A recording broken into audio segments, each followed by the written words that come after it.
he won. Carlos won the debate. He was told he could not win. He was 30-0, he was a giant against his opponent who hates Christians. But Carlos told him what David said. He had fought and killed lions and bears. So who is this uncircumcised heathen?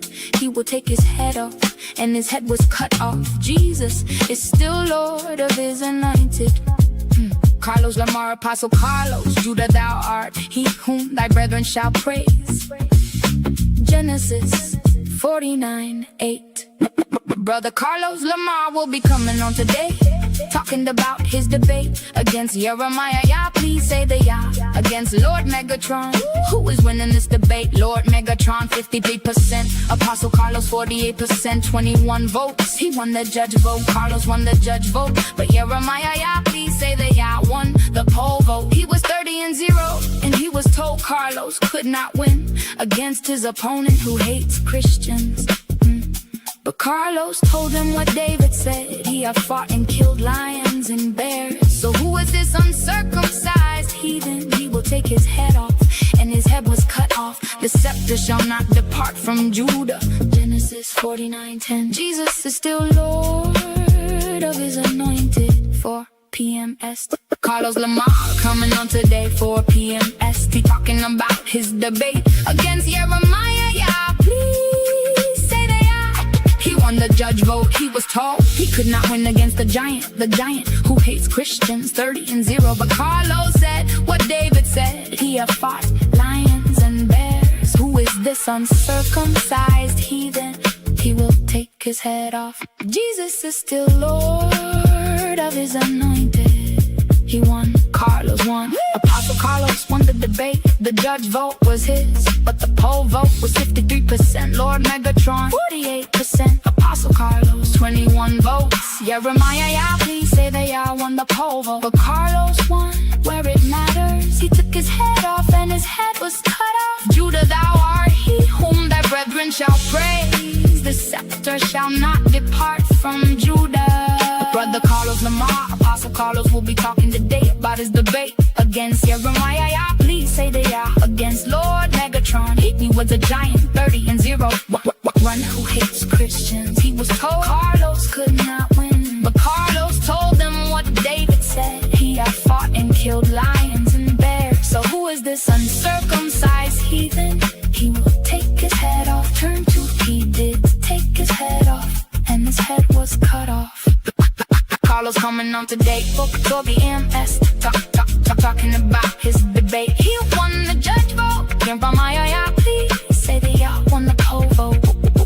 Who was winning this debate? He was 30-0. He was a giant, but Jesus is still Lord of his anointed. Judah shall be praised. Genesis 49:8. The scepter shall not depart from Judah. But Genesis 49:10. Brother Carlos Lamar, Apostle Carlos won. He won the debate. Carlos won. He was 30-0 against him, the giant who hates Christians. They told Carlos he could not win, but Carlos told them what David said. He had fought and killed lions and bears. So who is this uncircumcised heathen? He will take his head off, and his head was cut off. Jesus is still Lord of his anointed. Apostle Carlos, Brother Carlos Lamar. Today 4 p.m. and spread with Brother Carlos Lamar. Coming on, talking about his debate against YirmeYah Yah. Please say the Yah. Against Lord Megatron, who was winning this debate. 53% Lord Megatron, 48%. Apostle Carlos 21 votes. He won the judge vote. Carlos won the judge vote. But YirmeYah Yah, please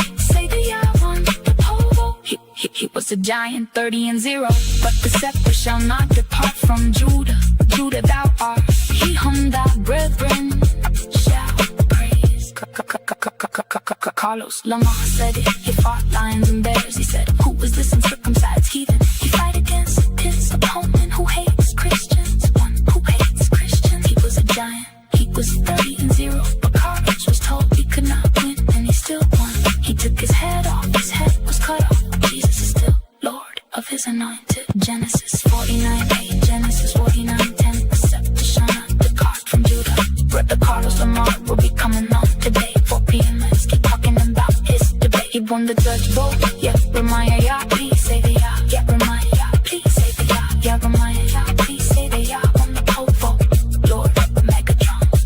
52%, Apostle Carlos 48%. But Carlos won the real battle. He had fought and killed lions and bears. What David said, Carlos said.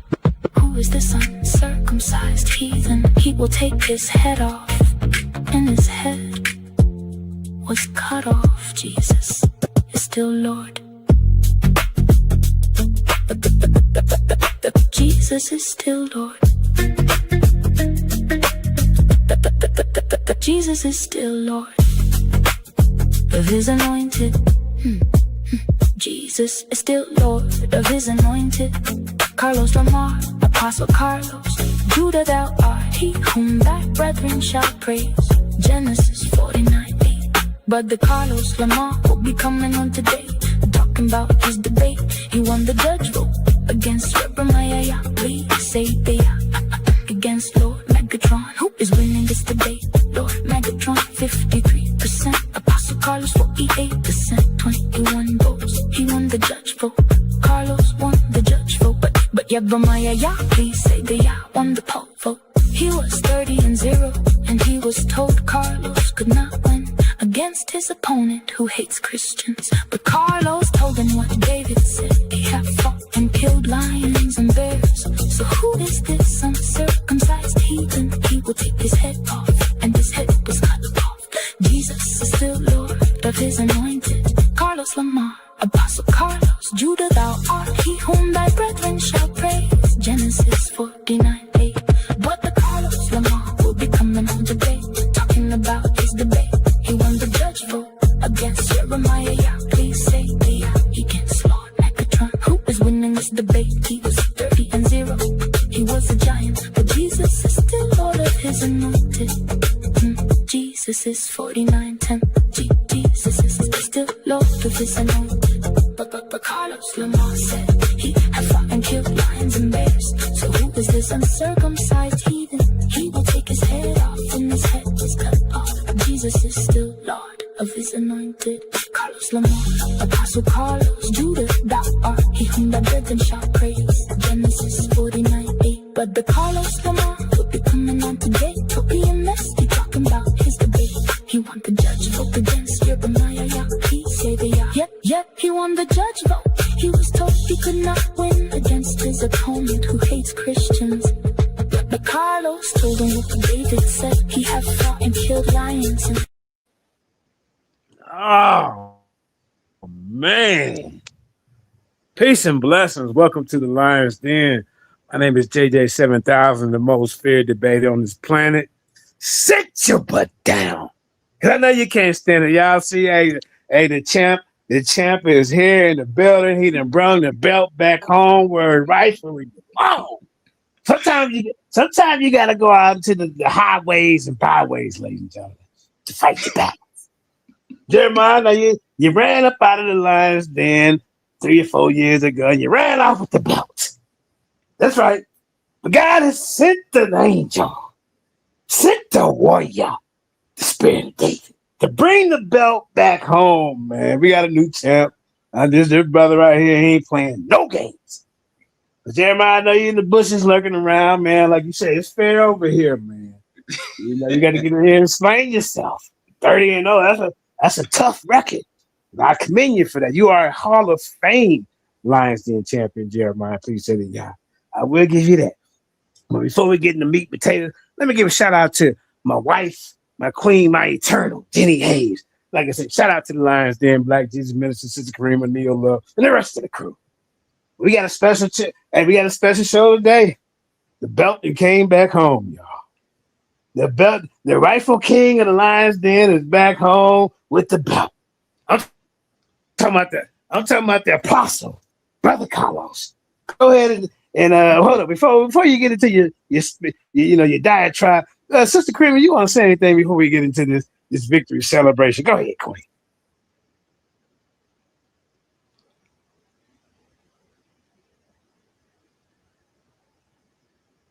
All right. Maybe she stepped away, But like I said, we got a new champ, man. He done conquered He didn't conquer the clubhouse. You know, now he over on YouTube flexing his muscle. He didn't bring the belt back home. You know what I'm saying? Now, champ, heavy as a head to wear the crown. Now, I want you to know this. But I'm gonna let you go ahead and introduce yourself, and then we're gonna get into, you know, what happened that day. What happened to that boy? Go ahead. Hey, God bless you. God bless you, JJ 7000. And some other sister up here, I can't really pronounce her name. La Jaffa, is that it? It'd be like a little half like boss or sister Kareem. Okay, that's correct. Okay. Well, God bless you to you and Apostle Carlos Lamar, and a real apostle at that, because there's a lot of fake ones that have sprung up over the years. But no, mine is a serious one, authenticated. The signs, the wonders, the miracles, the ordaining of bishops, pastors, prophets, teachers, evangelists, helping establish other pastors and plant different churches. So, and the casting out of demons. I mean, the whole nine. God has blessed me to do it all. And I don't take that lightly. And one of the other things that I'm serious about is defending the gospel. And when I see these false doctrines come up, you know, some of them I let slide because they're not really worthy of my attention. But some of them can be damaging, especially when you start teaching a lot of falsehood that starts to lead people away from Christ and lead people into falsehood. And I'm like that even in the church. Most of the people in the church, they've learned the hard way. Don't come for me unless I send for you, because if you better be loaded, because I am.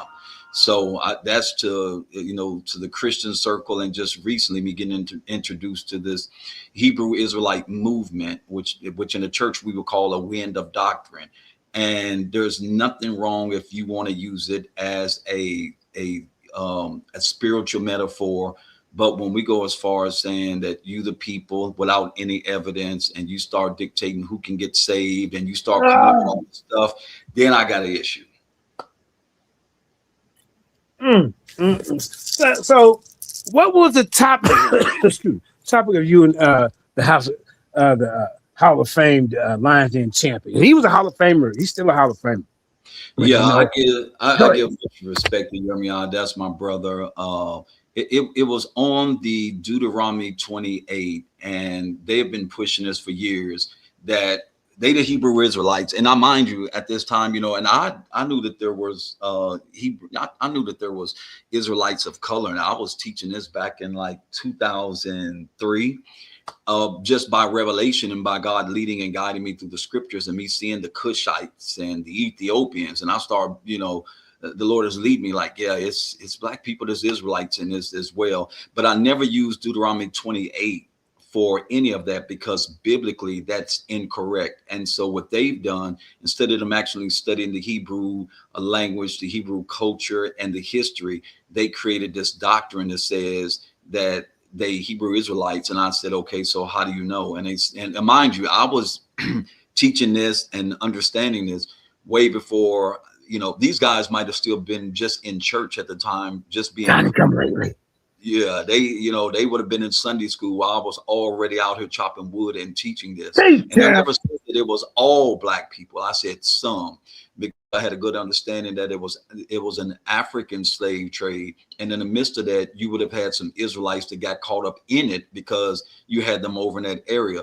And so when they kept pushing it, I said, well, show me where it's at. And when they start going into these texts and just doing what I call a copy and paste, you know, we argued about it for years. And then finally I said, if I prove that Deuteronomy 68 slave ship is false, your whole doctrine crumbles. And I said, YirmeYah, you're going to be the reason for your whole empire falling, and everybody's going to blame me, because I'm going to publicly show everybody that it's false. And that's what the debate was on. And if you take that Deuteronomy 28 slave ship away from them, they have no idea of who they are. So they have an emotional argument. And when I talk about being from the tribe of Judah, I'm not just saying it. Like, I have the migration pattern, the history, and the DNA to all other people that are Judah. So mine is not based on that. And I didn't do that until not that long ago, to just to confirm it. And so they know when it comes to this, I'm not playing. Oh man, the champ is laying out heavy blows on you camp brothers, man. You know, he took down a mighty warrior. You know, he come up out of the lion's den, you know. So I had no choice but to bless his brother with the crown. You hear me? He be the mighty lawyer, a mighty warrior that ran up out the building a long time ago and started his own league, but he never defended that belt. Oh, I mean, wow. I'm talking about, you know, you can't leave out and run with the belt. So, you know, he got a lot of victories. He like 15-0 up in here, man. So hey, wow, that's impressive. He's a Hall of Famer. You know, there's a bunch of Hall of Famers up in here, man. You know, wow, yeah, we gotta. Yeah, go ahead.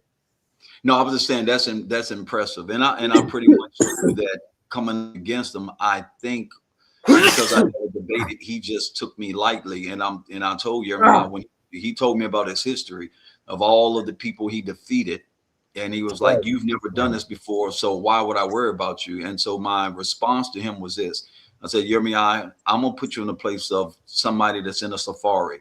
You've hunted tigers. You've hunted zebra and boars. I said, but now you're gonna come in the jungle and try to come get a man eater. I said, YirmeYah, for a different fight this time. And he was. Lion in the Mist. You heard that movie, Lions in the Mist? They was killing all kinds of human beings. Boy, them Negroes are running around scrambling and scraping.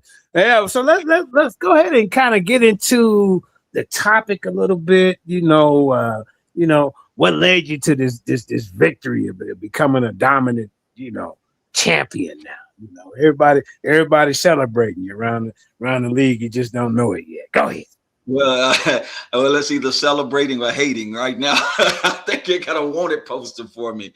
Well, you know what ended up happening is that I think he was so focused on proving that Sephardic Jews were black or whatever the case it is that he took that angle. But the name of the debate was, did the curses of Deuteronomy 28 end in the first century, or did it end with the transatlantic slave trade?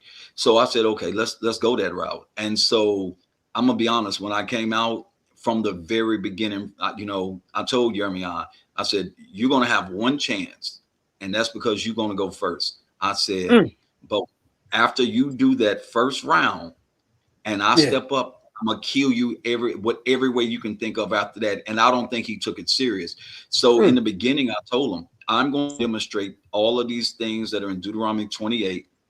And Deuteronomy deals that, Deuteronomy, Deuteros, Noma, comes from the word second law. And so when you're talking about the second law, because I don't think they study all this, this is just a rehearsal of the first law, because in the first law, when they came out from Egypt, God gave them a law, but then that generation had gotten old and God had killed them off. So you have the children coming up. And so now Moses goes back and he rehearses the law all over again for them, because, these are the children of the parents, because, he killed everybody 20 years and up. And so now he lays out a second law and tells them these are the blessings. And that's the other thing. If you're going to take Deuteronomy 28, you can't just run to the curses, because it's conditional. It's blessings for obedience, curses for disobedience.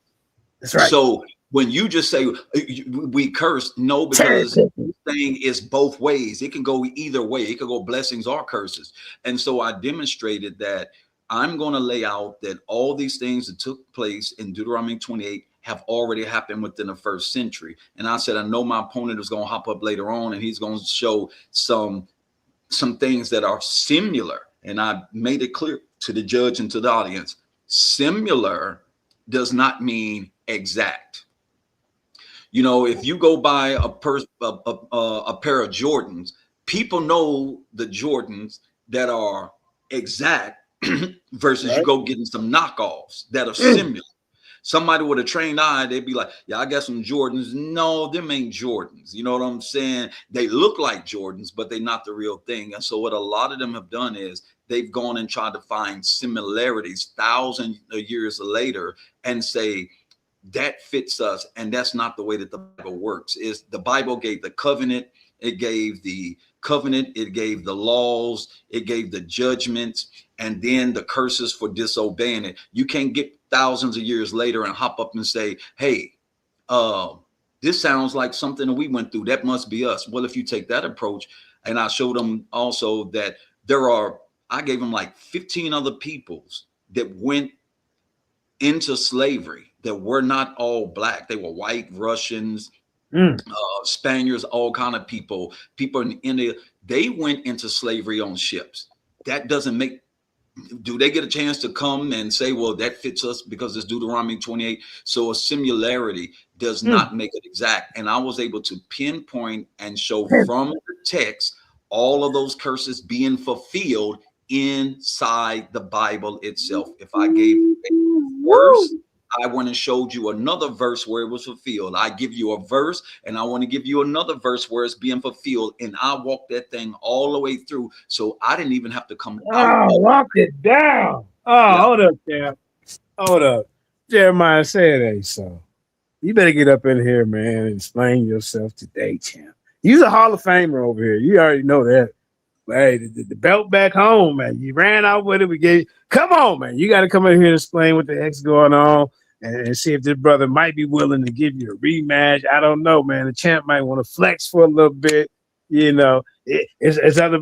Hey, he trying to get all the big fish for the Christians.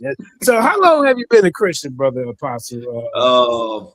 I have been for, let me see, I got saved in, well, I'm just going to give you the math, 1990. First time I got saved, filled with the Holy Spirit. And I've been pastoring a church and churches for 26 years. Okay, man, that's a deep resume. See, Jeremiah, I don't know, man. And, you know, I ain't seen the demonstration yet, man, but the word in the streets, man, the pastor wasn't playing around, man. So can we get like maybe some audio of what happened that day? You know, when you know you caught him slipping. I mean, we like to hear a little bit about that. Yeah. Go ahead. Are you saying like some audio, like from the video from itself? Yeah, you got that prepared for us, or? I sent some to you on the messenger. Let me see if he's got it because it's on YirmeYah's page, right? But let me see. And yeah. I'm not extremely tech savvy, but it is on his Yah. It's on his Yah 77 page. I mean, okay. I can post it. I posted it to your back in the messengers to the message on the Facebook. You can go right there and you can fast forward it. You can listen into the intro. I mean, I'm gonna be honest. Even from my intro, I let it be known I was not coming to play. Oh, so that one you beat him up in the intro? Oh man, yeah, we got. Let me see if I can pull it up and we can listen to it a little bit. Maybe you can go ahead, explain some of this. Like what angle was he coming from? That when you realize that this guy, he ain't got a chance right now. Where did you know? Go ahead, champ. This is when I actually knew. I actually knew before the debate, to be honest with you, because we was working on the title, and every time we was working on the title, about the curses that Deuteronomy 28, he kept on asking me what was my position, and I said, I told you what my position is. It's been fulfilled. And he kept pressing, well, is it the Sephardic Jews? Who are you saying that it is? I'm telling you, it's the people in the Bible. He didn't believe me that I could show him that in the Bible. So to my amazement, his first round, he was talking about all these other books and anthropology and who the Jews were, and they was black and all that other stuff. And I'm thinking to myself, like, even if we took that narrative, not everybody black is related. So, and I'll give you a good analogy of it. If just because Michael Jordan is black doesn't make me be able to say I'm related to Michael Jordan. So I've seen him focusing on black and this and that. And I'm sitting up there saying, what has this got to do with Deuteronomy chapter 28? And so when I seen him do that, I came in and I was like, okay, he missed. He shot, but he shot long and wrong. And I went directly to my first slide and I took my axe out and just started chopping wood. And when I got done, right when I was getting finished, I think I might have gotten right there and even cut it short. I said, YirmeYah, it's already over. That was round one. I said, it's already over because I already see where you're going. you have no way to defend this Deuteronomy 28, because this is where you ought to be at, but you off there in left field. So I don't know what he was thinking, but I'm gonna be honest, round one, he was already getting punched all over the place. And I was like, okay, if he's gonna keep this up, it's over. So can you go ahead and tell the audience how you prove, before we play the video, how did you prove that Deuteronomy 28 happened before the transatlantic slave trade, as far as the people getting cursed and blessed and, you know, things of that nature? You got okay, got you. Well, if you go and you study out the book of Deuteronomy, you'll find out that it's not about slavery. It's about a covenant, and it's about Moses. And the revelation is, and that's one thing that I thank God for. God has given me a grace of revelation, which means I can look at something and he'll just pull something out of the pages and have me look deeper. The Jews taught that when you really get deep into the word of God, that the word of God, or the Torah, is like an onion and has many layers to it. So you might see something this year, and then God peel back another layer next year and you see something different. And as I was studying it, I seen the connection with Jesus. Deuteronomy is connected to Christ. And so I'm sitting up here and I'm looking at it and I'm like, wait a minute. Moses is talking about a prophet coming that's like him, and that's who they need to hear. Wait a minute. And so I keep looking, wait a minute. He's telling them there's a prophet coming. The same way you're hearing me, you're going to have to hear this prophet. If you don't, he will hold you accountable and you're going to be in some trouble. And so that led me to go start doing a parallel and really looking at the words of Christ. And when I began to look at the words of Christ, Christ is pointing back to the book of Deuteronomy, and he keeps on pointing back to Moses. And he's telling them, if you believe Moses, you believe me, because Moses is talking about me. Well, where is Moses talking about Christ at? In Deuteronomy. And I showed a whole thing that Christ, and he's using the comparisons. And then he gets to some real rigid language when he starts telling them, this generation, y'all getting ready to suffer. The vengeance of God is coming up on y'all. The wrath is coming up on y'all because y'all are disobedient. Destruction is coming. Jerusalem is going to be destroyed. Y'all are going to be scattered. You're going to go away into captivity. Christ tells them all of this. And if you keep on following it out and you start looking over into the history, then you'll see people like Josephus and different other writers who begin to talk about how the Romans came in or destroyed them, took them off into captivity, killed them, sent them to Egypt, used them to move around into the Mediterranean in the ships. And then I found another author that I've never heard nobody talk about, but I was able to find him. I'd have to go look him back up because it was new to me. And he was very specific. And this went back to Deuteronomy 28 and 68 as well, when he said that they took slaves and they sent them to work forever, to die in the mines. And then, you know, when Deuteronomy said you'll sell yourself and you'll be bought, and nobody will want to buy you, you know, and it gets down to it. And so he explained how that happened. It happened because they had so many Jews that they took into the slave market that it dropped the price of the slaves, and they were so cheap that the market got oversaturated because nobody was buying them. Y'all heard it here first, man. The new champ here, man. He here blessing us with some jewels. You know, he said, hey, it was so many of them, right? That, hey, nobody wanted to buy them. They were so cheap. Wow. Never heard that, man. Go ahead and continue. Yeah. So when I seen that, and then I looked at the early church fathers, they understood what was going on. I can't think of the guy's name, but he's an early church father. They were talking about it and about what had happened to the Jews in 70 AD. And the amazing thing is, didn't all of them suffer from this curse? So those who believe Christ said, when you see Jerusalem surrounded with armies, and flee Judea and go to the hills. Well, his believers who believed him in 66 AD, when Titus sent his son and different people in there, they got right up to Jerusalem and they stopped. And they had no explanation for why they stopped, and they turned around. Well, when they turned around and left, all the real believers said, wait a minute. This is what Jesus was talking about. When you see the army surround Jerusalem, flee. So they got up out of there and went to a place called Pella. You know, that was in 66. Well, the Jews started doing all kind of infighting. They were killing children, women. I mean, it was just bloodshed. I mean, it was horrible. It was people in Jerusalem writing to Rome that they needed to come in and put an end to it. I mean, it was just, it was off the chart. That's where you get the word Sakari from, when people call themselves Sakari, because these were Jews that was running around with daggers and just killing people. They had raised up another Messiah. I mean, it was crazy. It was just chaos. And so the Roman army came in and just destroyed them, destroyed Jerusalem, just like Jesus said, and kicked their behinds out of there. Done.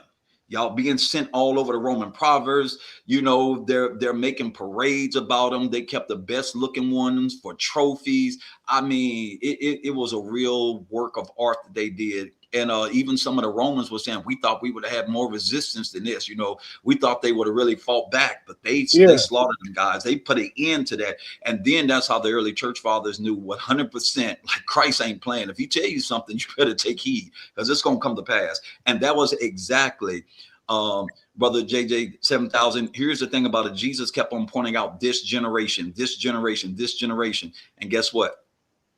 From the time of Christ to 70 AD, which is about 40 years, is a generation. And we see that being played out when the Bible talks about 40 days and 40 nights that it rained. We see them spending 40 years in the wilderness. We see Jesus praying in the wilderness for 40 days. We see Moses up on the mountain for 40 days. And so these are prophetic timelines. So 40 is a time of testing. So you got about 40 years and they didn't repent and they got destroyed.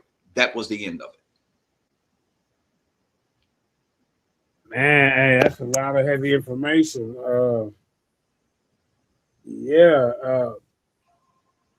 I mean, I'm trying to find the video, but that's good information right there. I mean, he's saying that, you know, this happened. You can't use Deuteronomy 28 to prove that you're what was it, Deuteronomy 28, and what verse is it? Where you come here on ship? Especially when they can't find all of the fitting, like the sieges where the women are eating their own children because they hungry. And of course that doesn't apply. Nobody was doing that on slave ships and none of that. So then they just run and they just say, well, we're just gonna take this ship thing and use that. And then I sit there and show them that ain't gonna work. You're not gonna be able to do that. Yeah. So where did he go after you tried to? I mean, after you bring that up, where did he go? He stayed. He didn't have nowhere to go. I mean, there was nowhere that he could go. I mean, it was just a done deal. I mean, I was looking at him like, okay, are you going to respond? And I think maybe the judge was looking at him as well, seeing if he was going to respond to all of this. And there was no response. I mean, you ain't gonna get no clearer than Christ, who is the king of the Jews. You know what I'm saying? You're not going to get no better than him telling you that all these things going to fall on this generation, and then those things fall on that generation. That, I mean, other than that, you're going to have to argue with Jesus about his prophecy coming to pass.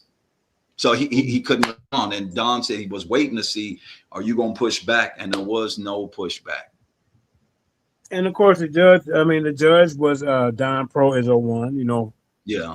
One of the old school lines then. So, I mean, I can't see Don being biased about this when, you know, him and YirmeYah, they got a pretty good, you know, relationship as far as, you know, talking about information and doing shows together. Oh, so. Absolutely. And Don was just his judge a month earlier, and he judged for him and he won. So that's why we both agreed to Don.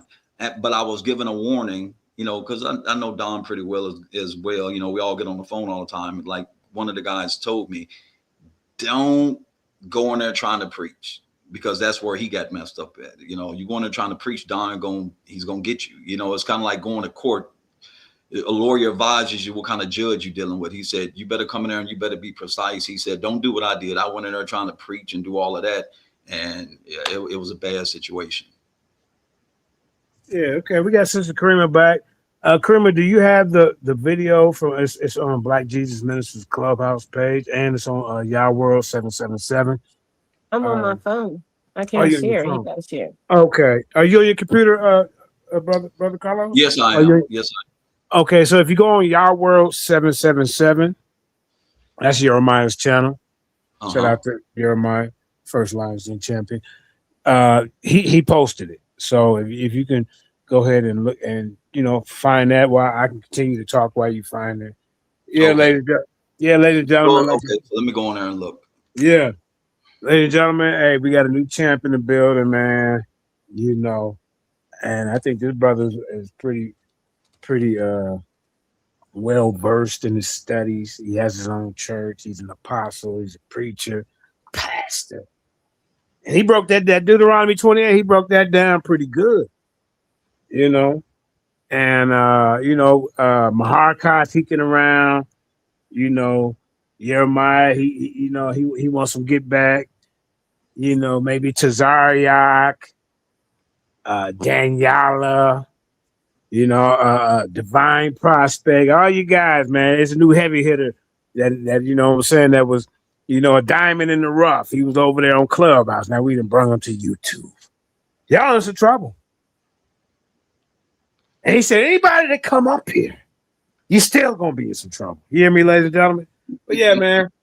So this was a good conversation. I can't wait to really just hear and see where everything, happened. Because I know Jeremiah's a great debater. So for you to have that plan strategically and the angle that you went, I think it was a good angle. Thank you. I seen Chris Harris try to do attack the Deuteronomy 28, but he went into some other stuff and got the stank beat off of by Zion. Chris, I hate my hairline hair. He got beat up. Hey, trying to listen to Garfield as your coach. I told you. But yeah, man. So hey, whenever you're ready to share, just put share in the I think this is it. I think this is it. Yeah, they supposed to be showing up, man. I might have to jump off the screen and go call them. Like, hey, man, you better get in here, man. All right. Yeah. So while you sharing, Kareem, I'm gonna jump off. I don't know how to share it, so let me see how I can share this. Yeah, Kareem, kind of walk him through it. This brother used to Clubhouse, but we gonna get him right. Yeah. Okay. I see where you can embed it, where you can copy it. So, or you can start it. If I start playing it, y'all won't be able to hear it, would you?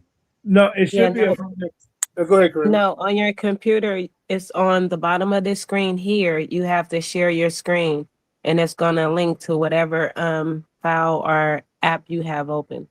Okay, got you. Let me come back over to here. All right. Yeah, and tell everybody where your church at, man. You got a bunch of members. Yeah, I got I got a church. I'm located not too far out of Nashville, Tennessee, in a place right outside of Clarksville, Tennessee.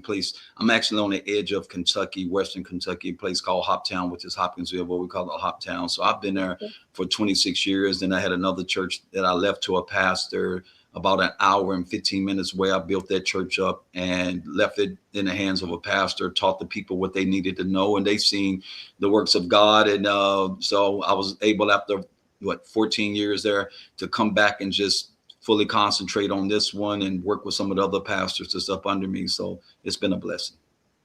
All right. So how'd you end up meeting Black Jesus Ministry? Just through Clubhouse? I actually met them guys on the phone. Okay. Yeah, I met them on the phone. And so, I would just go back and forth with them. I was kind of shocked at the stuff that they would say, but, I was like, oh, not Black Jesus. Wait. He's a Christian too now. What do you and him disagree on? I mean, do y'all agree? I'm pro-truth. I'm not pro-black, because just because black don't make you right. You know what I'm saying? And so me and BJM, he's pro-black. That's my brother, but he's pro-black. I'm not pro-black like that. So that's his position. And so he's gonna make everybody black. I just don't go that route, especially if I can't prove it. So, but other than that, we rock together. He's Rocco though, you know what I'm saying? And first time I met him, of course, he was talking about the Hebrew Israelites. He was clowning them. So, Yeah, that was a funny thing. Yeah, that was real funny. So that's how I initially met him. Okay. And he's cool. Been rocking with him ever since. Yeah.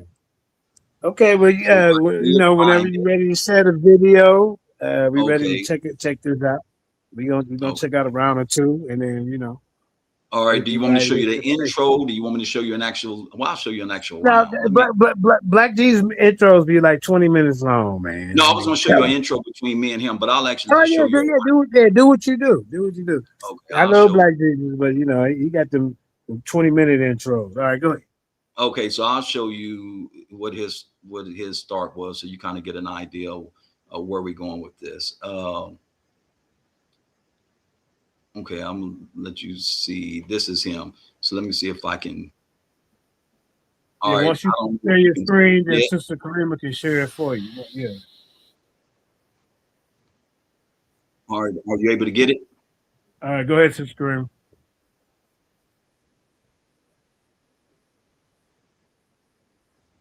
Ended in the first century. How? Right? How? When the children of Israel were scattered to the four corners of the earth. Keep that in mind. All right? Basically, this debate is over. Right? How much time I got, Black Jesus? 30 seconds. All right, man. So I want to send a shout out, man, to the Precepticons. Shout out to the Source Debate League.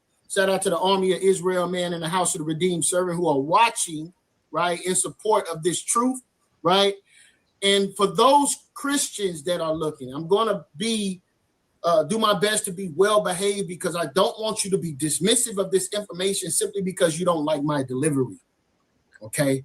So I want you to actually consider these things that I'm bringing forth, right? So we can answer the lone question that has never been answered. What is our history before the slave ships? What lands did we come from? What foods did we eat? What gods? 10 seconds, bro. 10 seconds. What gods did we worship? What was our religious practices? What were we doing before slavery? Swinging from trees, butt naked, ignorant in the forest somewhere?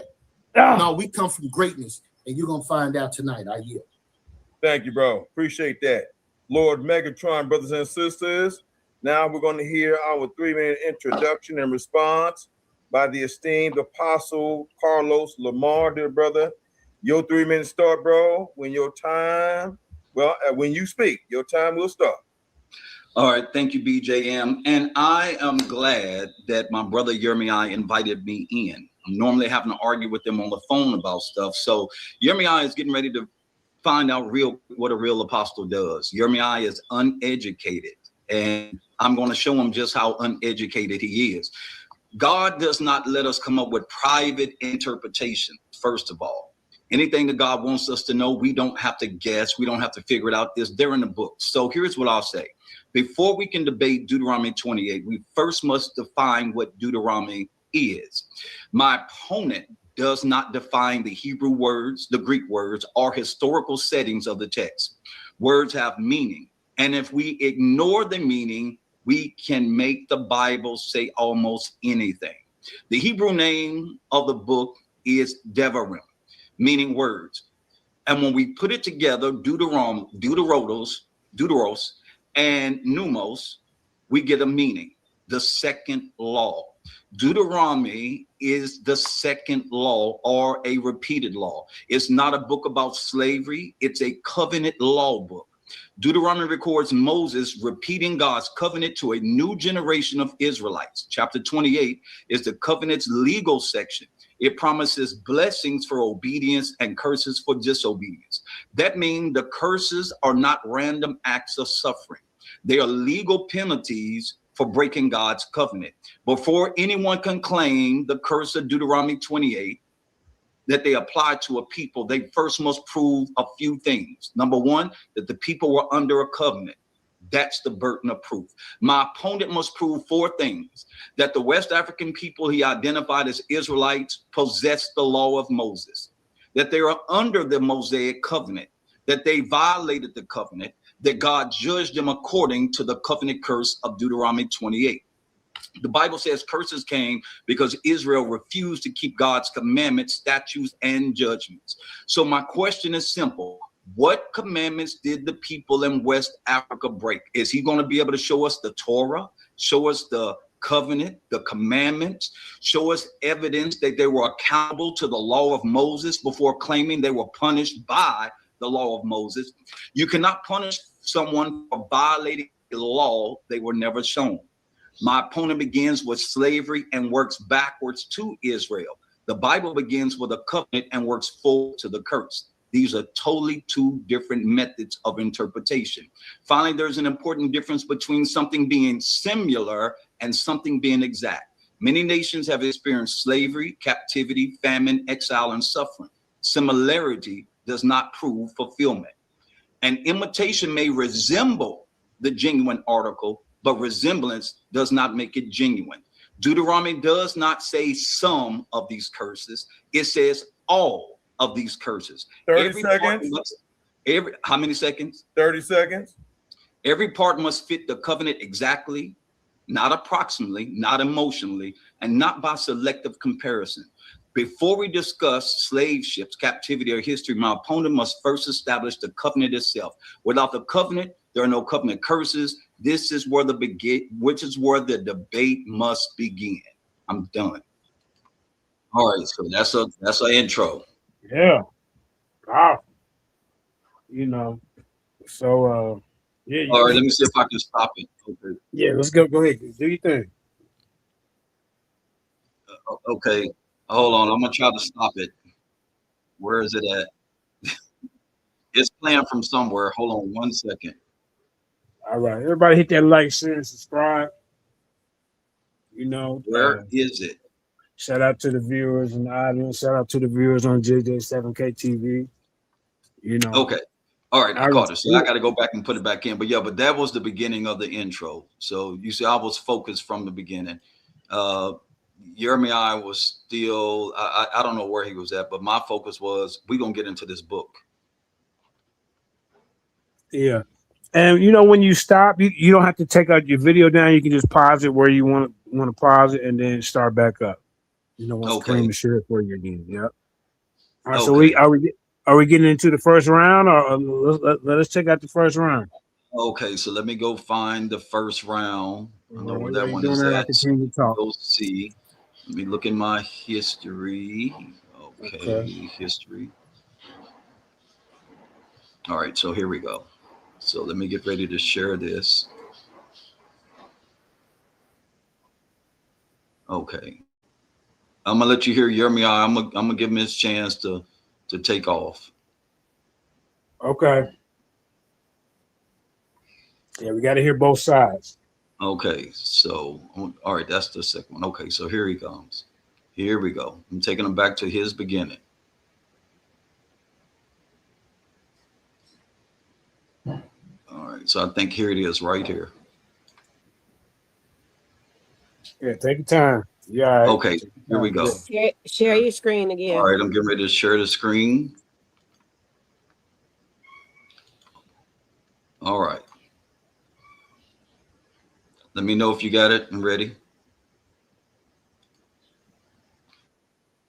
Right. So I pray that I can be heard clearly. All right. So the curse of Deuteronomy is 28, right?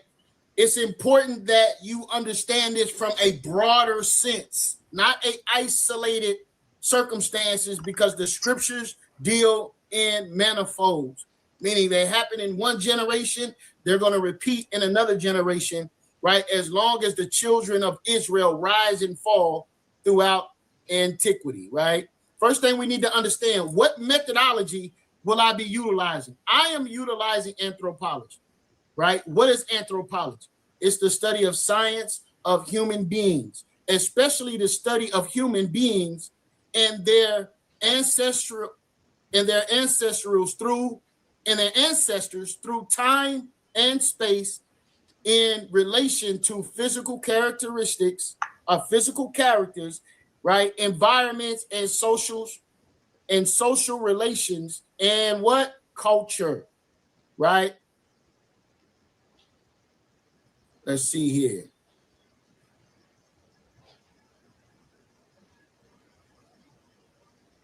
All right, so first thing we need to understand is this right here, right?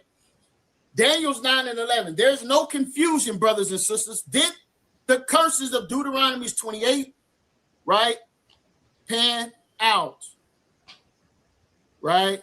1 second, hold my time, Black G's. I need to change my screen. My apologies, family. I need to change my screen. All right. Do you think? Shout out to Elder Apostle in the building.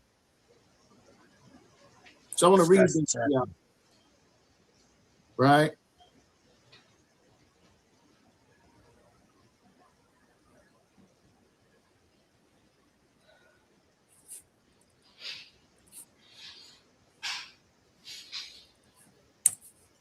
Yeah, piece of J Snake, Elder Apostle, Phil I've been Yah. I see you in the audience. All right, here we go. See you get back. Get back. All right, y'all can see my screen. Okay. So I'm going to read this here, right? This is Daniel's 9 and 11. What does it say?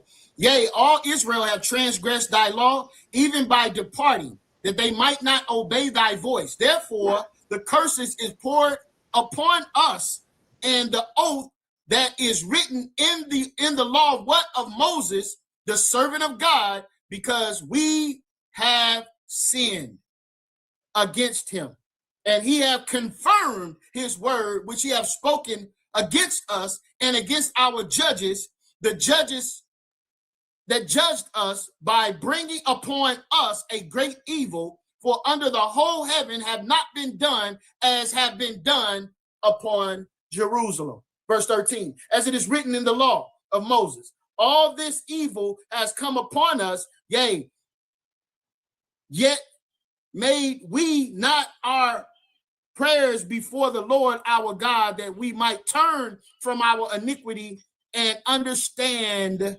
thy truth.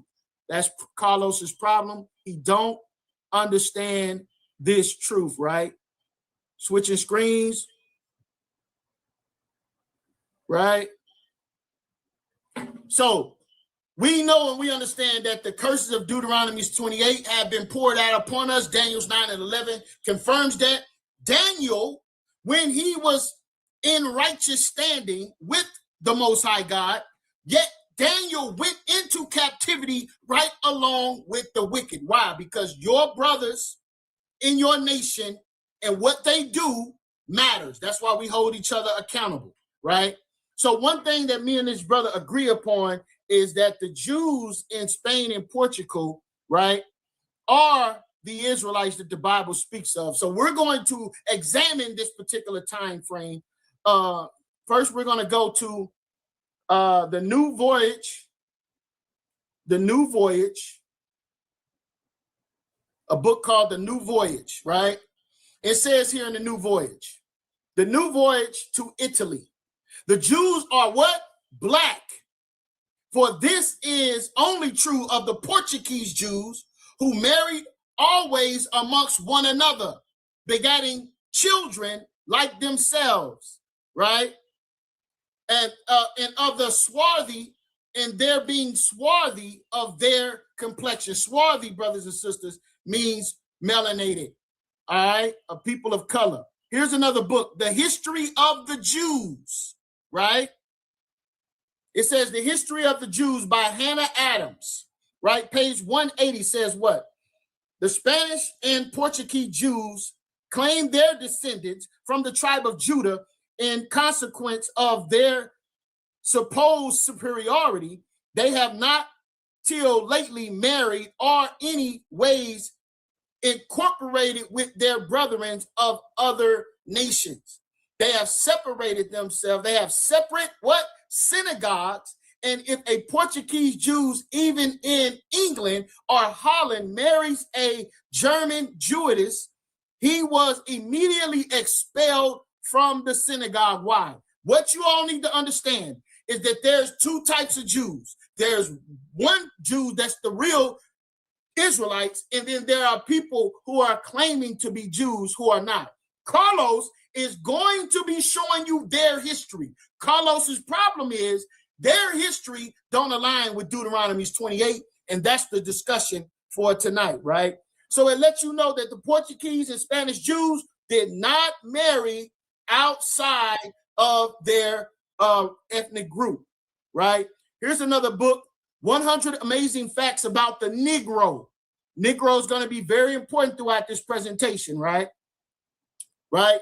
First and foremost, Zondervan Illustration Biblical Dictionary says what? Ham, the youngest son of Noah, born probably about 96 years before the flood, and one of 8 persons to live through the flood, he became the progenitor of the dark races, not the Negroes, but the Egyptians, Ethiopians, Libyans, and Canaanites. Not the Negroes. Well, damn, who are the Negroes, right? You're going to find out today. Everybody, do y'all see this man? This brother Carlos literally sent me this image and said that this Assyrian Christian man is what the children of Israel would look like. I'm here to challenge that today, all right? And if I'm not telling the truth, Carlos, you tell the people that I'm lying, all right? Here's another book, The Jews and Moors in Spain, right? What does it say here? The Jews and Moors in Spain in 1496, page 129. The history of the Inquisition. Jews in Portugal who would not protest the Christian religion to depart the kingdom and set them a day after, which if any of them were found there, they should forfeit their liberties.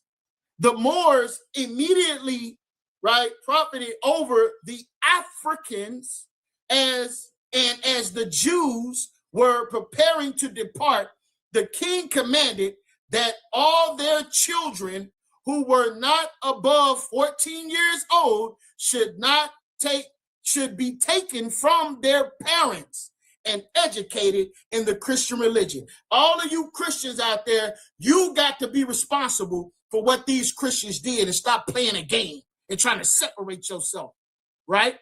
It says what? The Christians, seeing the children snatched from the embrace of their mothers and fathers, embracing their children, violently torn from their arms and even beaten with clubs to hear the dreadful cries they made, and every place filled with lamentation and yells of women. Many thought and indignation, though their sons in part and others killed with them, right?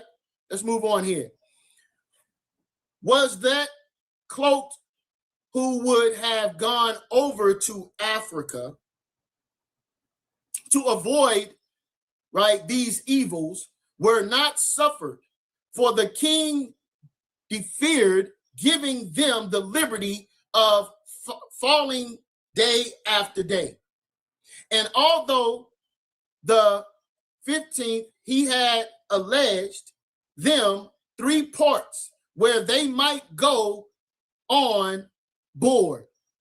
The afterwards forbidding their fallings from any other but that of Libyans, this brought a vile number of the fields of that city. But the meanwhile, the appointed days was plot of that such of them as could not get off needlessly, and they were made slaves, right? You have to forgive me. This is written in Old English, right? Of them being overcome with grief, calamities, right? Rather than frailties, to male profiles of Christianity, then to live in such miserable and being baptized to recover their liberties, and children, no violence, however, was off read, the moons left off, right? We're going to move on here, right? So this is from Babylon and Timbuktu. These are the actual excerpts I brought it here so it can be seen cleanly. This is the excerpt here, right? Page 126. In many cases, parents smoothen their offspring in their forward embrace. In others, they threw them into wells in order to save them from disgrace of apostasy and them killing themselves. And then what? Killing themselves. This is what they were doing as they were being oppressed in Spain and Portugal, that they would rather kill their children and kill themselves. These are the curses of Deuteronomy 28, right? It says sometimes even old men were dragged into the churches, forcibly baptized by overzealous, right? What it say here? As much worse compels many Jews to escape secretly out of the country. These what black Jews went to Portugal to colonize and possessed in where? Western Africa. Remembering that the Portuguese colonies in West Africa were Ghana, St. Thomas, the St. Thomas Islands, Senegal, Angola, and a few islands near the African coast. During the persecution in Portugal, thousands of Jews left their country. The Jews were leaving the country in such large number that in 1499 and 1533, the king published a decree forbidding new Christians, black Jews, from leaving Portugal without permit. All right, Babylon 10:2. At this time, many Jews became what? Christians out of fear. But you Negroes today run to Christianity as if it's our savior, and it is not. At this time, many Jews became Christian out of fear. Many of them were known as what? Secret Jews, practicing Judaism in secret. These are the crypto Jews, right? Practicing Judaism in secret under the guise of Christianity. So some writers call these Jews normal Christians, Jews who are Christians in name only, but practice Judaism in secret. In spite of all the prejudice against the black Jews of Portugal, they excelled in all trade skills, professions, and business. Their wealth, the wealth of the Jews, was tremendous. So don't think that they just went over there and we were swinging from trees and they just picked us up and brought us over here. Their wealth was tremendous. Portugal is a small country about the size of the state of Florida. Nevertheless, in the year 1610, the Jews, along with their wealth, about 80 million ducats. The Jews dominated commerce and export trade. So naturally that the black Jews would emerge in commerce and trade in many parts of Africa after they had what? Fled Portugal. How many? All right, so this is the New World being the latest and greatest, most accurate depiction. Shout out to Elder Lahab. The Portuguese Jews that dwelt on the islands, right, of the Netherlands, that few lived above 15 years. There yet, notwithstanding the great gain tempered them to tarry, several of them having 100 or 300 Negroes that worked in sugar, right? Miles, that John the Third, King of Portugal, lent a colony thither above 200 years, above whom, though the unwillful heirs destroyed, yet the place was most left desolate for the length of inhabitation.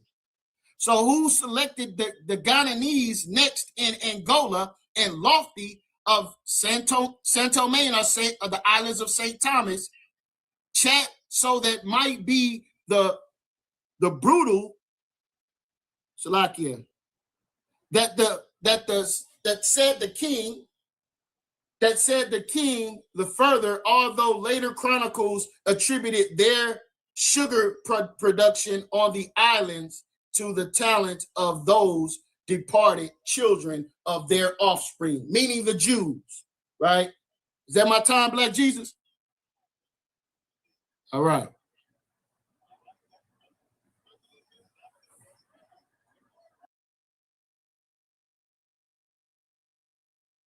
All right, JJ 1000. You there, sir? Yeah. You left out six other thousands, but it's okay. It's your first time. It's JJ 7000. I'm sorry, 7,000. My bad.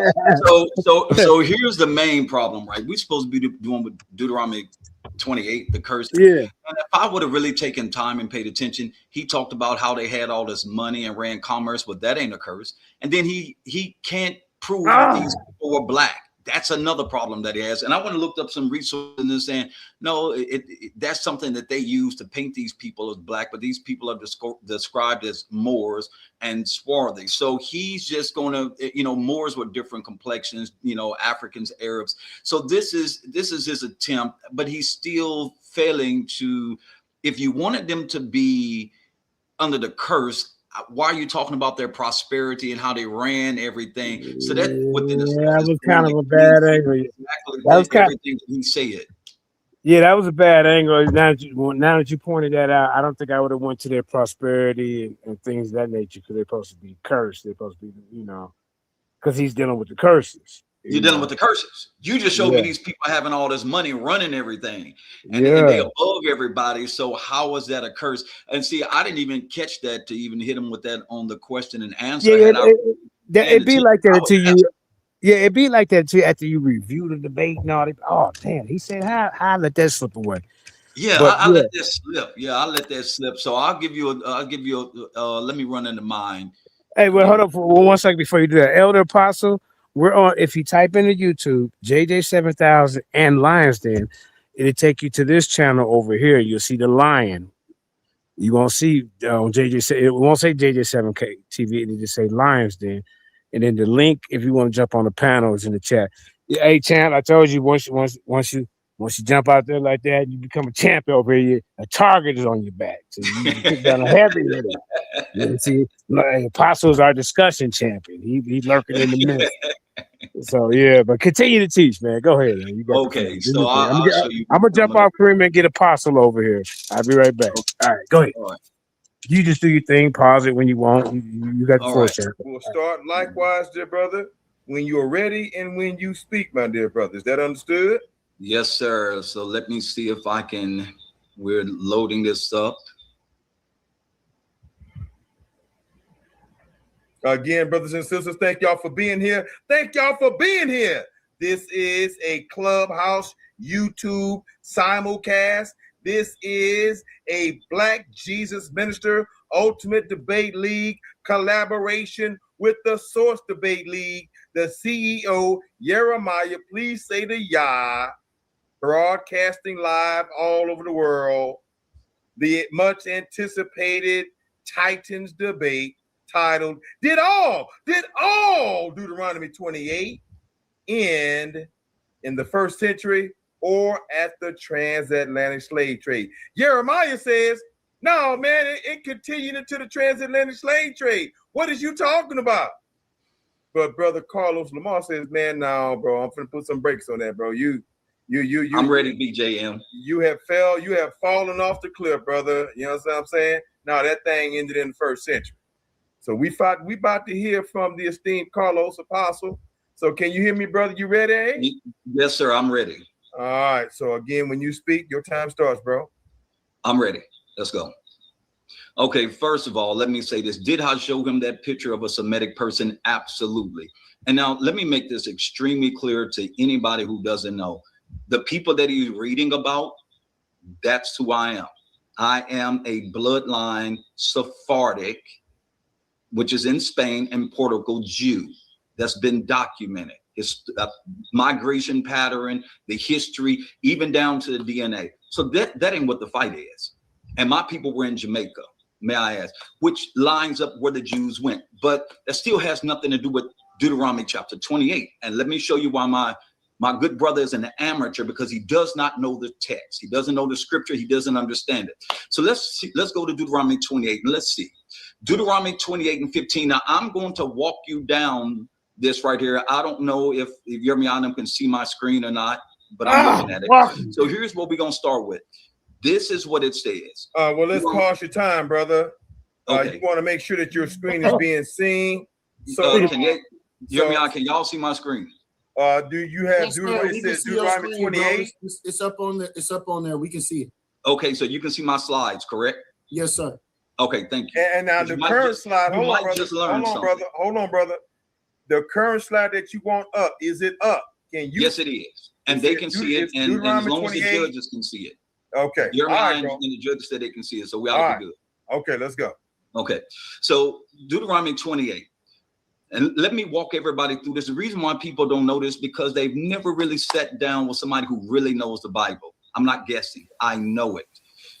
Deuteronomy 28 and 15, and I'm going to walk this down for you. But it should come to pass, if thou wilt not hearken unto the voice of the Lord thy God, to observe to do all his commandments and his statutes, which I command thee this day, that all these curses shall come up on thee and overtake me. Starting point. These are covenant curses tied to disobedience to the commandments and statutes given through who? Moses. That's very important. You'll see this come in later on. Watch this. I'm going to go back to what he said. Daniel identified the curse, but my brother didn't understand. The Bible itself tells us that Israel had already experienced the curse written in Moses' law. Daniel 9:11 through 13. And you can look all of this up because I'm very transparent. Yea, all of Israel have transgressed thy law, even by departing, that they might not obey the voice. Therefore, the curse is poured upon us, and the oath that is written in the law of Moses. Pay attention, y'all, to the law of Moses, because you're going to see me double back, and you're going to understand what Deuteronomy 28 really is. YirmeYah Yah in trouble. Written in the law of Moses, the servant of God, because we have sinned against him and have confirmed his words, which he spake against us. This is him telling you, Moses said that this was going to happen to us. And against our judges, and that judged us, and bringing upon us great evil, as it is written in the what? Law of Moses. This is why when we get to the New Testament, this is going to come into play. All this evil has come upon us. Now listen. Daniel does not make us guess. He explicitly connects Israel's national calamity with the curse written in the law of Moses. We don't have to guess that. Let's deal with some of these verses. Deuteronomy 28:30 through 32. When a nation loses war, thou shalt betroth a wife, and another man shall lie with her. Thou shalt build an house, and thou shalt not dwell therein. Thou shalt plant a vineyard, and shalt not gather the grapes thereof. Thine ox shall be slain before thine eyes. Thy sheep shall be given into thy enemies. Thy sons and thy daughters shall be given into another people, and thy eyes shall look and fail for longing for them all day long. None of this happened over here in America. Did nobody come over here with sheep and all of these animals and these things got taken? Because this is tied to the land. What is the land? Israel. Watch this. What the curse describes: conquest, loss of control, houses and poverty, women violated, children carried to another people. There shall be no might in thy hand. So let's look at it. The Bible shows us the women ravished. Oh, this happened over here when we got over here and they started raping our women. Well, let's see if this is true. Lamentations 5:2-11. Our inheritance is turned to strangers, our houses to aliens. They ravished the women in Zion and the maids in the cities of Judah. There it is. If it's a prophetic word that God speaks, God confirms it. We don't have to wait on it. Zechariah 4:2. For I will gather all nations against Jerusalem to battle, and the city shall be taken, and the houses rifled, and the women ravished. God is already. come out of the text for this. Sons and daughters taken in captivity. Deuteronomy 28 and 32 has a direct biblical parallel. Deuteronomy 28 and 41. Thou shalt beget sons and daughters, but thou shalt not enjoy them, for they should go into captivity. Oh, that sounds like what happened to us. Remember what I said early on. Similar does not mean alike. I mean, it does not mean the exact. We find it in Lamentations 1 and 5 and 18. Children are going into captivity before the enemy. My virgins and young men are going into captivity. The curse says the children go into captivity. Lamentation says Jerusalem's children, virgins, and young men went into captivity. I'm going to destroy this Deuteronomy 28 lie that y'all have made up. What up? We're going to get to the next one. Thee and thy king, Deuteronomy 28 and 36. The Lord shall bring thee and thy king, which thou hast set over thee, and to a nation which neither thou nor thy fathers have known. We find this in 2 Kings 24, 12 through 15. And Jehoiakim, the king of Judah, went out to the king of Babylon, and the king of Babylon took him and carried Jehoiakim to Babylon, and the king's mother and the king's wives. That's fulfilled. 2 Kings 25, 6 through 7. So they took the king and brought him up to the king of Babylon, and they slew the sons of Zedekiah before his eyes and bound him with fetters of brass and carried him to where Babylon is fulfilled. In Africa, there were no kings that were coming over here because it was kings sending slaves over here and selling them to the Europeans. That did not happen. Let me keep on moving. Somebody mute their mic, please. My brother, and I'm going to straighten everybody. I told YirmeYah he's responsible for me destroying the doctrine that y'all have been teaching. Oh, well, we call a byword. Let me get this straight. Deuteronomy 28 and 37. And thou shalt become an astonishment, a proverb, and a byword among all nations, whether the Lord shall lead thee. In the Hebrew, shana, I think that's what it is. It is a taunt byword, language of derision, of mockery. It describes becoming an object people speak of contemptuously, and it is not the name of one specific English racial slur. Do y'all get that? Importance. The verse itself pairs byword with astonishment and proverb. The Hebrew ideal is perivial, ridicule, or taunting. Therefore, the claim that byword linguistically means the modern N-word does not follow the Hebrew. And so where do we see this at? 2 Chronicles 7, 9 through 20.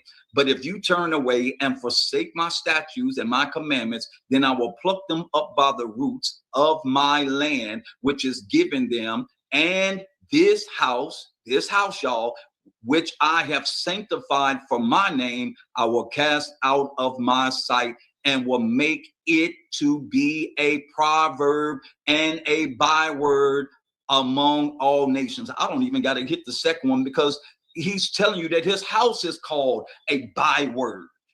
So we know it can't be talking about a person. Watch this. Let me keep on cooking. Strangers rise, Israel falls. Deuteronomy 28, 43 through 44. See, they're used to isogesis and not exogesis. This is what you're dealing with now, YirmeYah. The strangers that is within thy gates should get above thee very high, and thou shalt come down very low. He shall lend to thee, and thou shalt not lend to him. He shall be the head, and thou shalt be the tail. Now watch this right here. Where do we see this at? This is dealing with Israel. This is the opposite of the blessing. The opposite is supposed to be you being the blessing to them and you lending to them. So where do we see this at? In Lamentations 5, 2, 4, and 8. Watch this. Our inheritance is turned to strangers, our houses to aliens. We have drunken our water for money.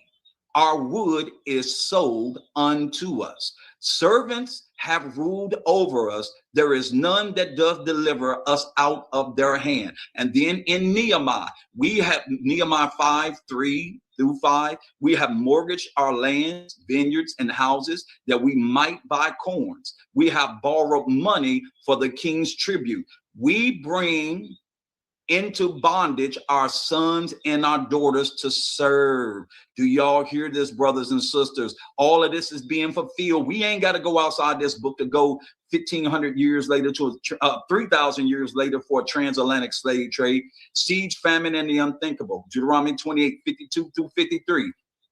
And he shall besiege thee in all thy gates, and thou shalt eat the fruit of thy own body, the flesh of thy sons and of thy daughters. And in the siege, pay attention, and in the straitness wherewith thy enemies shall distress thee. Where does this happen at? Lamentations 4:9-10. That they may be slain with the sword are better than they that be slain with hunger. The hands of the pitiful women have sodden their own children. They were their meat in the destruction of the daughters of my people. So here you have in Lamentations, women eating their own children. I don't remember this taking place in the transatlantic slave trade. We didn't get over here doing that. Let me keep on going, because this brother is already done. Let me keep on. Let me come on down. Now watch this right here. Deuteronomy 29:1. Now this is a kill shot. Well, this got to be Africa. Let's see if it really is. Deuteronomy 29:1. This is going to give us a location. Watch this. These are the words of the covenant. Not a color. It's a covenant. Not one time if we mention color. It's always covenant.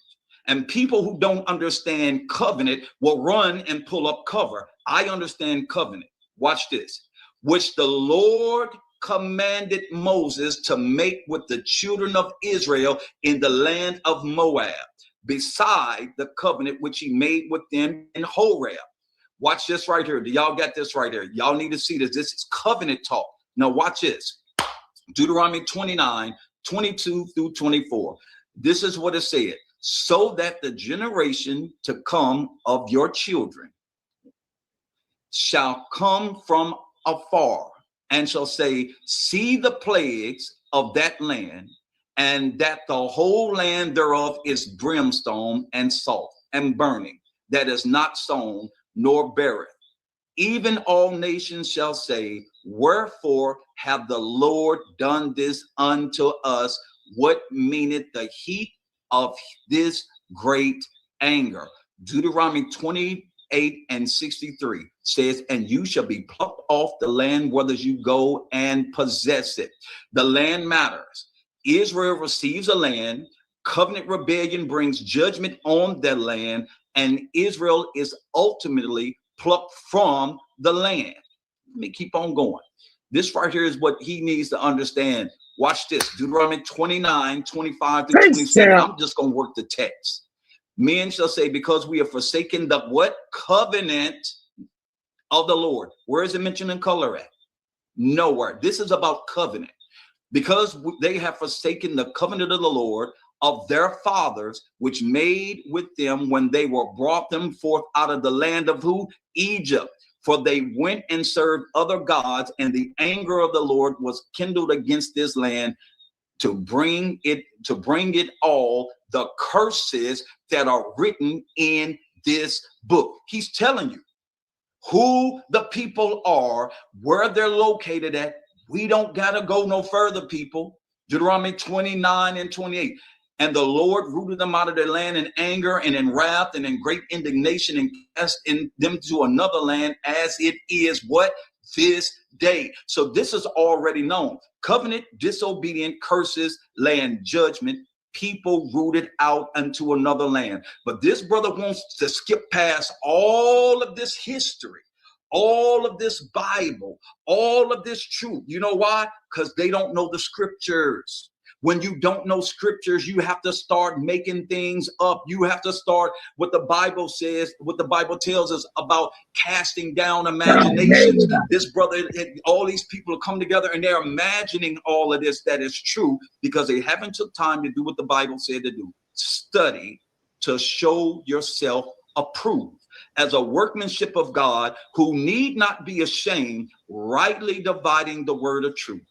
Now, brothers and sisters, YirmeYah has not studied the word, and he ought to be ashamed, because this is what happens when you don't study. You run into somebody like me who's well versed, who understands the text, who understands how it works. I don't read I don't sit there and do what they do and start making up stuff. I'm going to stick with the word of God. The word of God is true, and let every man be a lie. He can pull all the history that he wants to. He's going to have to prove, yes, there's Jews all over the world. We know they got scattered, but you have still yet to show us them.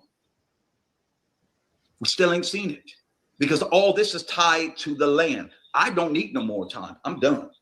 Hold up, man. Hold up, y'all, real quick. The champ is here. The champ is here. Champ, bring the bell back home, boy. Champ is here. Yeah, champ is here, boy. Hey, 7,000 know how to find them, man.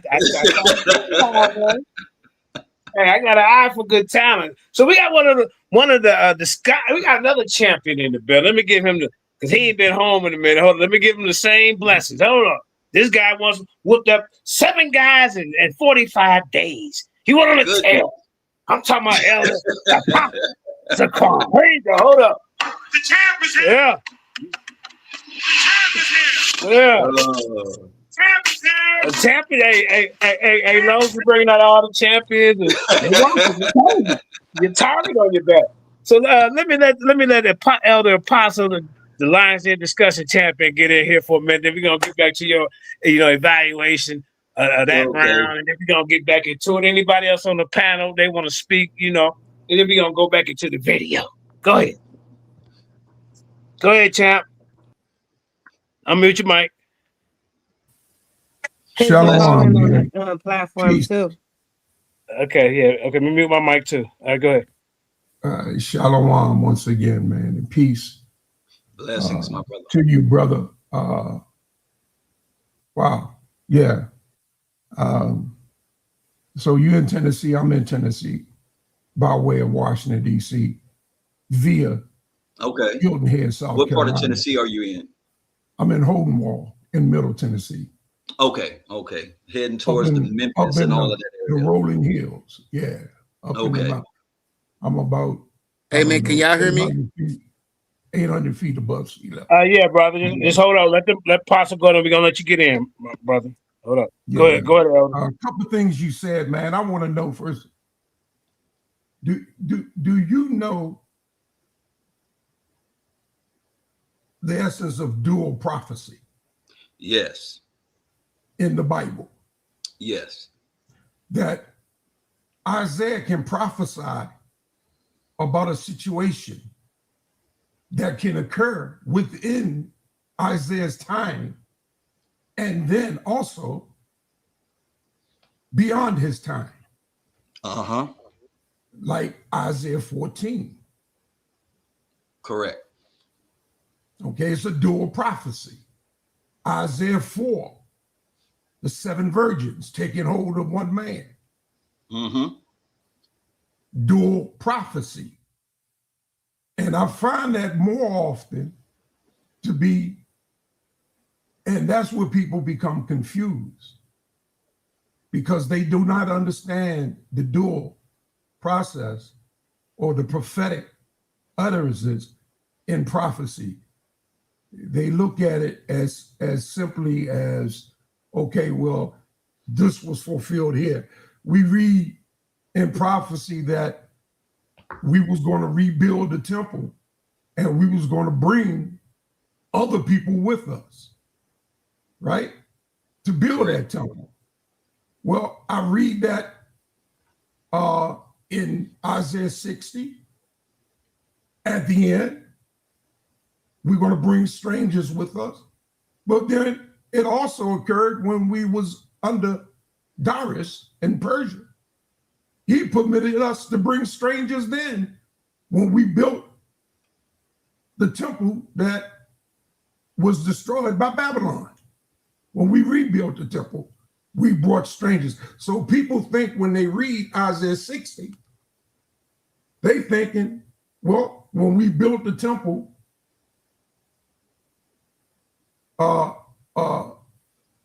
that Darius and Xerxes allowed us to build. We brought strangers. They gave us laborers. then that's the fulfillment of that scripture, but it's not.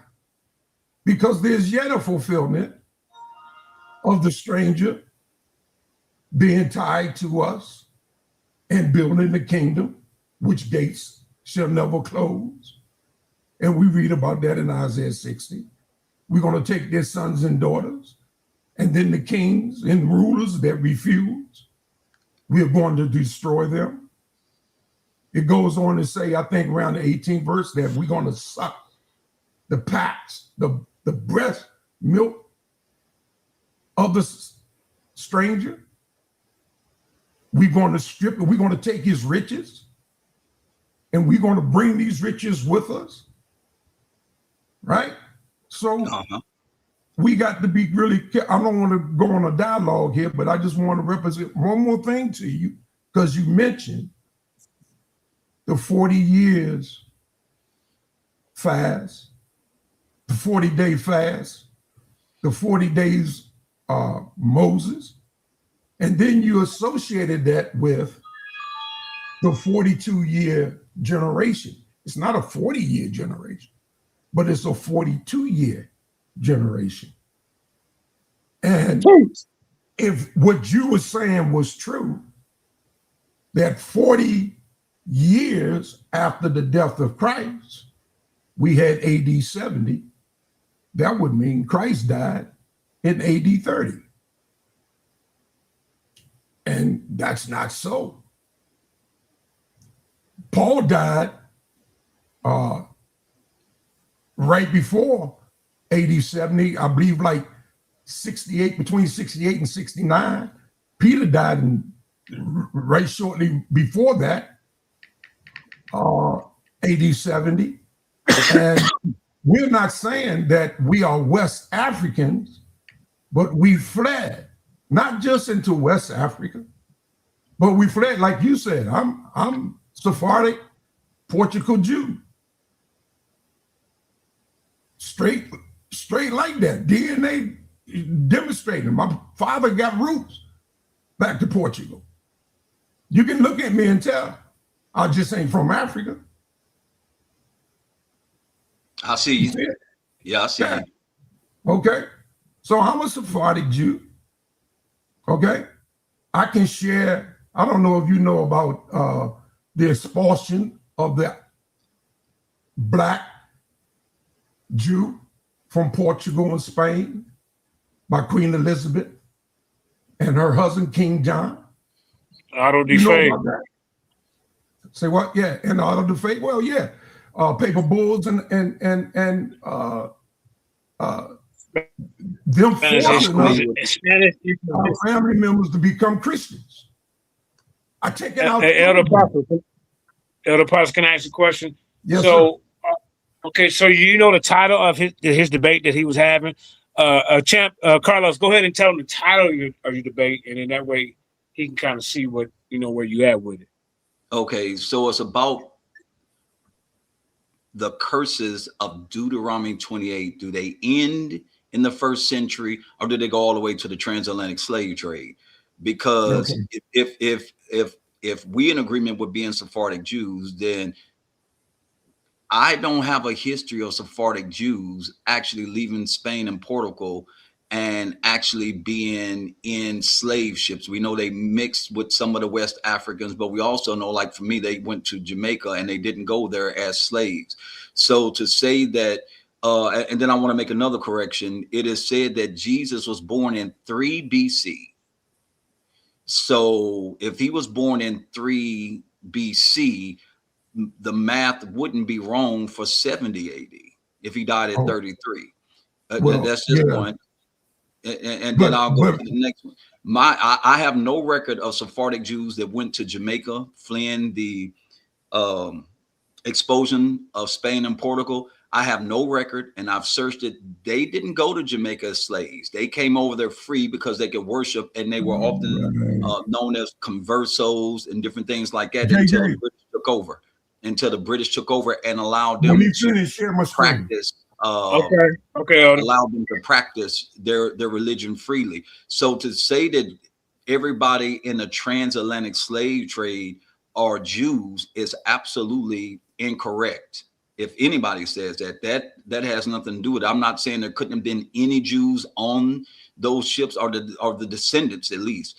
But to say that they just ran and grabbed all the Jews from 3,000 miles away and just hunted them down, as my brother YirmeYah said, that is crazy. There's no history on it.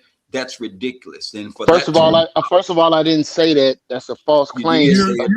That's okay. I got it. Hold on. At the Apostle, hold on, real quick. We got the first Lions Den champion in the building. Hold up. The champ is here. All the champions. All the champions. Hold up, I into this black man. All right. Hey, Jay. He get a little bit longer. All right, hold up. He get a little longer. The champ is here. Fucking with the champion. Yeah, I already know. All right, come on. Hey, All right, come the on, whole Jay. big champion in the building. Hold up, he went 15-0 up in here, man. The spirit is turning, as soon as man. Apostle, yeah, go ahead, Apostle. Then you got to let the other champion. Yeah, so here's what I Listen, wanted to say. I wanted to say this in our land. So if the Bible said that if you're going to use the transatlantic slave trade and say that's Deuteronomy 68, and God's word is true, if there are any Africans that are not Israelites on that ship, that already dismantles that prophecy. God's word is so true. And this is what a lot of people don't know. God's word, when he talks about truth, that means it is absolute. If one particle of dust gets inside of what God considers truth, God counts it as false. Because when God says something, it has to be exactly what he said. So you could never use the transatlantic slave trade and say, well, yeah, not everybody on there was an Israelite. Well, then you can apply Deuteronomy chapter 68 because God said this would only happen to the Israelites. I'm not saying that, brother. And I'm trying to get to the point just to right here. Share the screen, Jay. This is a okay. book. All right. Share the screen real quick. And then we're going to let YirmeYah come back. All right, go ahead. Yeah. We here to learn, y'all. This is a book written by Edgar Shaw. He's an eyewitness of the events. Hold up, Elder. Hold up. You got to take down his screen, and then I don't know if his screen might be away from the phone, but go ahead and take it. I can stop sharing. Hold on. He got to take his screen down. Yeah. Okay. True. Yeah, right, I can't take it down. All right, is that it right there? Okay. All right, go ahead. Okay. I'm going to let it play. Yeah, this for educational purposes, copyright, teaching level, whatever it is. Expulsion of the Jews from Spain and Portugal. You can kind of read through the paragraph here. In the year AD 1492, January 2nd, the Moorish stronghold of Granada surrendered to the armies of King Ferdinand and Queen Isabella. For the first time since the year 711, all of Spain was in Christian hands.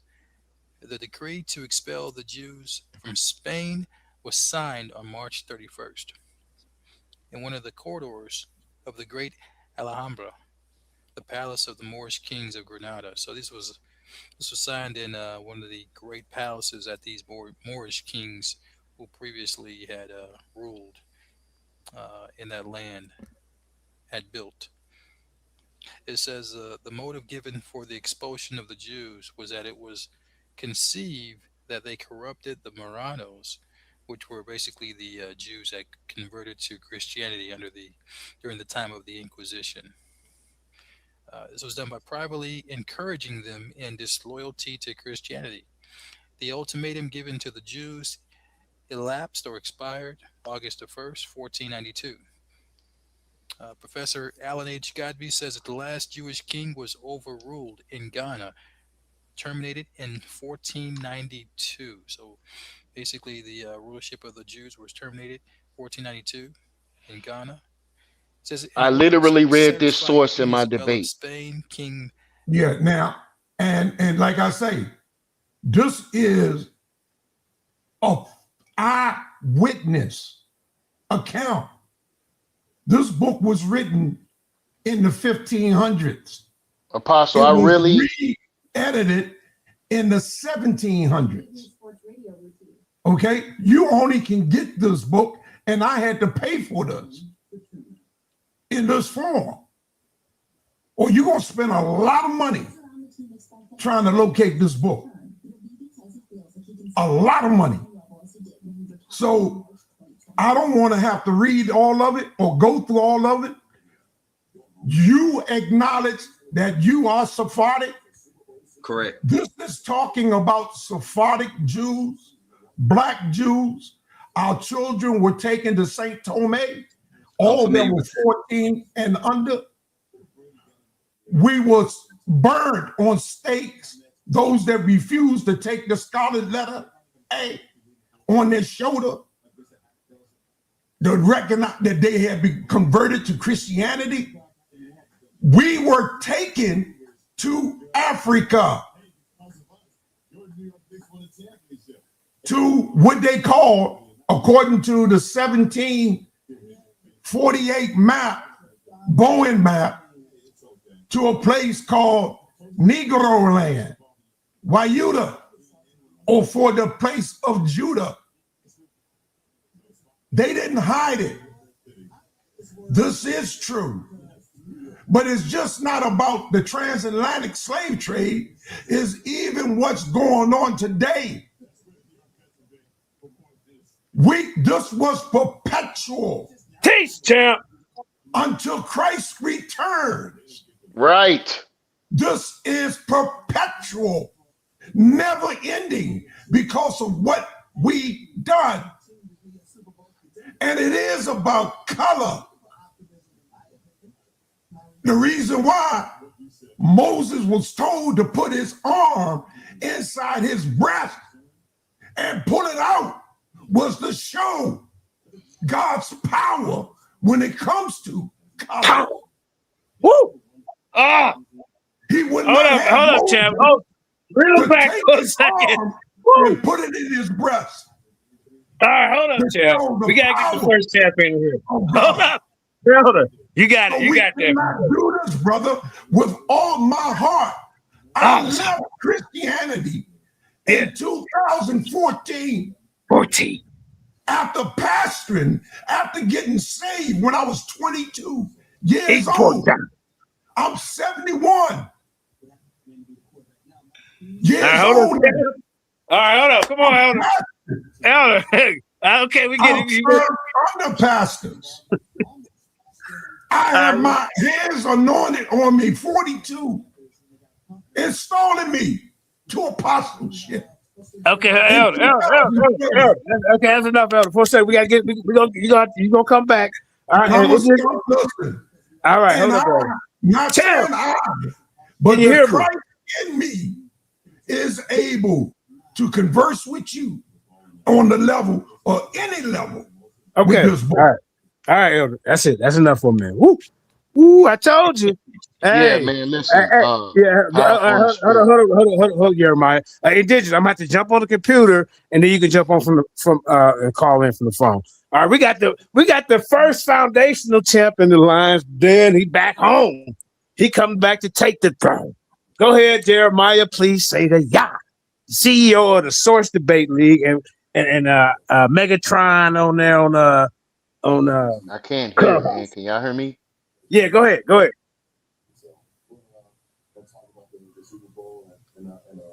Yeah, we hear you. Go ahead.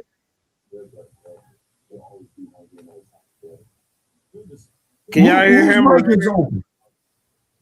YirmeYah, he debated against Brother Carlos. Yeah, we can hear you. I can hear you. They can hear you. And then Kareem, I'm gonna jump out and jump on from the computer so Indigenous can come in too. I'll be right back. Can y'all hear me clearly? Yeah, we got you, bro. All right, man. So,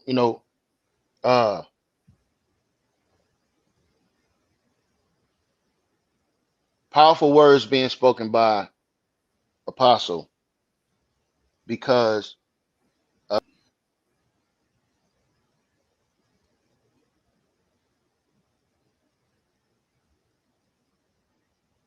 we lost you, champ. We lost you. Can y'all hear me now? Yeah. All right. But I don't see you on the screen. Yeah, Okay, there you go.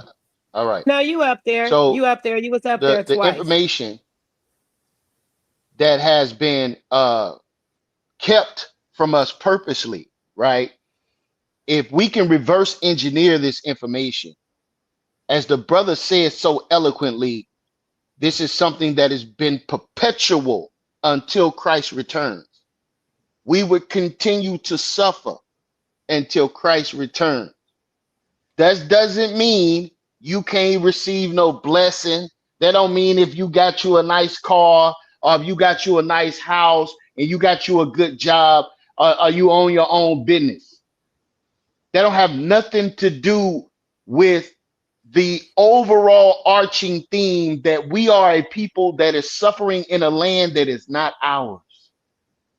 That's a part of the curses.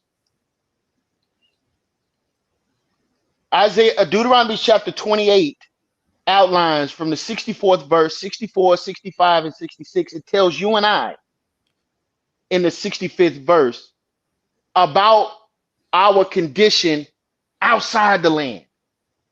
So simply because you can go to verses in Deuteronomy 28 that talks about what happens to us in the land does not negate what it also tells us what would happen to us outside the land. And the judge hurt that aspect by thinking that one cancel out another, and it does not. We would suffer in the land, then we will be led into captivity and suffer outside the land. You cannot say, oh, Deuteronomy 28 is only dealing with us in the land. When it tells you in Deuteronomy 28, we will be carried away from our land into a land that is not ours. Literally says that verbatim. And then tell us, get on live television, right? On social media and tell everybody the Bible is completely silent from the first century even to today. The Bible don't speak about none of it. When the children of Israel suffered in the 3rd century, 4th century, 5th century, 7th century, 8th century, 10th century, 13th century, 14th century, even today, the Israelites are suffering. Makita. I like to address that. Hold on, bro. Just a few more seconds, because you made a few statements here that's disingenuous. Okay, brother. Right?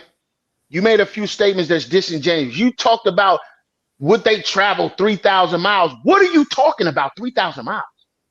Okay. I told you during the debate that you pulled up a map of the United States and said, would they travel 3,000 miles? I never said that. I was talking about Spain, Portugal, and Africa. Right. And I was showing that these are the lands in which the Jews in Spain and Portugal who are black were outcast to. I showed you the lands, right? It talked about the Dahomey tribe, which they just had that movie called The Woman King. Right. And it spoke about the Dahomey tribe. Well, who are they? Right?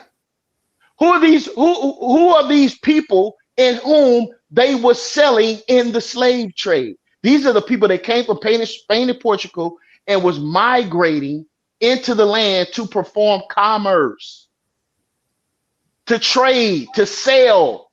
That was our skill, and we was efficient at it. And you're telling me simply because other people may have been on the slave ships, that eliminates the slavery that was prophesied that we was going to go through? Absolutely.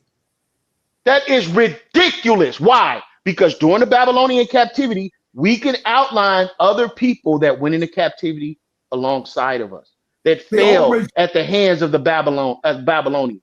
People that fell before us. Talking about strangers being among us. Right. People that fell before. That's right. They fell before us, after us, and at the time that we fell. It wasn't just only Israel, but it was prophesied about Israel because it's God talking to Israel. And he said, this is what you're going to go through. Does this mean nobody else is going to go into slavery? No. But when we start to outline what was actually done, blow by blow, in Deuteronomy 28, we can see that Spain, Portugal, Africa, and America. We can see it. And for you to say that we cannot see it is disingenuous at best. At best, it's disingenuous when Deuteronomy 28 says your children are going to be taken from you and you will have no might in your hand. And I read you a book that talks about the horrific scene where children were being pulled from the arms of their mothers and their fathers. And you're going to tell me that ain't got nothing to do with the Bible?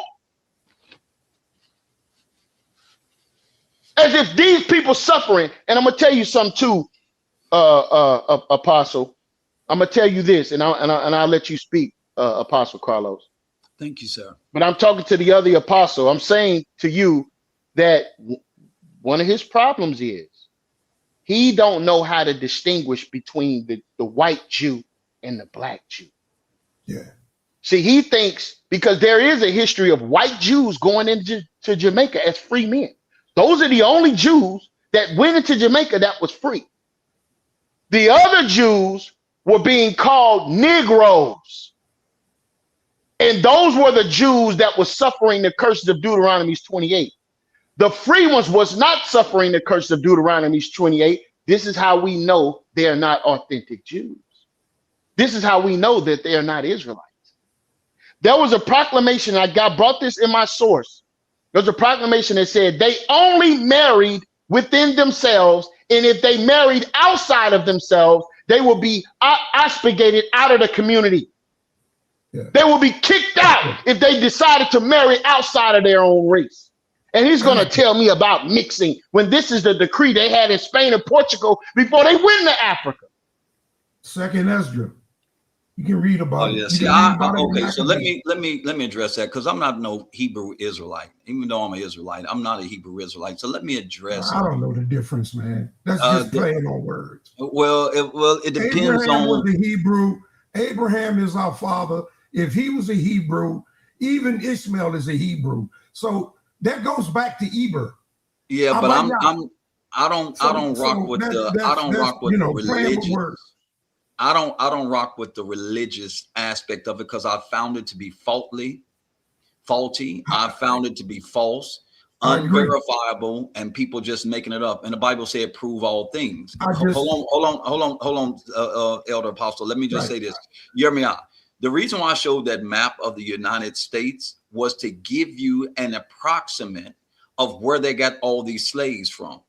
Slaves came from over 3,200 miles away, which is equivalent like from going to New York, going all the way over there to California. And that's a long distance. So, and that ain't the only one. And they was just thousands of miles of them grabbing slaves. So my point being made is that you're going to tell me that's a 2-month trip, right? Say that again. That's a 2-month trip by boat. Right. Okay. Gotcha. Okay. And here's the thing.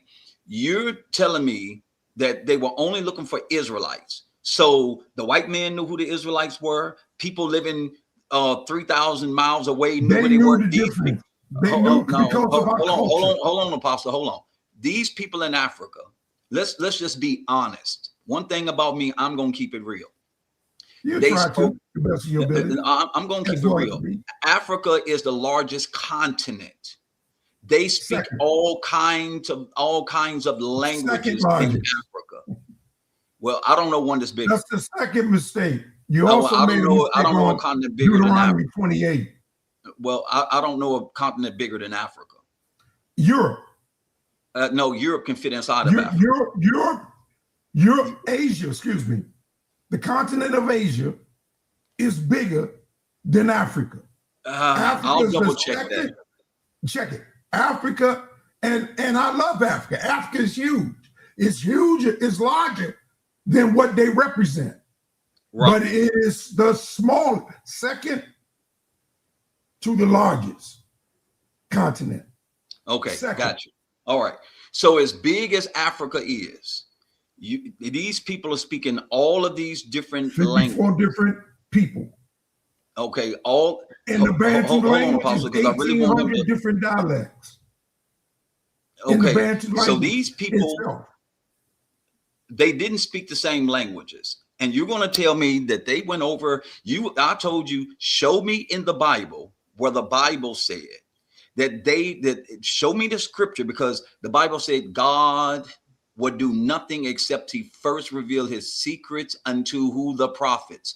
And I asked you, show me in the text where it says that all of Israel will be scattered over into West Africa, and then they'll be scattered again into the U.S. or the Britain territories. It ain't. Listen to what he's No, no, no, asking, no, no, right? because they Listen to they what were he's asking. Hey, you know, Absolutely. hold on, Apostle, real quick. Oh, Hey, listen, they were brother. I want you to show me. I want you to show me. I want you to let me say this real quick, Apostle, Elder Apostle, real quick. I want you to show me a Honda Accord in the Bible. Show me a flat screen TV. Show That me ain't crack. God. Hold on, bro. Hold on. So what you're asking is names of places that received those names after the Bible was written, right? Somebody say, well, show me America in the Bible, right? That is ridiculous. What we Hold do on, is we look at the characteristics. Please don't interrupt me, because I didn't But interrupt you, I bro. actually had the mic. Did I interrupt you though? Did I interrupt you? Did I interrupt you? I Did I actually interrupt you though? a question, brother. Did I interrupt you? Did I interrupt you though? to answer that, brother. But I actually really had did. the mic, brother. Okay, okay, but I'm I'm saying that's ridiculous, right? To make those statements. Go ahead, Apostle. Right. First of all, this says this land was a land that we never seen. The language would be a language we never heard.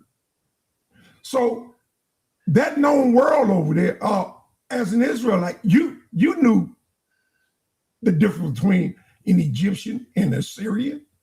We knew the difference between those people because we had common relations with these people. But there are a certain type of people that were not there, that was instituted in bringing us over here, where that language, we never heard it before. These people we were not used to. This land we never seen. We seen all the land over in that region, in the Levant. We were accustomed to that. You got to open your ears, brother, and stop looking at this thing as a way of speaking racially or being racist with it.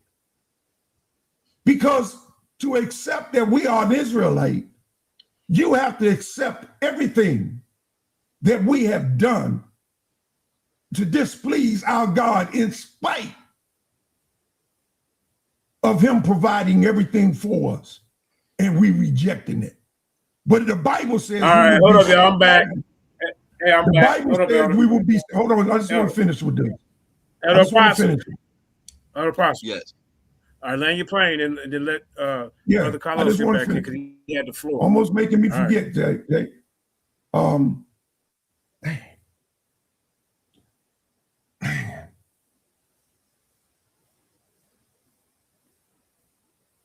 Well, You were speaking about us accepting the everything that we displease our God, man. That's what you were speaking on. right. Everything. When the thing is, we should be the most sorrowful people on the planet,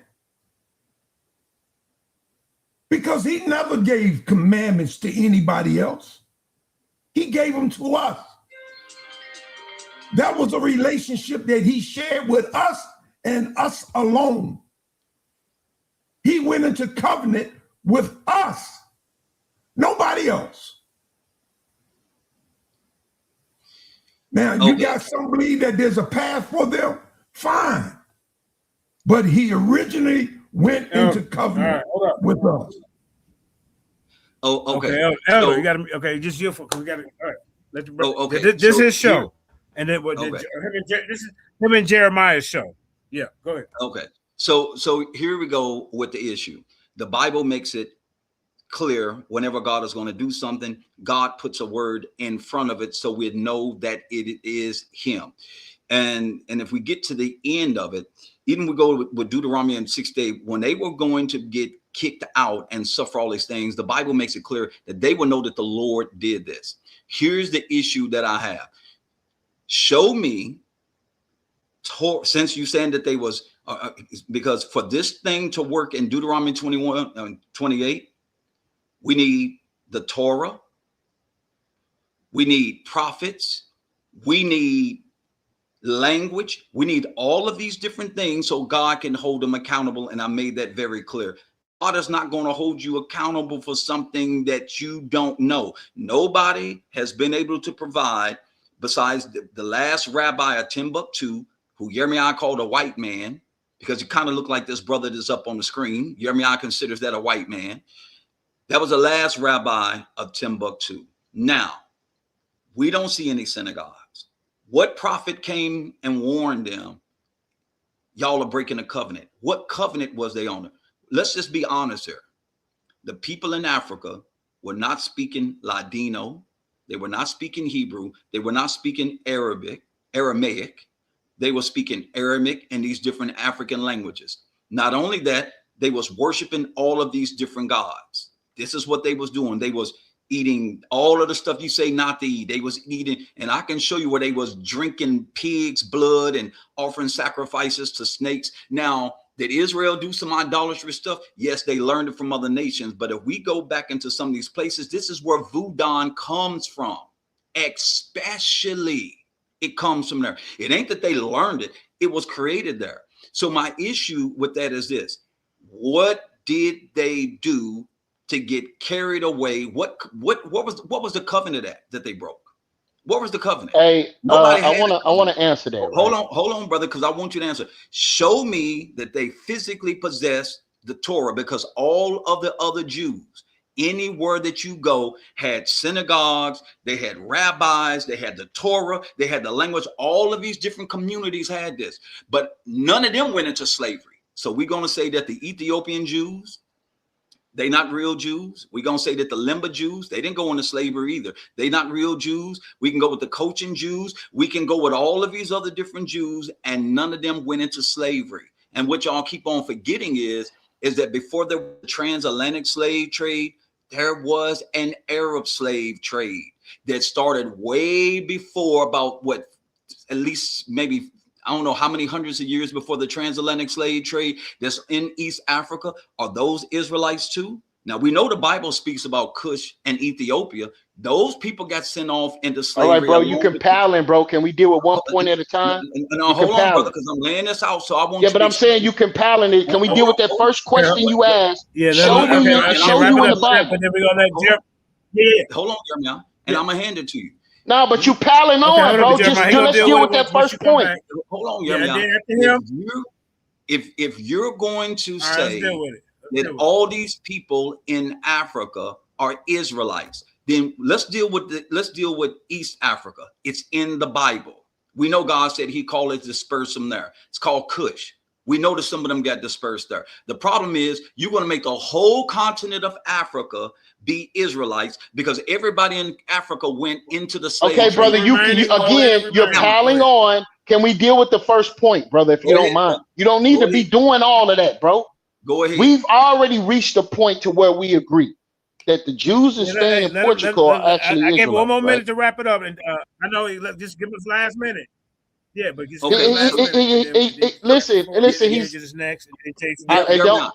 I'm going.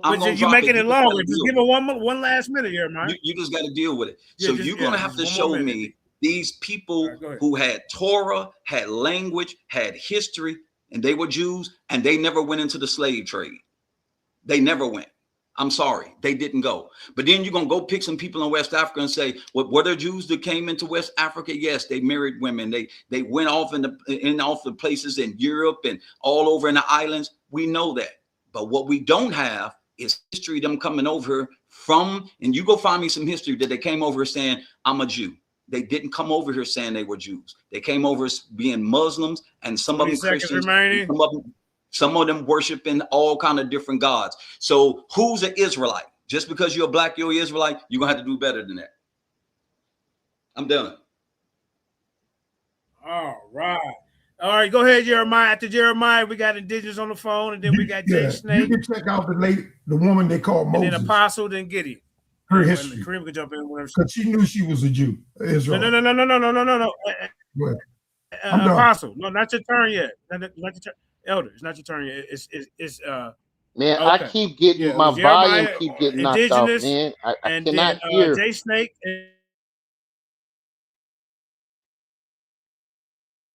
You want to go in and come back out?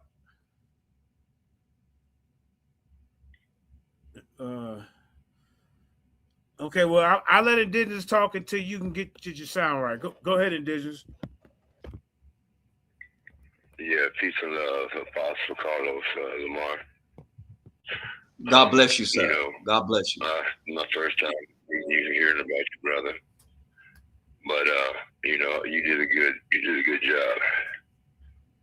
You know, we've been dealing with this, me and Apostle. And Apostle come up and did a good rendition of my teaching points about the papal bulls and you know. Nigga, quit that. What I tell you about that mess, man? Negro land. What I tell you about that? I brought into this community. You know, look at him sitting there frowning. Don't play with me, man. Don't do it today. Come on, y'all. We got to do it. Us three got a show to do in a couple of days. I can prove exactly what I said when I brought it to you. All right, come on, Indigenous. Get to the point. Yeah. I want y'all to distract. You didn't. Go ahead. Stop that, man. You need to quit that. Come on, man. I'm not the one. You know, I got a bachelor's degree in theology, man. I got a bachelor's degree in theology. Go ahead, Apostle. Chill out, man. Hold on. I don't know who's talking, but just listen, because Apostle don't want you to hear, because he says Joseph is the just father. Just stay off Apostle, though. But, you know, I thought that Jesus redeemed us from all the curses of the law. Shut you down. Oh, my. End the story. I don't need to say nothing else on that topic. All right. Now, wow. When he says I'm the one who brought you out of Egypt and all of that, yeah, I believe you, brother. You see what I'm saying? I understand where you're coming from. You did a great job. You did a great job. And then, you know, with Jesus being God, you know, it says all these scriptures. It says 1 Timothy 3:16 that God was manifest in the flesh. It says in, what is it? John 1:1-3. In the beginning was the Word, and the Word was with God, and the Word was God. Yes, sir. And then it says, after that, the Word became flesh. Okay? So you're right about that too, brother. You know, like I said, you see what I'm saying? And yes. This is what we're dealing with, because these Hebrew Israelites are liars. Oh, they get up here and lie about the Bible, and they make it say what they wanted to say. Just like the curses. For the longest time, they were saying Israel was the one who got the blessing. Until I told them Abraham was the first Hebrew, and he was not no Israelite. So you telling me Abraham and Noah didn't get the blessing? Are you telling me? Because look. And he wasn't the first Hebrew. You don't know what I'm talking about. He got one more minute. Quick button in, bro. Yeah. Tell him. He got one more minute, and then it's Jeremiah's turn. Jacob was named Israel. That's when Israel come about. That's way late, yo. Abraham was the first Hebrew. So why don't you have the faith and just be a Hebrew and leave the Israelite alone, because it's a nationality. And these modern Jews come from the rabbinic Jews. The rabbinic Jews who split. And you ain't supposed to call yourself a rabbi neither. 20 seconds. That's another thing in the Bible. 20 seconds. So they split from the rabbinic Jews. That's the Pauline doctrine. After they, crushed Israel, right? After they crushed Jerusalem. So, in 70 AD. So they went off and made their own stuff. And then what spawned off of that is Judaism and Islam. All right. So that's what that is. All right. We got the My God. The Hall of He's Fame cooking. champion in the building. He's cooking. Brother YirmeYah, please say the Yah. I think he was next, and then it was Jason and Gideon. Go ahead, champ. YirmeYah, you got the floor. Unmute your mic or whatever. I don't know if you still having technical problems. Unmute your mic. Shout out to Sister E. I see you in the building. Hester Nero, Water Blue. Yeah, we hear you. Yeah, I want to share my screen, right? So I'm going to deal directly with this question. By the way, this was in the debate. This was in the debate. I brought this out in the debate. All right. This is the answer to the man's question. So I said, a man piling on 9 million damn questions. Let's deal with one point at a time. Don't be afraid. Oh, that's one point at a time. Right? So it says, where is the Torah? Where is the synagogues? But right here in Deuteronomy 28, can y'all see my screen? Yeah, you good. Yeah, we see it. We see it. Go ahead, teach. All right, so right here, it says what? And the Lord shall scatter thee amongst all people, right? Amongst all people from one end of the earth, even unto the other. So now we know clearly they're outside the land, right, Jeremiah, Judah? They're outside the land, right? Yep. And they shall be scattered amongst all people from one end of the earth to the other. They're outside the land. So I don't need you to double talk. The Bible in Deuteronomy 28, which is the title of this debate, in Deuteronomy 28 is telling you and I that they're outside the land, first of all. Now, where are their synagogues? Where is their Torah? Right? And there, where outside the land, thou shalt serve what? Other gods, which neither thou nor thy fathers have known, such as what? Voodoo, voodoo, all of this other nonsense, the statue worship, all of this stuff. The Israelites would be doing that, Carlos Lamar. So everything that you are using to demonize is actually the evidence of who these people are. And don't leave out Christianity. And there they shall serve other gods whom their fathers have. They shall serve neither nor thy father have known, even wood and stone. And look at this. And amongst these nations, this is also outside the land. Amongst these nations that they have been scattered, shall thou find no ease. So what I did, Elder Apostle, is that source that you brought. I brought that out in my presentation, right? Let me show That's that. a powerful source, man. Let me show that, right? Let me show that. I'm sharing my screen, right? This is my PowerPoint right here.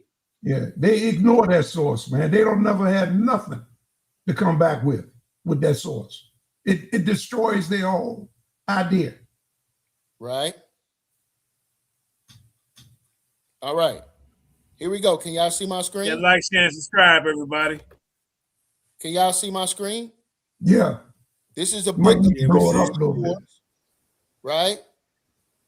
Again, this is what he believed Abraham, Isaac, and Jacob looks like, brothers and sisters. That's why the color of my sources repeatedly said these people were black, the black Jews, right? Look at this source here. This is what the brother was reading earlier, right? This is from the New Voyage to Italy, right? What do it say? The Jews are all black.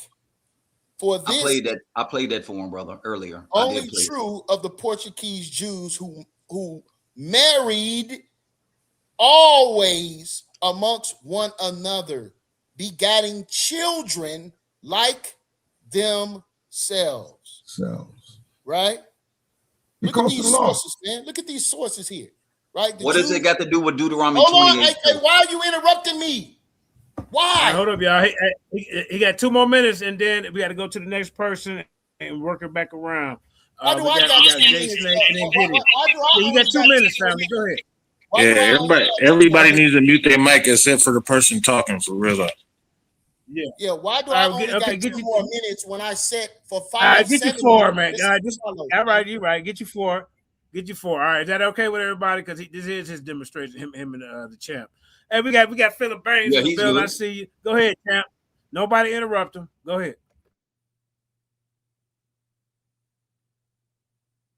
Right. So Go ahead, here's Jeremiah. the synagogues, right?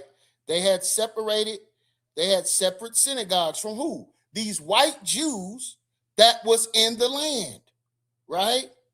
In conquest of supposed superiority, they had not till lately married in any other way, right? Incorporated with their brethren of the nations, right?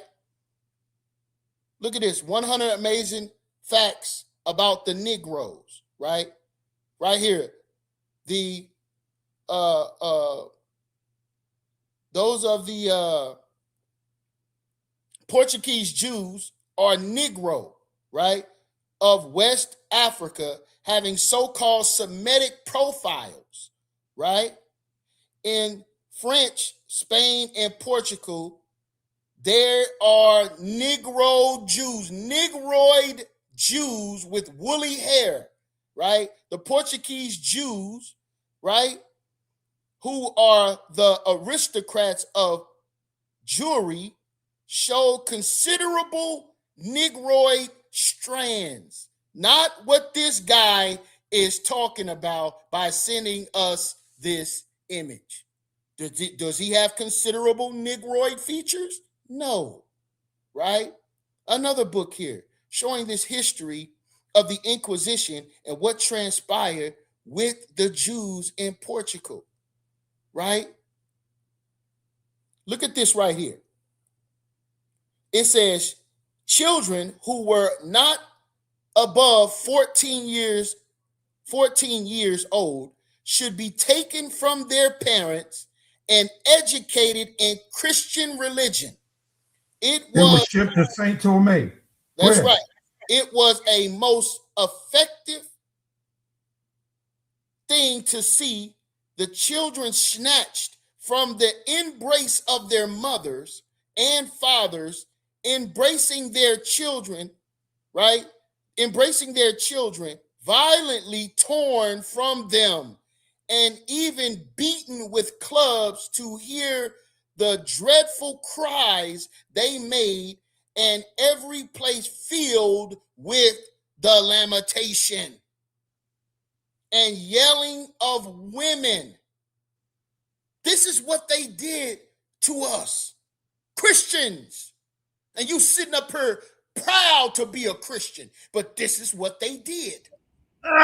Forcibly baptizing our children. This book is Jews and Moors in Spain. This Negro ain't never read none of this history. He ain't never read this stuff at all, and he don't even care to know it. Hold up. But 1 minute remaining. 1 minute remaining. All right, I'm showing the horrific treatment that aligns with Deuteronomy 28. And it says in Deuteronomy 28 that your children would be taken from you, and there will be no might in thine hand. This is what we're seeing. You're gonna tell me that don't line up with Deuteronomy 28? Stop playing, man. All right, champ. Hey, the Hall of Fame champion is back home. He's trying to. Hey, he won his belt back. We got a new champion in the building, Apostle Carlos Lamar. We got some other people in the building. We got Lions in security in the building. Go ahead, Jay Snake, get your word in if you don't go to Gideon. Go ahead. What it do, what it does. Man, I'm just here showing some support, man. I ain't really got too much to say, man. You know what I'm saying? Apostle sounds like he got a lot to get off his chest, so I'm going to go ahead and give him my time. You know what I'm saying? Go ahead. All right, go ahead, Apostle. And then we got to go to Gideon. I wasn't expecting that. Thanks, Jay. Just to regress, about Christ's age, we know Herod the Great died in 2 BC. He died in 2 BC. He said Christ was born in 3 BC.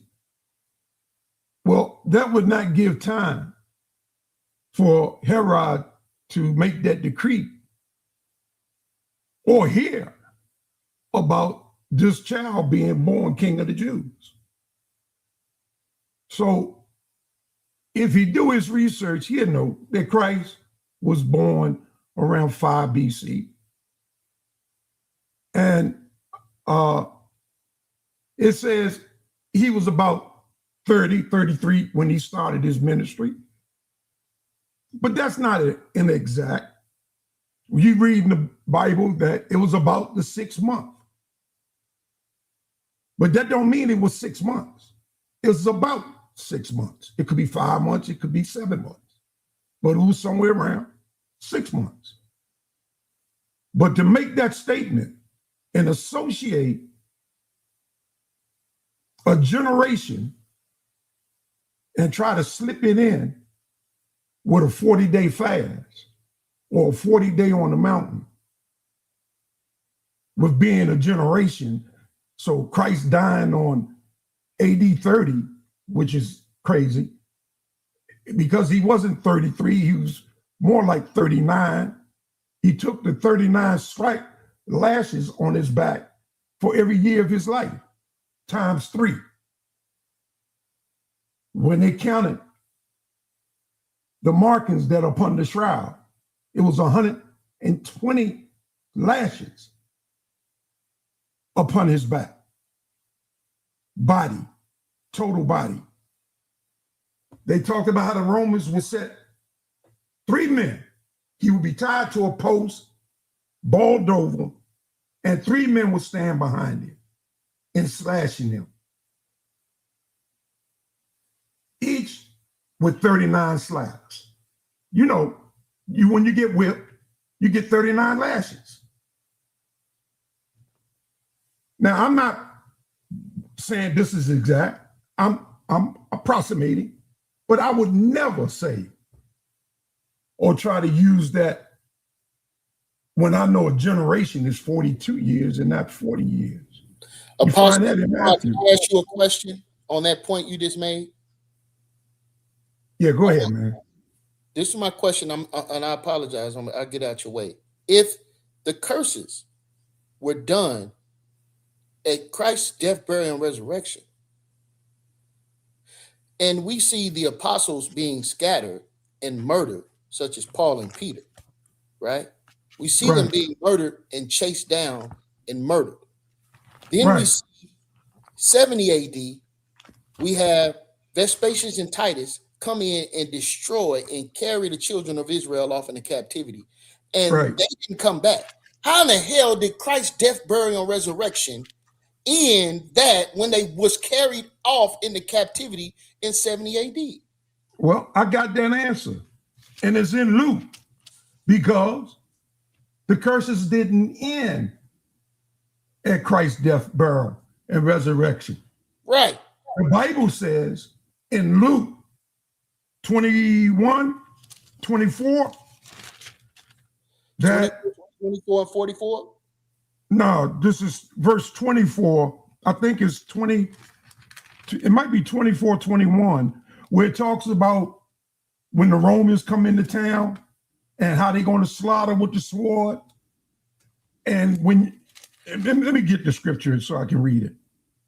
I believe it's 2 minutes remaining. Then I gotta turn over to get in, and then yeah. But I'm just saying you can get it in 2 minutes, fam. We gotta share the clock. Well, I gotta find the scripture, Jay. I'm looking for the scripture. If it's all right. Oh, okay. Well, you want to come back to you? I believe it's 20. No, I'm in Luke. I'm right here, man. it's just either 21. Okay, go ahead. 24. Go ahead. Behold, betrayal with the and truly no. You want your sandwich? No, ma'am. 20, and they shall fall. Hey, listen to this. And they shall fall by the edge of the sword. 24, and shall be led away in captivity unto all nations. And Jerusalem shall be trodden down, and the Gentiles shall be trodden down of the Gentiles until the time of the Gentiles be fulfilled. When will be the time of the Gentiles fulfillment?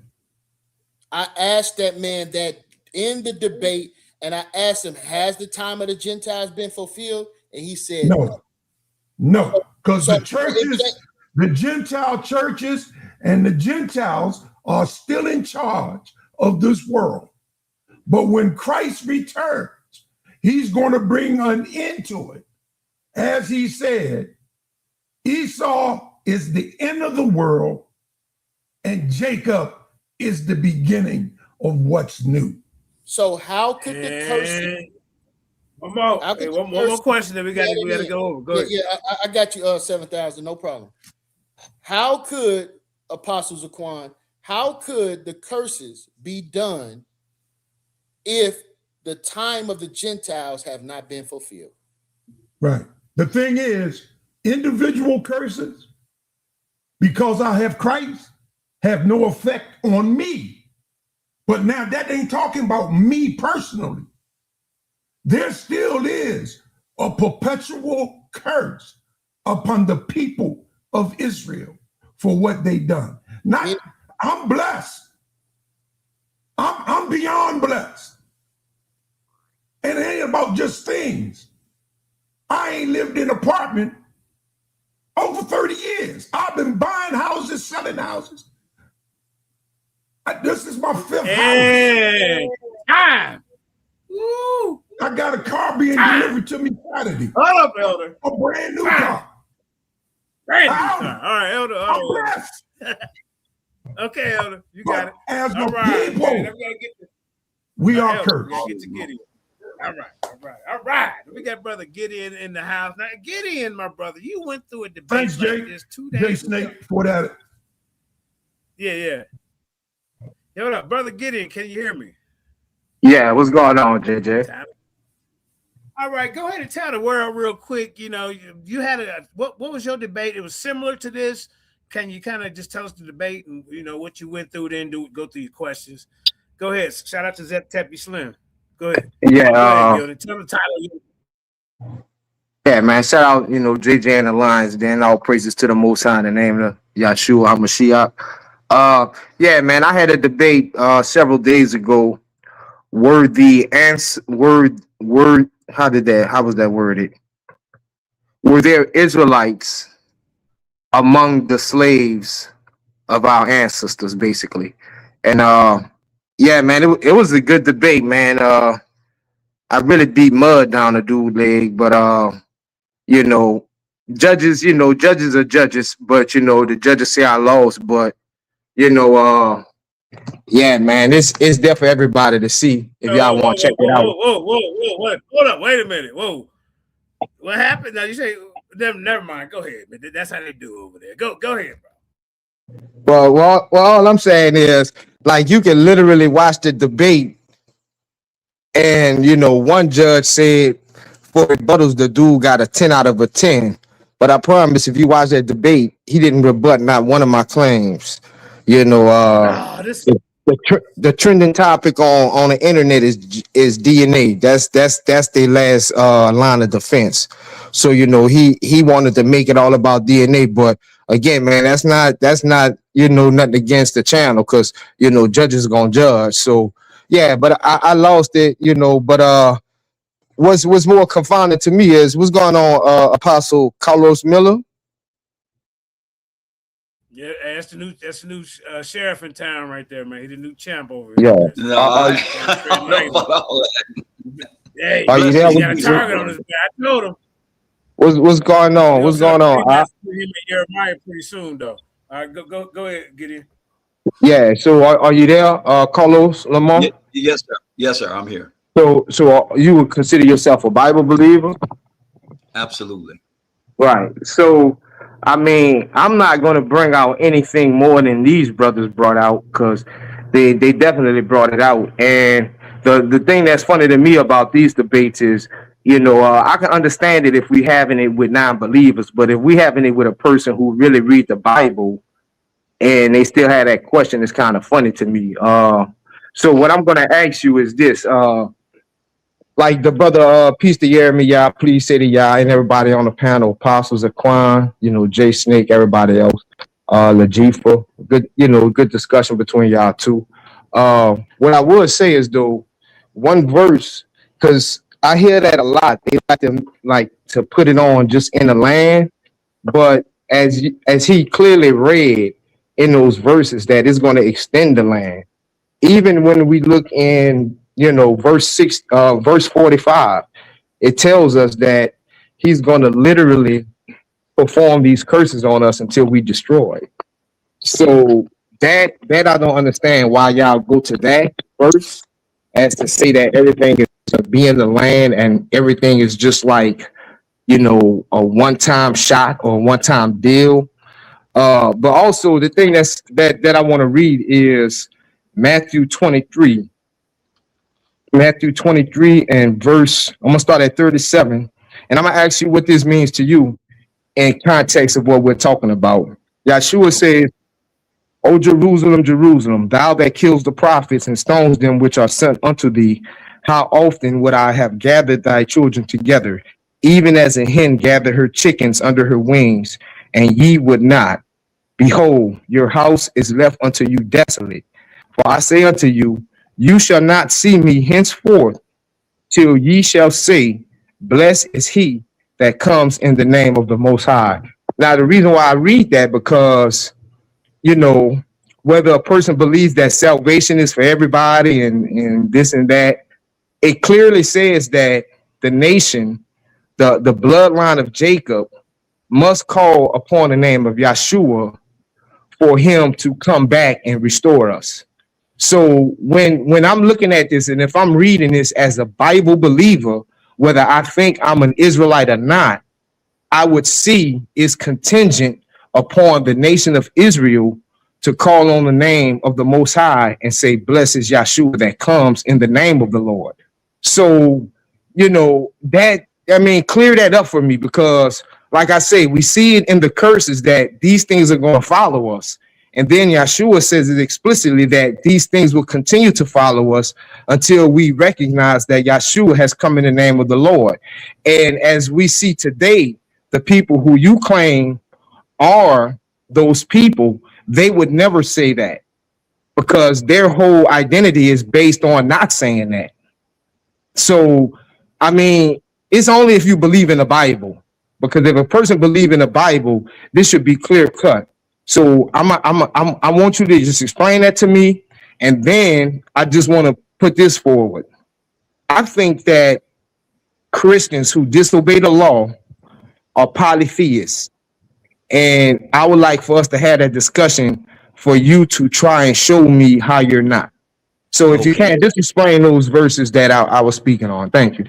Okay, got you. God bless you, my brother. So the first thing that I will tell you is that prophecy did come to pass where they would get kicked out of Jerusalem, and that they will be scattered. Now, I want to make this clear, though. Did not everybody get scattered? And this was in the video that I did with YirmeYah, because I brought to him those that believe Christ also believed when he told them to leave Jerusalem and flee to the mountains. The only people who suffered 70 AD were the rebels, the people who hated Christ, those that rejected him. Those are the ones that got beat up and killed and scattered. Everybody else went into Pella. You can go and look this up. This is history. They was there. They was in Pella. They came back into Galilee. Even when the Bar Kokhba revolt started, they did not get involved. They were Christians. They said, we're not getting involved with that because Jesus already spared us once in 66 AD when we left up out of there. We're not getting involved with this rebellion that y'all trying to bring up against Rome again. And of course, Romans killed and crushed them again. So that will be the first thing that I will tell you. When you're dealing with the scattering, that's dealing with disobedient, rebellious people. Now, for you to claim to be one of those people, that not would mean people, but Israelites, right? Well, yeah, the Israelites. That means that you totally rejected Christ when he came, and this is the consequences of that rejection. It is to be scattered. Scattering is always connected to rebellion and disobedience all throughout the Bible. God is not scattering people just because he ain't got anything to do. Punishment, scattering comes, that is a consequence of the disobedience. And then I will go to the next thing. The next thing would show you, if you go to Zechariah number 14, it would tell you, You're saying that they got to call on him as a people before he returns. Well, here's the part that people fail to understand. Do you have? I didn't say that. That's what Yeshua said. But go ahead. Right. When you right. I'm not referring to you. I'm just saying overall. So, do you have some people that they call the Ashkenazi Jews, and there's a debate on whether they're authentic or not, and you know, because people did convert. That's what proselytes are in the Bible. Anybody could convert to Judaism. Jesus even spoke of them getting a proselyte and making them twofold the son of hell by introducing them to their religion. This is what Paul fought against, that he was a part of. So even if they are not authentic bloodline Jews, which, and I'm gonna be 100% honest with you, there is no 100% authentic Jews because they came out from the beginning mixing with everybody. That's all through the Bible. The Canaanites, the Hamites. Be quiet and be still, brother. I'm talking to him. You don't want this information to come out. Go into your books and you will find out that they were already mixing with all of the different people. So here's what I will tell you, my brother. There's a prophecy that is in Zechariah 14. Let's get rid of the Ashkenazis. We got Ethiopian Jews in Israel. We got Sephardic Jews in Israel. We got Jews from other places that can trace their history back. Those people have come back into Israel. And if you go read Zechariah 14, it'll tell you. Yeah, those that are aligned with the Ashkenazi Jew DNA. No, listen, brother, calm down. It tells you in Zechariah 14 that when the Lord comes, Judah is already there. Right. There. So my brother, so we could go to the next person, because you know it's like, you know, you kind of hold up, get into the chat wasn't done yet, man. Okay. You know, I just kind of want to clear it up because it just basically clear it up real quick, man. Yeah, so basically, he's rambling, JJ. The man is I'm answering the question. So Judah is there, brother. Judah is there, and they're going to have to call on them because they don't believe in them. Most of the people that are in Jerusalem, they're unbelievers, but they're going to have to call on them after they get attacked, and that's when we have the Battle of Armageddon. So there's your answer right there. Not really, because what I asked you is one of the points that you made against YirmeYah Yah was that these curses are basically on the land and they don't extend past the land and they're not repetitive. And the verse I went to in Deuteronomy 28:45, it says, moreover, all these curses shall come upon thee and shall pursue thee and overtake thee till thou be destroyed, because thou hearkenest not unto the voice of Yahweh thy Elohim to keep his commandments and his statutes which he commanded thee. Now, this isn't talking to the believers of only Yeshua. Actually, like you were saying, that's true. Yeshua provided protection for those who believed in him, but there were other Israelites who did not believe in him. So I was asking you, do the curses extend past the land? Once not only I showed you that verse, but several other verses were showed by apostles Aquan and YirmeYah Yah to show that it does extend the land. So just I mean, that's just a point that you can't deny. So can I share something with you? So you're saying that's not true? Are you still saying that that's not true? I'm gonna show you the only way that it can be true. Can I share my screen and show you something? Sure. Yeah, okay. Ahead. Let me share it's my your screen. world. Then after that, we got indigenous, we got hoodoo, voodoo, Louisiana voodoo, we got G.D. Capone after that. Then it's back to YirmeYah and Apostle. If we, we keep going. So let me share my screen real quick. Good questions. I actually appreciate it. I really told you, Champ. Didn't I tell you? I said, hey, they finna come out. I told you. And once you finish with that, I'm gonna relinquish. But can you speak on the polytheism discussion once you finish that? Because I don't want to come back and I'll go to the next. Hey, you trying to get me in trouble now? Let's see if you can share my screen if you don't mind. JJ, we'll talk about that next time. Yeah. This brother trying to get me on the hot seat for real, but I appreciate it. Okay, so I'm just going to read this to you and you can ask for any clarification.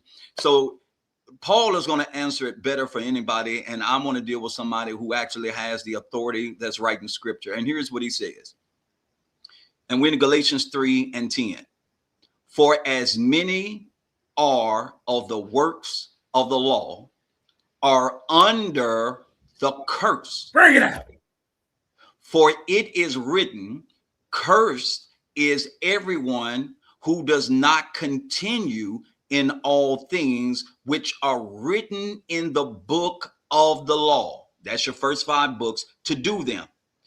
But that no one is justified by the law in the sight of God is evident. For the just shall live by faith. Yet the law is not of faith, but the man who does them shall live by them. Now, check this out, my brother. Christ has redeemed us from the curse of the law, having become a curse for us. For it is written, cursed is everyone who hangs on a tree, that the blessings of Abraham might come upon the Gentiles and Christ Jesus, that we might receive the promise of the Spirit through faith. So, my brother, that's what I would really say to you. If you want to try to keep the law, right, and you say, I'm going to keep this law, you are required to keep the whole law. And if you fail at one point, you've fallen of all, and now you fall up under the curse. That's why I don't deal with the law. I deal with the grace. Now, it doesn't mean that I have liberty to sin, because we have a royal law, which is the 10. That's it. We got that royal law. But if you're going to keep the law, brother, you're going to miss it and you're going to fall under the curse. So maybe these brothers are My brother, cursed. but still, you're not answering. You're not going to keep the law. That's ridiculous. Indigenous, hold up, Apostle. We got that's Indigenous ridiculous. next. Most ridiculous thing I heard in my life. Okay, Elder. You're taking it out of category. You're taking that thing so far out of. You got to wait till your turn to deal with it. Write it down, Elder. All right, come on. Indigenous. Then we got Hoodoo Voodoo in the building from Louisiana. Then GD Capone, and then the brother at the bottom. Oh, excuse me. I couldn't see. That's Sister E. Yeah, all right. Sister Eden popped out. All right. Yeah, I see we got Go Sister ahead, E putting sugar in her grits. I don't know what's going on. Yeah, I do too, man. What's wrong with you? My people from Mississippi. That's the. You can put anything in your grits but milk. Put anything in your Hold grits up, let me but say milk. this real quick. Okay, look.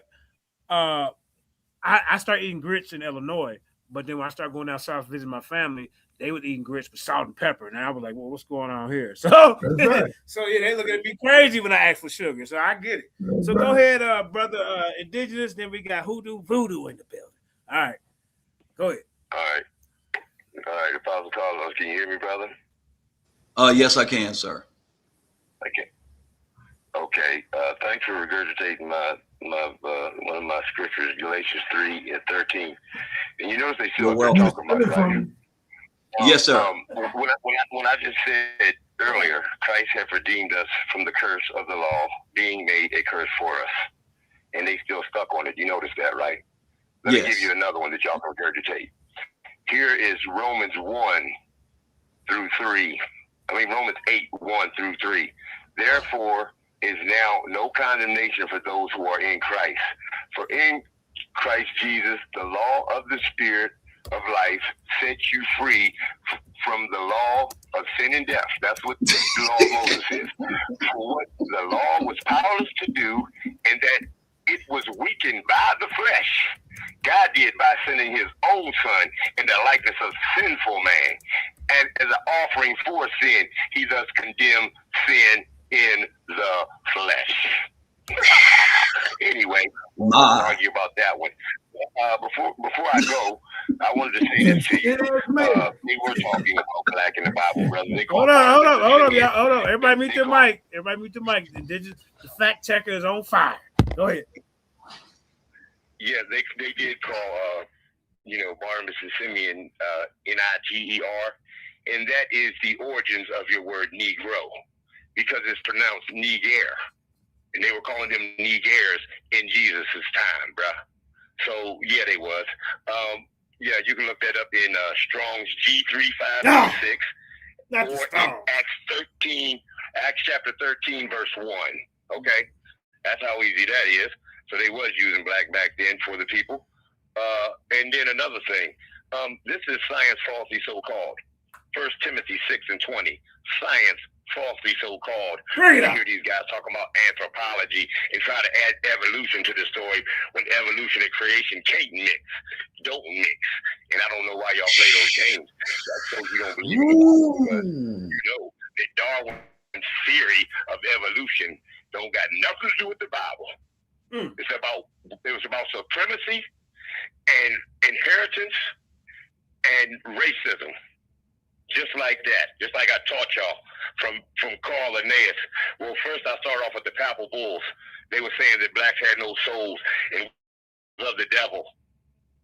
And then you get to Carl Linnaeus, who classified us and said we were lazy, shiftless, and cunning, and started the monkey stuff and created anthropomorpha. Okay, that's it. And anthropomorpha changed to primate. They changed the word anthropomorpha to primate.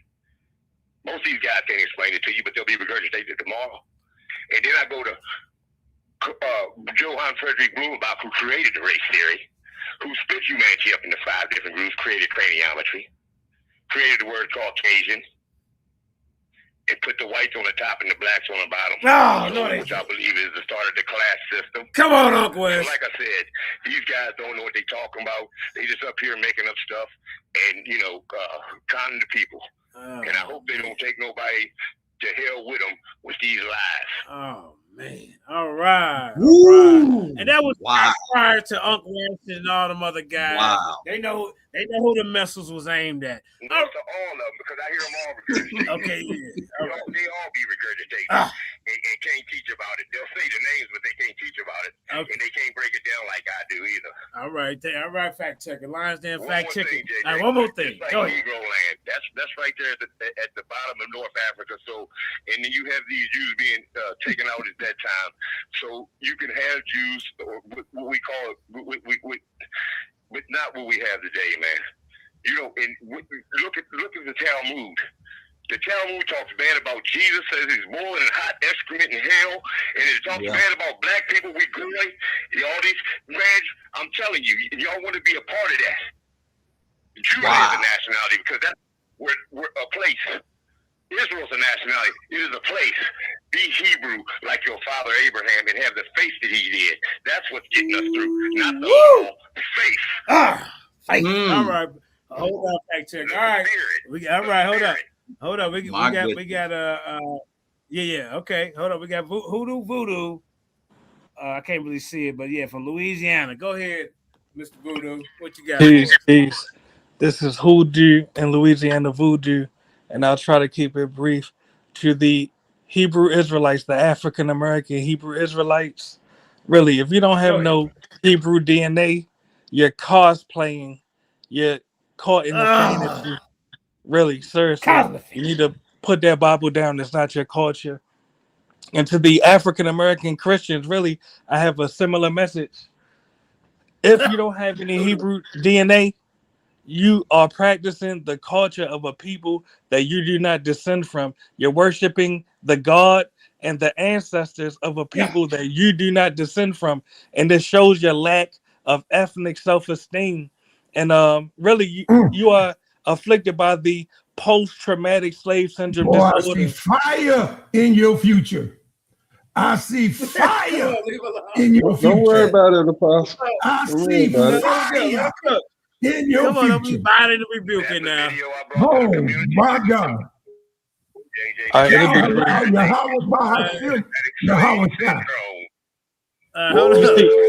Hold on.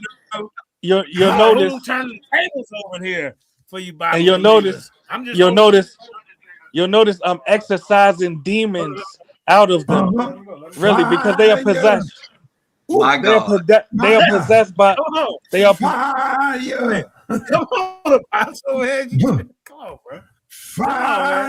Man, you got to call these demons out. Can't be scared. I'm You telling can't y'all. be scared, Apostle. No, sir. Go ahead, Hoodoo Voodoo. Do your No, thing, sir. man. I ain't scared. All right, go ahead. Let you know I ain't scared. I'm just calling it out. I ain't playing with that devil. All right. Yes, but the point is, I'm exercising demons that these African Americans with low self-esteem are afflicted by. Really. Yeah. So the point is, put that Bible down and pick up your family tree. Every Only time a you pick demon can that say Bible, that. every Come on, time, Apostle, because Frankie the same way. Frankie tear down the Bible every day, and I don't see you Well, casting them out. So just he come on, gets it come too. on. Believe me, Okay, well, he just get it you, too. all right, all right, okay. Apostles, As long as he Apostles get a it. hit dog hollering. Yeah, He's a hit dog hollering. that's Man, all is He's you a right. hit dog done, bro? hollering. But the That's all point is, right. respectfully, the point is, every time you pick that Bible up as an African American, you're turning your back on your ancestors. You're spitting in your ancestors' face that got whipped by Europeans that forced that same Wow. Bible on them. That's a fact. Wow. So My it's best ancestors that we don't know practice. nothing. And I say this They in don't know closing. nothing. They don't see I nothing. say this They in don't closing. talk nothing. And if you got ancestors that you talk to, you worse off than what I thought you were. But that's Jesus okay. is You keep playing with it. now watch this. Because he sure enough got some fire for you. But And I watch ain't this. talking about no Hey, hell. hold up, y'all. Hold on. I got to make an announcement real quick. Sister Karima, can you put the link back in the chat so your mic can come back on? And once Sister E and GD Capone say their piece, we're gonna let YirmeYah and brother Apostle Carlos go back for a little bit more. Then we're gonna get up out of here. We've been on for almost 3 hours. So Karima, if Yes, you and put that allow back me in to there, land my plane. Allow me to go land ahead. my Yeah, plane. yeah.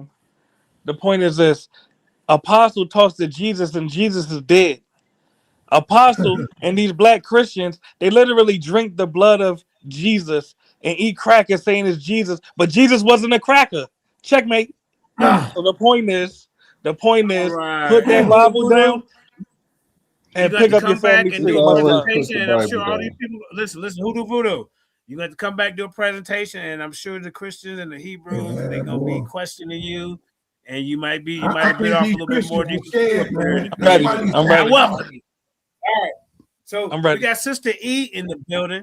We're gonna go ahead and let the Queen get up in here and do her thing. And before I do that, hey Jeremiah, what's that you hold? Is that a belt? Did Come we on, not JJ. start I the was belts? next. Yeah, I know. Go. Okay, go ahead, brother. I Yeah, was yeah, trying to let yeah, the yeah, sister yeah. go, but That's yeah, the my fault. first Lions Den Debate League My Championship bad, belt. sister.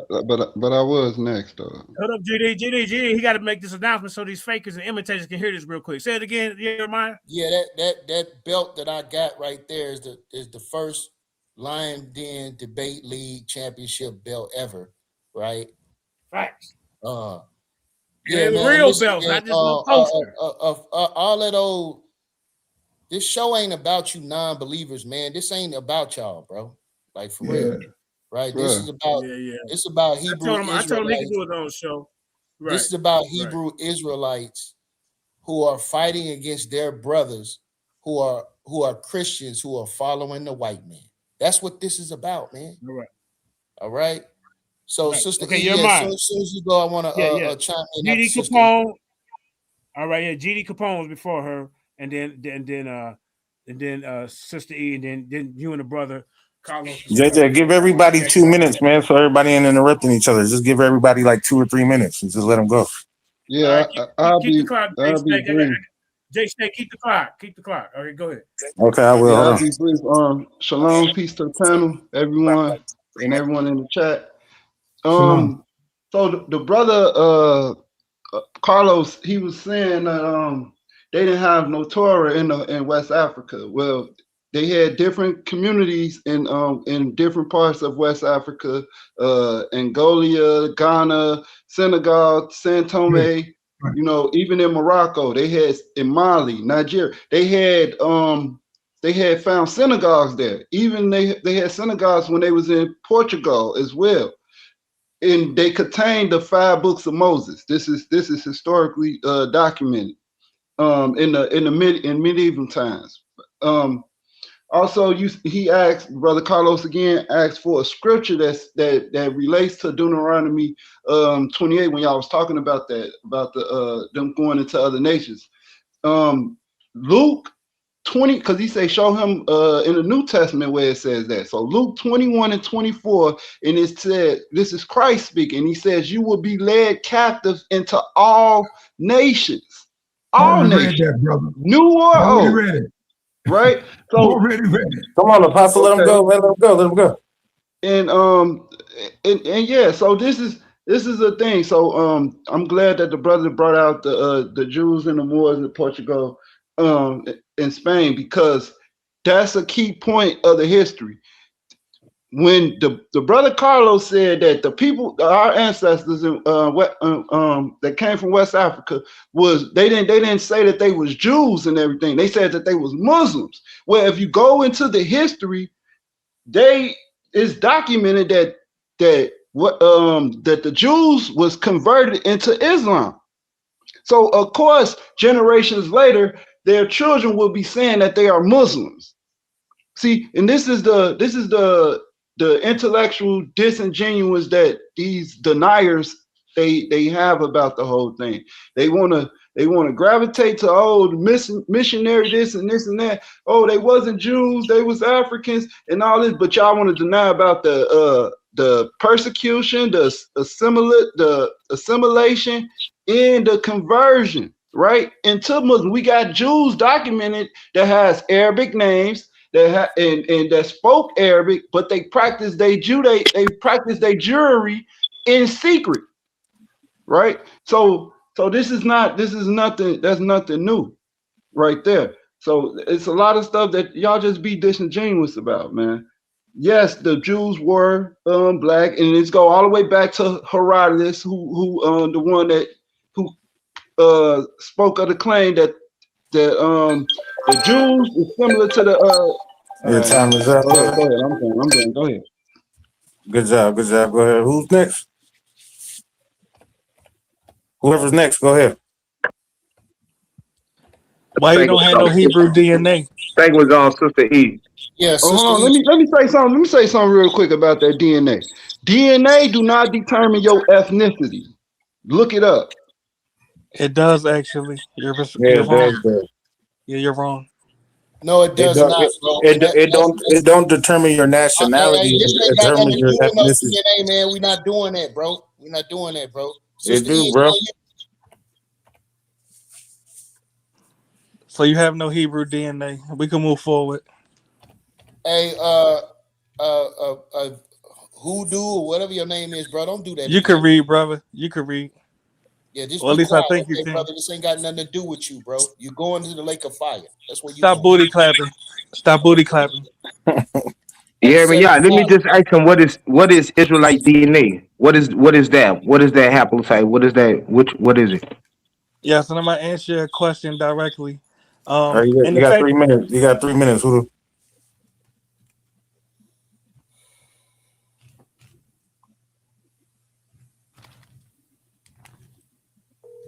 Somebody talking? Go ahead. Who do it on you? I think he dropped. I think he dropped off. He got to go get the haplotype. Sister E, you good or?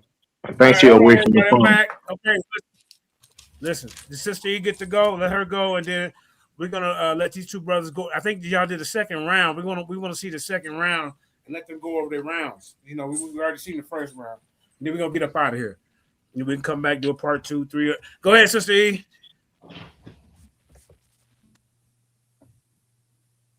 Unmute your mic, Sister E, if you can hear me. If not, we meant to come back to you at the. Oh, there she go. Oh yeah, unmute your mic. You might got to drop down. That's what was happening to me, Sister E. You either got to go out and come back in. Yeah, go out and come back in. Yeah, y'all did 2 rounds, right? Y'all did 2 rounds? Yeah. We actually did 3, but I can play the second before I take off because I'm going to have to go soon. Second round. Hey, Hoodoo says Before they do that, Jay. JJ or Kareem or somebody, Hoodoo said he's backstage, I think. Yeah. Give me 2 minutes, Jay. He's backstage because he was being disrespectful, man. Oh, yeah. You got to chill out. How y'all ask me a question and then drop me? Can I answer the question? Disrespectful stuff, though. So you ask your question and don't be respectful. I was trying to answer a question. Yeah. He asked me a question, and y'all dropped me. Okay, but listen, brother. Listen, we're going to do that some other time. They talking about the booty clapping shit, bro. He said it was disrespectful. Please, come on, man. This is a good show. Oh, y'all crybabies. All right, can I answer the question or no? No. We got to get past it. You can come and do your show tomorrow. All right, Hoodoo. Yeah, we'll come back and do your show, and everybody can come question you. Right now, I think Gideon next. I think It Gideon was was. Sister E. It was Steve. There goes Sister E. It was Sister She E, back. and then it goes back around. No. Actually, Apostle, we gotta let these two brothers do their second round and talk some more, and then Can I just you say come one back. thing before we do that? Because I'm not sticking around. Go ahead. Let Sister E speak first, if she ready. Okay. If she Yeah. ready, if not, Sister E, unmute your mic.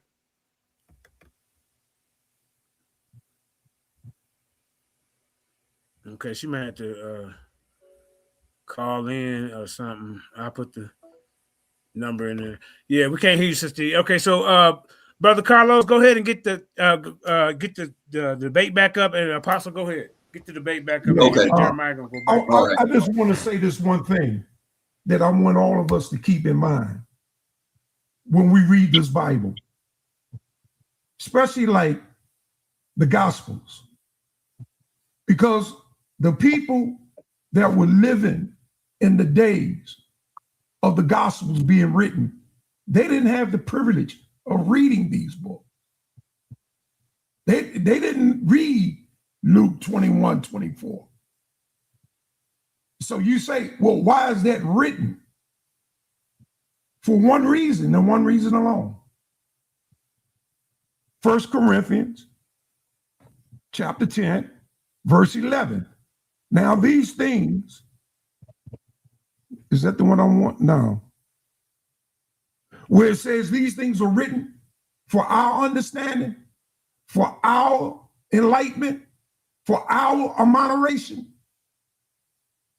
That's why we're able to read Luke 21:20. They didn't have that at hand. Those that had the honor of hearing Jesus speak, they heard it. How many people was that? 30, 40 people? This book is here for no reason than for us, that we might read it. And if anybody thinks they have a license to sin, read Romans 6, Romans 7. What shall we say then? Shall we continue in order that grace may abound? God forbid.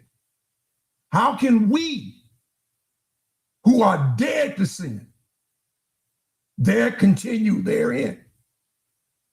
Stop lying. It ain't no mistake. When we sin, we sin.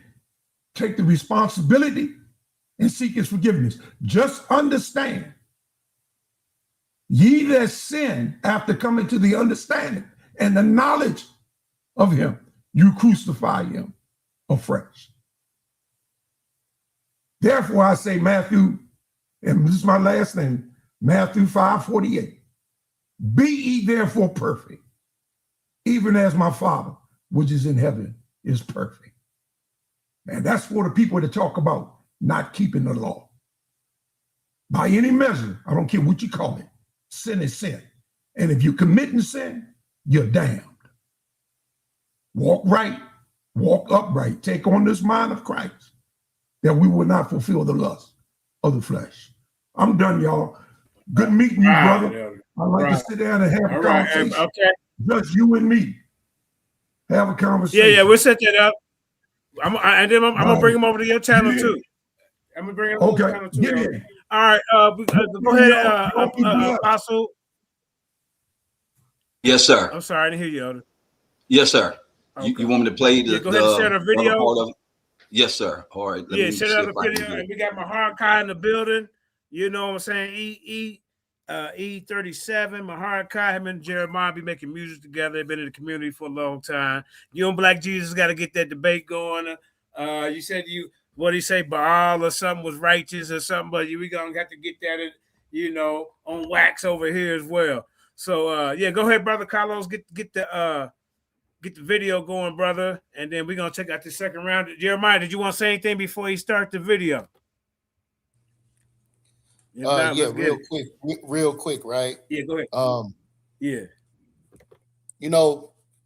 There's no coming back after Luke 24:44. If the children of Israel are led out of the land, in captivity?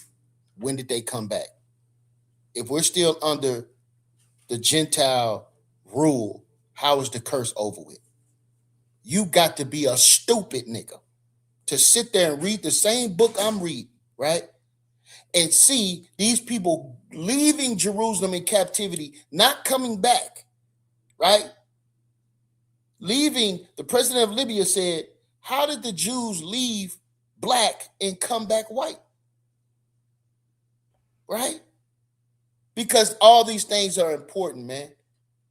So we're looking at what the Bible says beyond the first century. If he said in this debate, the Bible is silent from the first century until the return of Christ. You got to be a stupid nigga not to understand the circumstances we find ourselves in today. Every Sunday, people teach out of the Bible about what's going on in our lives today. But when it comes to the Hebrew Israelites, it ain't saying nothing. That's ridiculous, man. All right, let's get the video going. Let's get this. And that first round between both of y'all is pretty powerful. Can I say something real quick, please? Yeah, that goes along with what Apostle said. The scriptures is for our learning. All right, hold up.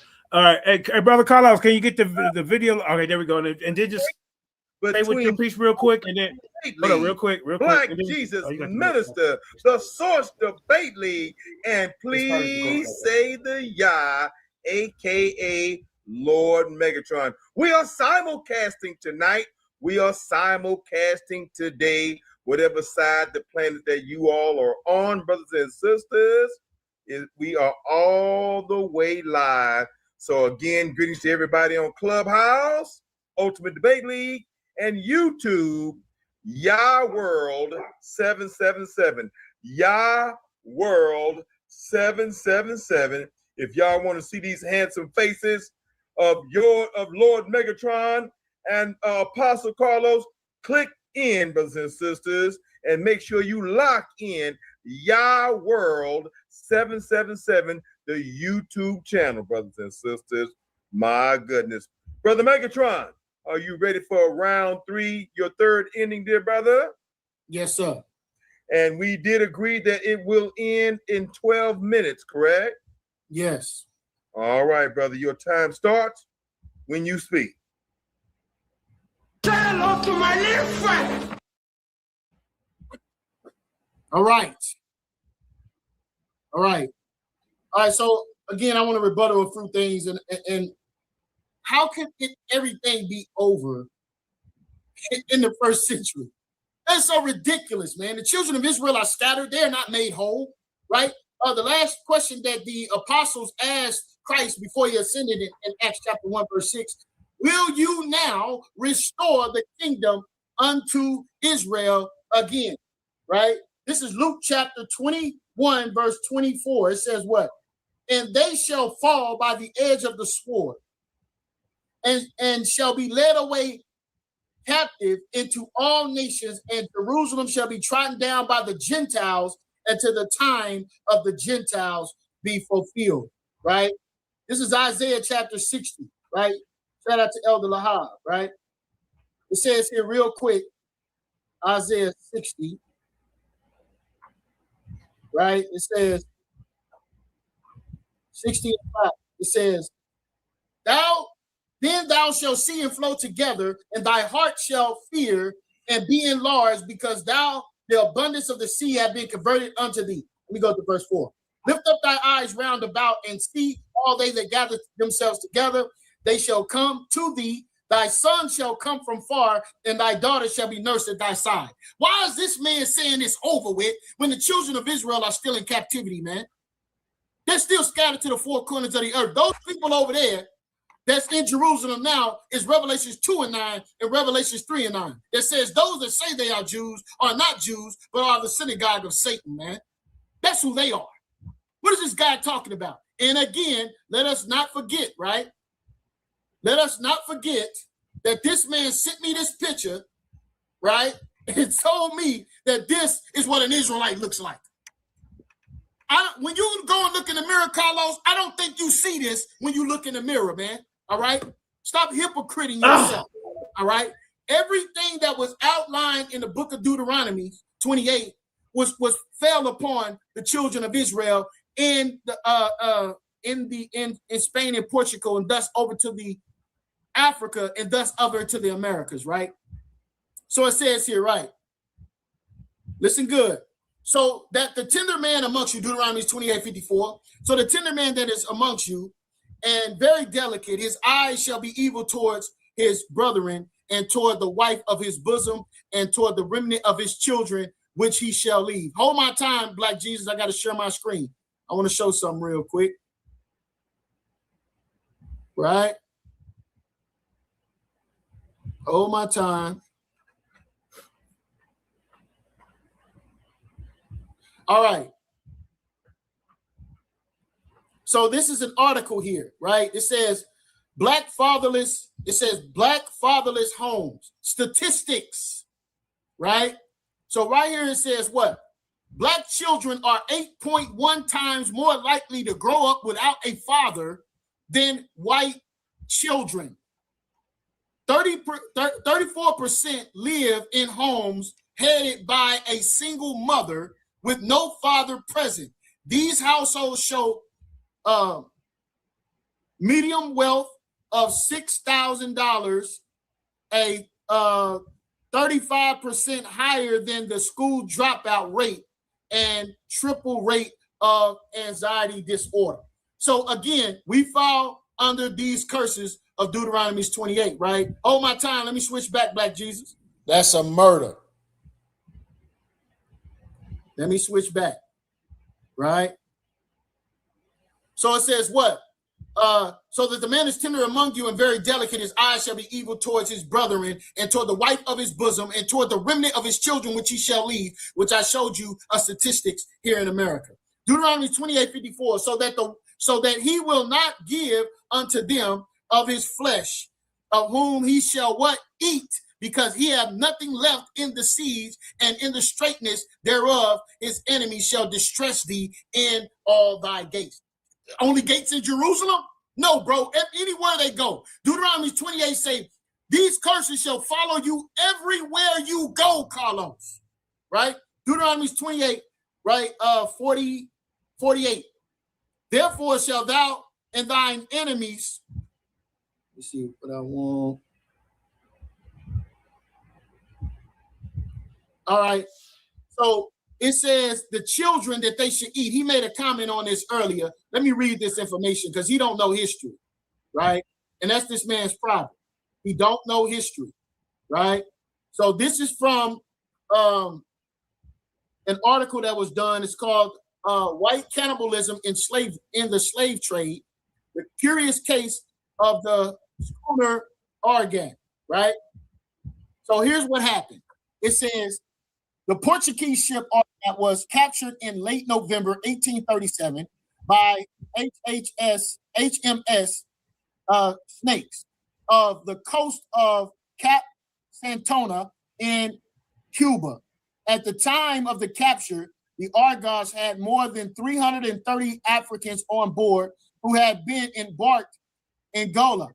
All of them were literally liberated soon after the vessel reached Montego Bay, Jamaica, where soon after their arrival, a chilling mystery surrounding the Argonauts act practice carried out by her captain and crew were also brought in the attendance of the local authorities shortly after they landed. The caption of the crew accused of killing an African man, cooking his flesh, and serving it to the rest of the slaves on board. That's a murder, okay? Incidentally, there were also accusations eating the heart and the liver of the murdered man, right? And right here at the bottom, it says, this was given, it says extreme of examinations of stories, what happened on the Argos, constitutes other examples of supporting cases of the history of carrying claims. It says what? Received from African slaves, most of whom in cases were children. All right? That's a murder, right?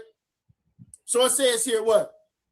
And thou shalt eat the fruit of thy own body, the flesh of thy sons and daughters, which the Lord thy God hath given thee, in the siege and in the straitness wherewith thine enemies shall distress thee. Hold the tape. You cannot hold the tape. You cannot discredit these parallels, man. Okay, simply because you don't know the history concerning what actually happened to our people in Angola, right? And in St. Thomas and in Jamaica that you claiming about, right? There she go. All right, she stopped it. I think. Yeah. Okay, there you go. So it says what? Thou shalt begat sons and daughters, but thou shalt not enjoy them, for they shall go where? Into captivity. Deuteronomy 28:41. Deuteronomy 28:37. And thou shalt become a what? An astonishment, a proverb, and a byword. Did y'all remember at the beginning of this debate, this man said that the proverb was only pertaining to the temple. Stop the tape. Put the pause, Apostle. It says, and thou shall become an astonishment and a proverb and a byword amongst all nations, whether the Lord thy God shall lead thee. Meaning what? Spain and Portugal, right? It says what? And amongst these nations thou shalt find no ease, neither shall thy soul find, neither shall thy foot have rest, but the Lord shall give thee the trembling of heart, failing of eyes, and sorrow of mind. Right? Right. This is a book called Sex and Race, right? It says what? Jews were in all probability Negro. Abraham, their ancestor, is said to have come from Chaldees, and the ancient Chaldees were black. That's a murder. Why is it a murder? Because he sent me this picture and said that this guy is what the Jews look like today and back then. And we just proved the Chaldeans were Negro, man. Stop playing with me, man. That's a murder, right? It says what? Probably it says inconsequently of the prejudice, for it is really prejudice against the Negro, or I ought rather to say against the probability of a Negro being learned and significant raising from antiquities.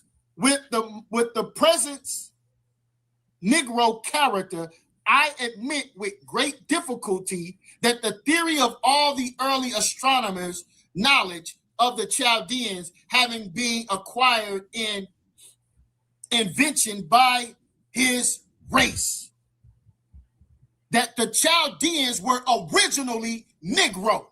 That's a murder. All right. The untold story. See if I can go start here. The untold story, right?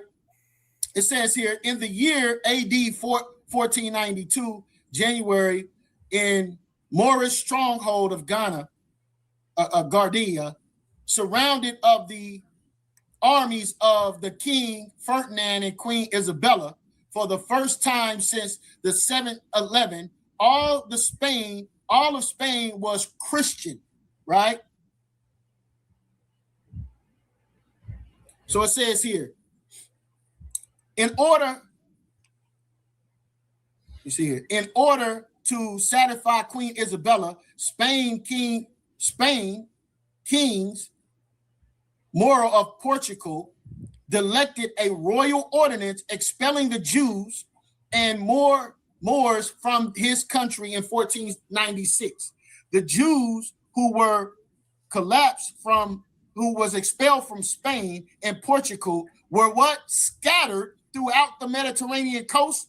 It is estimated that over 100,000 Jews departed from Spain and Portugal during the persecution, and excluding some of these Jews went to the northern and western Africa. 30 seconds. These black Jews were incidentally going to African countries, mostly because they had less persecution and they could assemble themselves easier amongst the blacks. That's a murder. All right. So I want to make this clear, right? As we look at the parallels, you can clearly see. Yeah, I got Carlos on the line real quick. 7,000. I wanted to stop the video because when you're looking at the multitude of evidence that I got, everybody here seen that when it talked about the children, when did we eat our own children? The only thing he knew about is what it said concerning what happened at Masada during Antiochus and Epiphanes, General Emperor Vespasius and Titus, what they did at Masada. That's what he referenced. That happened in the 1st century of 70 AD. That source I just pulled about the slaves and the slave masters killing men on the ship and then serving it to the other slaves, he ain't never seen that source in his damn life. Because he said in this debate, when did we eat our own children? That didn't happen in America. He literally said this in a debate, and I pulled the source proving during when the transatlantic slave trade. Now I want to ask everybody here, is that a fulfillment of us eating our own children? If you admit that these people are Jews. No. Y'all hear that? Y'all hear that? How is it not? Whoa. I just want to know, if these people are Jews, how is that not a fulfillment? Are you asking me to answer it? Yes. YirmeYah, this happens in the strait.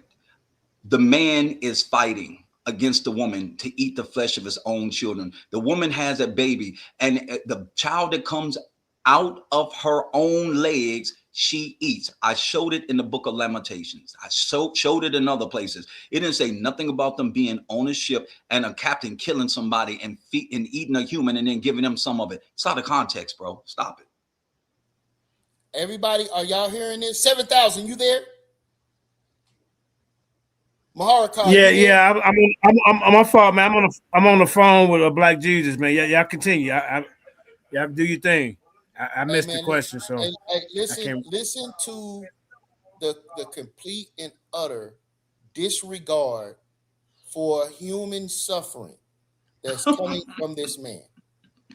You're telling me that the Bible prophesied that we would eat our children. I showed you a source that literally said that happened to us, and you disregard it? Yes, sir. Because you are not paralleling Deuteronomy 28. Because it didn't say nothing about wrestling with no woman. Okay. Go back and that read happened at Masada. Jeremiah, real quick. Black Jesus want to say something real quick. He said he couldn't make it, but because he got to cook it. Go ahead, Black Jesus. What's going on, everybody? How y'all feel? My goodness, y'all having the opportunity to meet one of the greatest men on the planet, and soon to be known as one of the greatest debaters on the planet, Brother Apostle Carlos Lamar, brothers and sisters. Yeah. A great person, a great individual, down to earth. Thank you, sir. For real. And so I'm just so glad that you all have taken this time to discover this brother and to take time to entreat him and listen to what he got to say. And not only that, like myself, he's always willing to learn from you guys. You understand what I'm saying? And thank all of y'all for being here. And I want to say, Karima, girl, that intro song you did for Brother Carlos Lamar, I am jealous as all goddamn hell, girl. That song was fire. It was smashing. Yeah. Girl, you so damn talented, so cold-blooded. It's something else, man. Yeah. I don't know how you put that song together in such a short period of time. And girl, you can sing your butt off. You understand me? Yeah, Black Jesus. Tell everybody where you at, Black Jesus, on Clubhouse. Yeah, so y'all know how to holler at y'all. But y'all come check out Clubhouse, the Ultimate Debate League 2026. We will soon crown our third worldwide champion, probably in December or November. Okay. But shout out to Sister Christina Nick, our 2024 champion. All right. Shout out to DOC of the Apocalypse, our 2025 champion.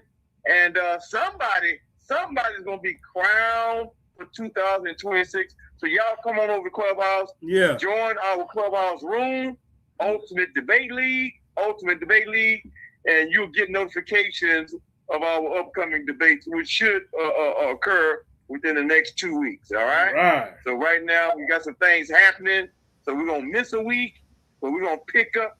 We're now in the final 8. We squared away the 16, the Sweet 16, not SWEET, but the SUITE, Sweet 16. And now we're dealing with the Elite 8. Okay. The Elite 8, brothers and sisters. Yeah. And we'll be on our way to the Final 4 and the Final 2, and we will crown a grand champion for the Ultimate Debate League 2026. Hey, Y'all 7,000, let me say something to Black Jesus real quick publicly, right? All right, go ahead, man. Hey, Black Jesus, first and foremost, man, I want to apologize for putting you in the goo. There you go. Last night in the debate, it was imperative in my spirit and my soul that I was able to question Don Burr's ridiculous decision. And I want to apologize to you, brother, because I had to get them questions off. Now I want to say this also publicly. I'm issuing a public challenge to Don Bird. You got to come outside the streets and fight me, nigga. You got we got to do what you did, but what you did to me, you got to come fight me. I seen you in the comment section. I know you listening. This is a public challenge to Don Bird. You got to come and fight me on this topic. Yeah. Yeah, So the Ultimate Debate League. That's big of you to apologize, YirmeYah. That's real big of you, bro. Proud of you.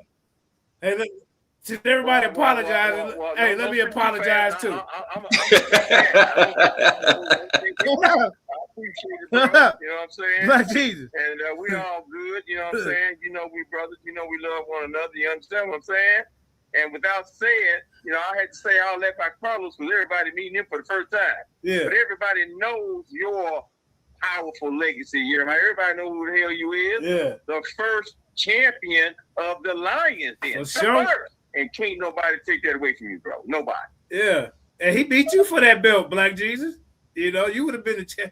But see, you was already balling and crawling. You was already HOKing. Me and you going over there slapping them around. So it worked out good. The Black YirmeYah stayed within the Lions Den doing his thing, Maccabees TV, and me and you was out there whooping butt, taking names, balling and crawling. That's what we did. And the legacy will always be here. We was the three horsemen out there in the forefront, the face of the Lions Den. That's right. So you can nobody can ever take that away from us. I'm talking about from Creamer, everybody. We did our thing. We still doing it. I just want to let y'all know. We started the belts. We started the tag teams. We started the flyers and the music. Don't you ever forget it.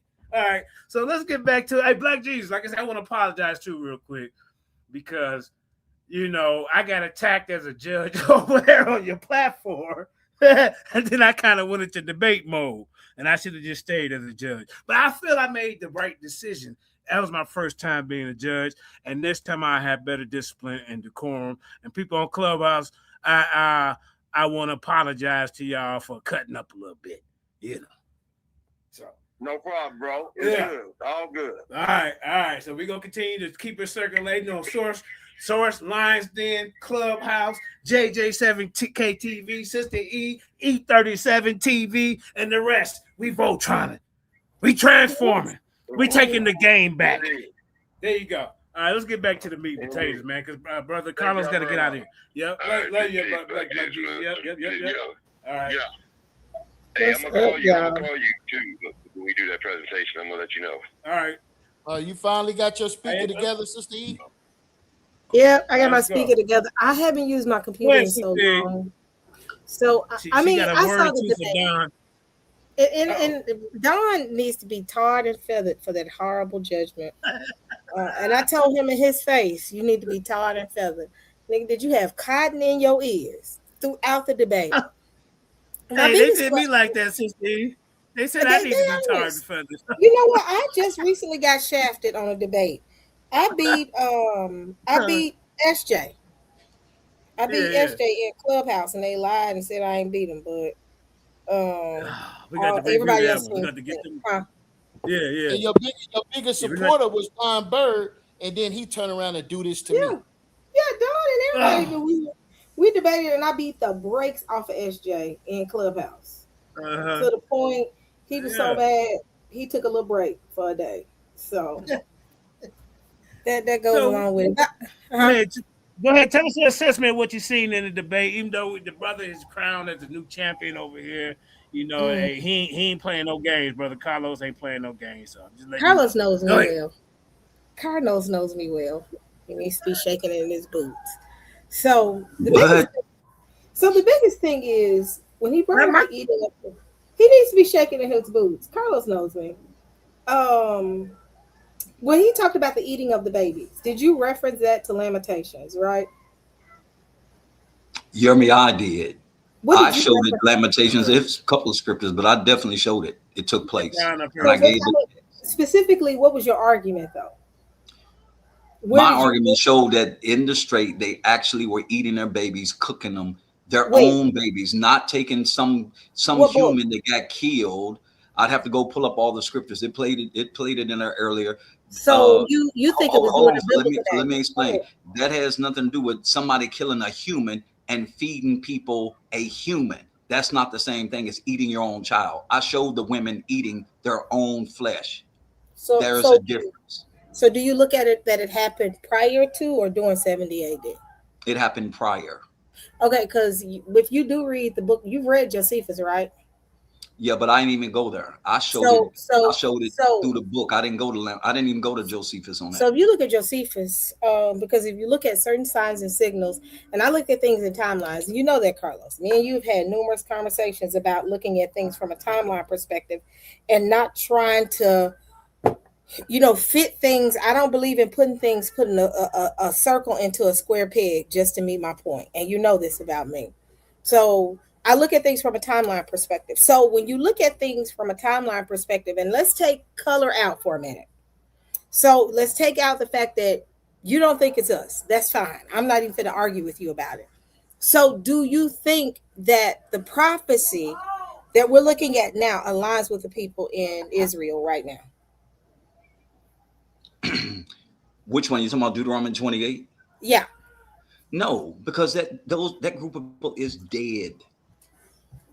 And you said it's what? That group of people suffered and died. Okay, so where are we within the prophecy? Waiting on Christ. Okay, so we're waiting on Christ. Tell me what that from a scriptural standpoint, what does that look like? If you read Deuteronomy, you should be able to tell me within a Deuteronomy timeline. My statement was it was fulfilled, so I'm not going to go back to Deuteronomy and try to bring something back that Christ already said was fulfilled. That took place. I'm not going. I don't. Walk me through your timeline and show me how it's said. Do me a favor. Walk me. So I won't make an assumption. Show me in your timeline, Carlos, how that's fulfilled. You give me a quick well, listen, and this is the God honest truth. JJ 7000 can tell you that.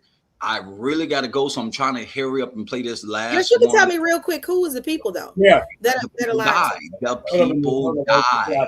Okay, you'd have to you're deal with me on another time. You're not answering my question, Carlos. Well, you really have to get with me on another time because he can tell you that.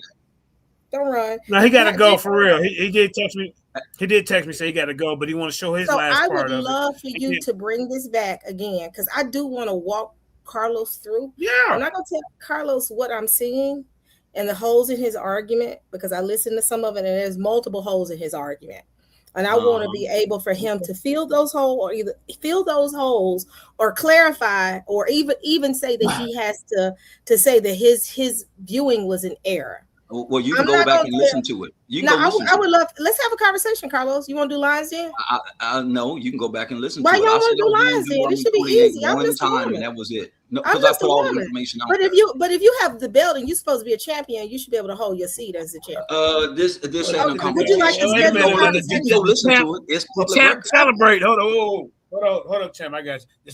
Champ got to hold his weight though. Don't save him, JJ. If he a champion, he gonna have to hold his seat as a champion.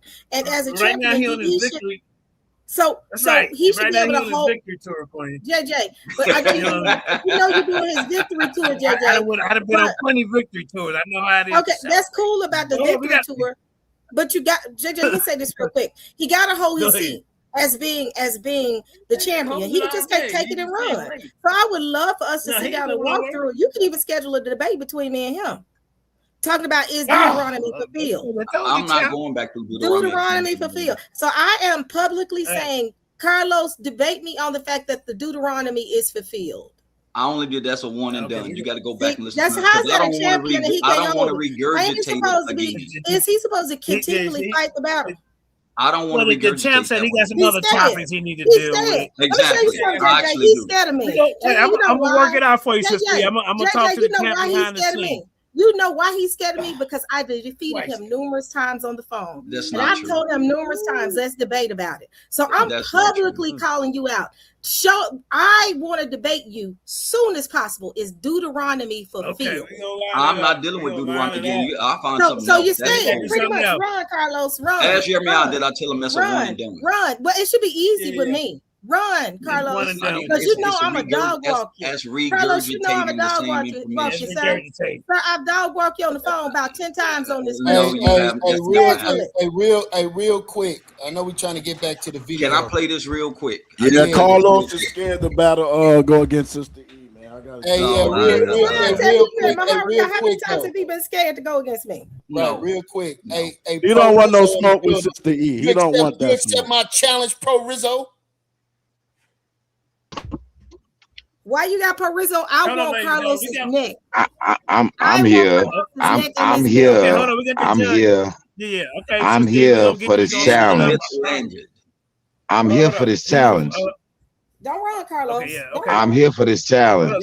But when you get through with Carlos doing his victory lap, then we'll get into it. Yeah, he doing. Okay, hold up. Listen, he got to go. So let him play his last part, and then you and YirmeYah, we can set this up for this challenge. So make sure you get back home. Because if he can't schedule that, he need to get that belt back to you because he's scared.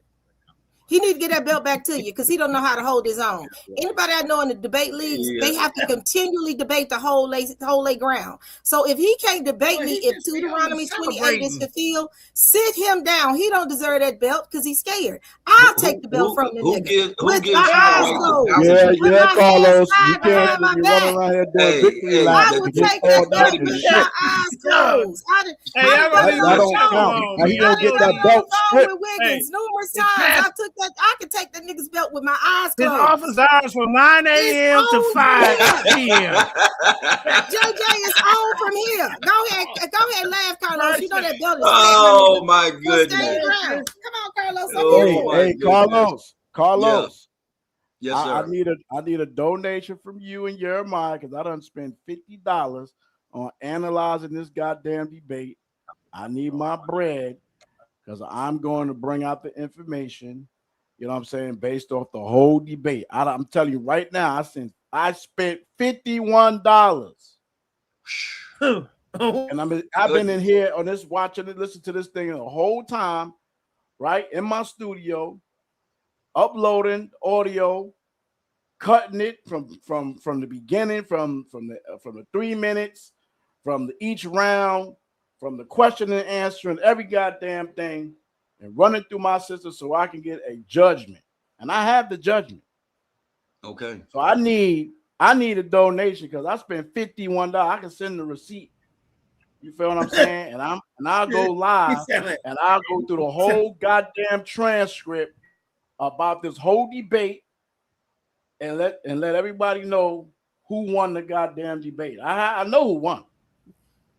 I need that bread, bro. I need my second debate. Can you take it out of your tide? Yeah, Huh? we got the Take it out of your judge in tithes here, for y'all. the church. Yeah, y'all can you know, E37 Ministry, man. If anybody want to donate, Cash App E37 Ministry. When I get off work tomorrow, I'm gonna do a JJ 7000, and I'm gonna go live, and I'm gonna break down the whole debate, point by point, That's what you gotta and do. the whole That's nine. what you gotta do. And yeah, I said I was gonna do it yesterday. Carlos called, texted me, and said, "Can I do it?" And I did it. Yeah, and I got the results. And I didn't know it was gonna I can't be respect of persons. You feel me? Because after I listen and I looked at everything, things is what it is. Things is what it is. You know what I'm saying? So Carlos, you can't get mad. YirmeYah, you JJ, I can. just want my round. I know That's you all fair I my want. horror card. That's one thing about you. You're an equal opportunity employer. Don't Even give with us insulting somebody. JJ, give me my round though, my neck. Give me my round. Give me my okay, round. You didn't ask for me to debate. But Carlos, you're gonna have to. So I'll say one more thing, I Carlos. have. You're gonna Yes, have sir. to defend the belt if you think you took. I got you, my went brother. and you got your He gonna YirmeYah. run. That means he finna run. Everybody He gonna said, I come got you, gunning for brother. you He now. running. He I running. got you. I will But come hey, up here since he every became single day. champion, hey, he got about 8 or 9 people lined up on the debate. No, I need to be first though. I need that round. I need to be that first. Because one thing I will bring, JJ. First. Ladies first. Ladies first. Y'all to Deuteronomy 28. She's got to find herself. YirmeYah okay with She that. got to qualify. If YirmeYah, I qualify. the champ should get 28 gotta hasn't qualify. been fulfilled. It should be easy work for you, Carlos. No, So you got to it has qualify, and it's got to be something I'm interested in. I'm not interested in Deuteronomy 28, but I got to play this video real quick. Let me play this video real quick, and we can get back on this. Let me play this video real quick. JJ, you got to admit though he's scared. That's why he's doing what he's doing. No fear. Come on, You now, scared? Well, come on, meet me. Hold on, Sister. Let me play this video real quick so we can be done with this it. video. And hold on, Don wants to say something. Let's go ahead and start the video. Don, go ahead. The judge is here. The judge. Nah, I just wanted to congratulate Carlos on his victory. Thank you, sir. Yeah. You know, I think that like I said, I think this argument it's been a long time I've heard this argument. I've argued it myself. But I think the appropriate victor came out on the top. And that's the way it goes. Again, you cannot preach when you're debating. You have to save the preaching for Sunday morning. You cannot win a debate preaching. It's not a preaching contest. And YirmeYah, I understand you're a little burnt up about it. But it's like this. You preached for 2/3 of your debate. You preached. I mean, I didn't know blacks were in Spain and Portugal till you started preaching. I mean, you preached it down. Oh my God. I know that Jews were in Portugal and Spain. I know the dates: 1470, 1347, 1800, 1700, you know, Babylon attempt. I've learned something. But I am still looking for the bridge, and you hadn't built it. I need that. Every judge needs to hear the preponderance of evidence. If you don't know what that is, you should look it up. Because when you go to court and them people, that DA and that prosecutor and all them people on your grass, you know why you're in there? If you even witnessed the crime, you know why you're in there? Preponderance of, say it with me, evidence. Learn what it means. Understand what it means. And debate that way, and you don't have them issues. Maybe you felt like you won. Maybe you would have won. But you have to give the evidence. That's the only thing a judge can go by. Evidence. Not what you feel. Not your strong emotions. When I walked into the lion's den about how long ago that was, JJ? I didn't come in there with my feelings up front. Yeah, did I walk in there with my feelings, or did I walk in there like, here's the facts, here's the source? Am I lying, JJ? Did I walk in there like, I'm on my period today? What you asked me, Huh? what you asked me, so I can Did respond. I walk in there? Yeah, you don't need to interrupt me, because guess what? Whatever I'm saying today, I said I will say tomorrow because the whole point of it is, it don't matter if it's you, my mom, my sister, my brother, my sons, my kids. If you got a claim, give me the argument. I will never change that for All right, so I want nobody. to respond to that if I could real quick, right? I like how you rush me I like how you rush my mic. I like how you bum rush the mic. This ain't 1980, YirmeYah. Shut up, Don. Okay.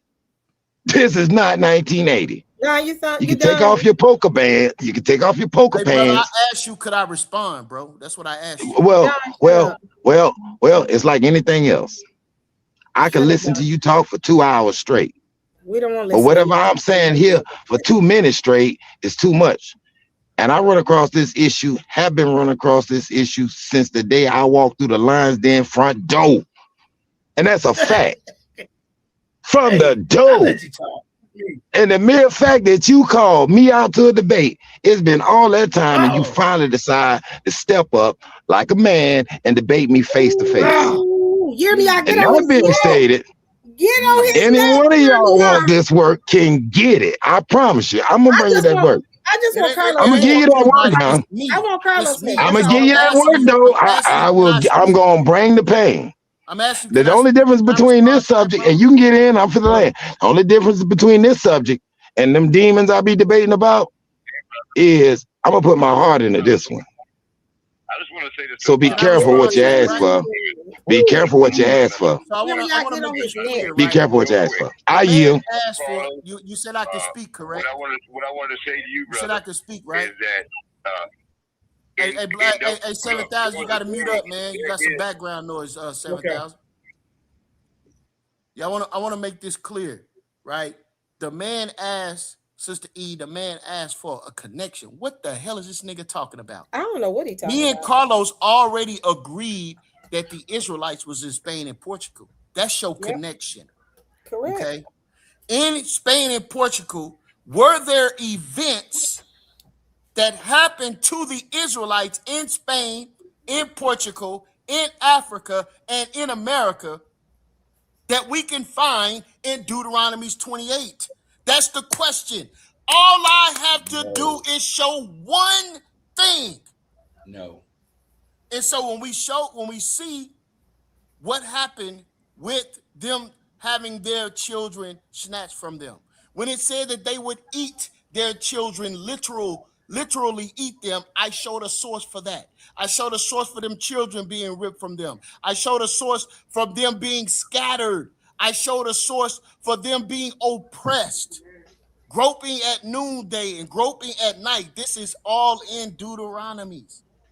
I showed them worshiping other gods, the crypto Jews, worshiping other gods, practicing Judaism in secret because of the oppression. These are Israelites. And you goofy niggas is sitting up here arguing with me about whether or not this is in the Bible. And I'm showing you verse by verse. And you still, at this very moment, is sitting there talking about, I need to see more. Well, I'm dealing with the 3 blind mice. That's what I'm dealing with.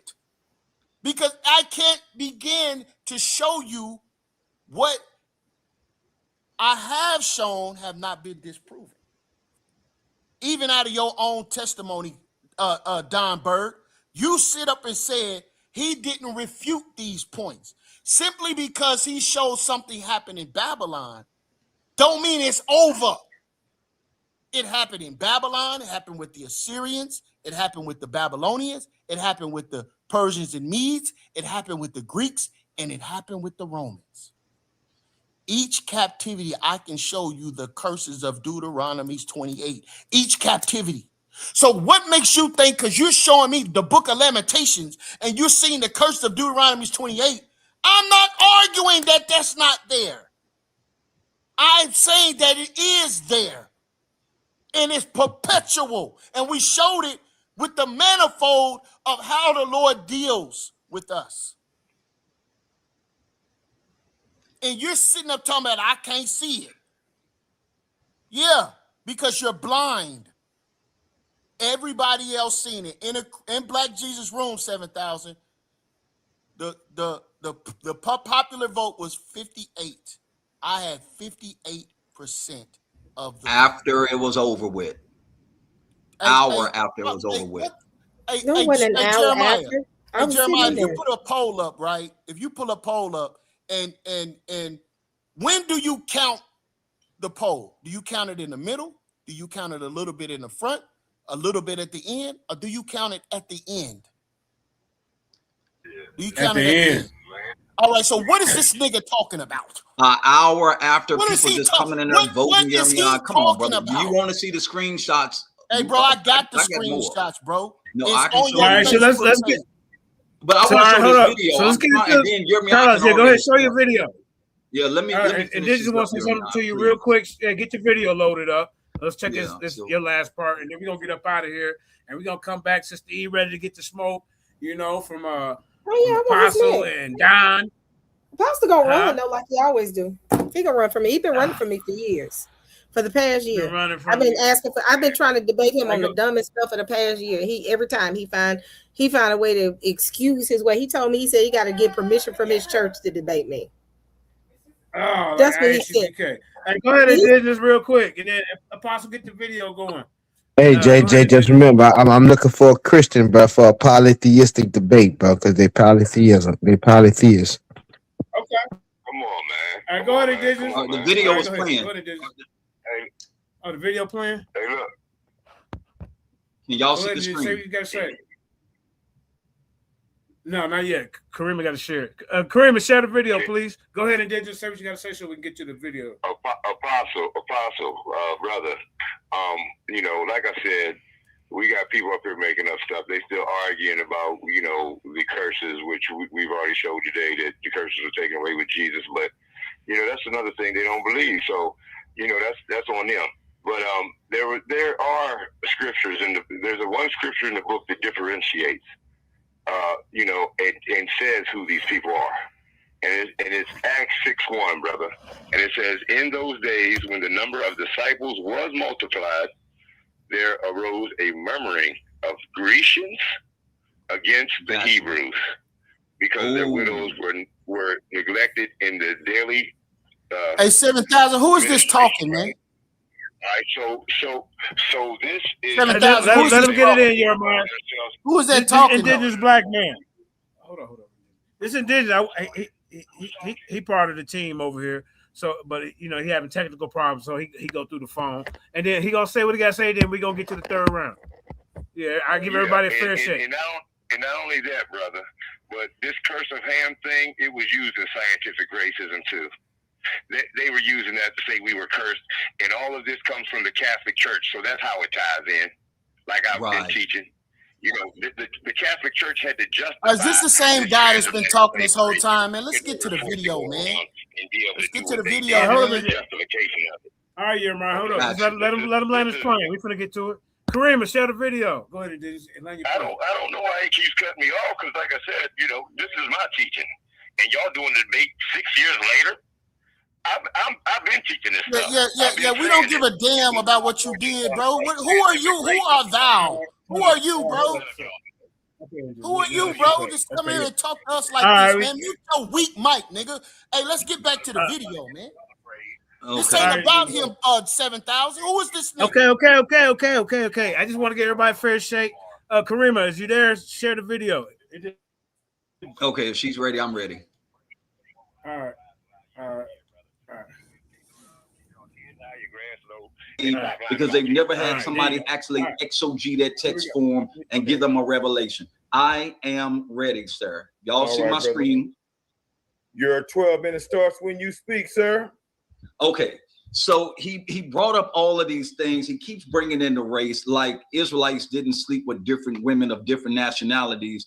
Those of us that know that we're bloodline Israelites, we don't have an issue with any other of the Jews, because we all have something in common in our genomes in DNA. I don't have a problem with white Jews. I don't have a problem with any Jews. If it's in your blood, it's in your blood. People slept around. Israel started off as a mixed group of people. They started off being with the Canaanites. I think people forget that. They started off with the sleeping with the Canaanites, going back to Judah, and you can go back to the Egyptians. And we know they slept with all these different people. So to keep on showing somebody that is an Assyrian, saying that they can't be the people is absolutely ridiculous. Men love sleeping with different women, and the Israelite men are no different. We got history of that. Nevertheless, let me destroy. He needs to prove that these are the people. Just because you black does not make you an Israelite. There's a lot of people that are black I'm not related to. Their problem is they saying, if we black, we Israelites. Prove it. Do you have history, migration pattern? We'll get to that later. Watch this. Let me destroy this Deuteronomy 28. YirmeYah, thank you for giving me the opportunity to destroy you, my brother. Much love. Watch Deuteronomy 28:68 get destroyed about the ships. And he's not going to be able to get around this.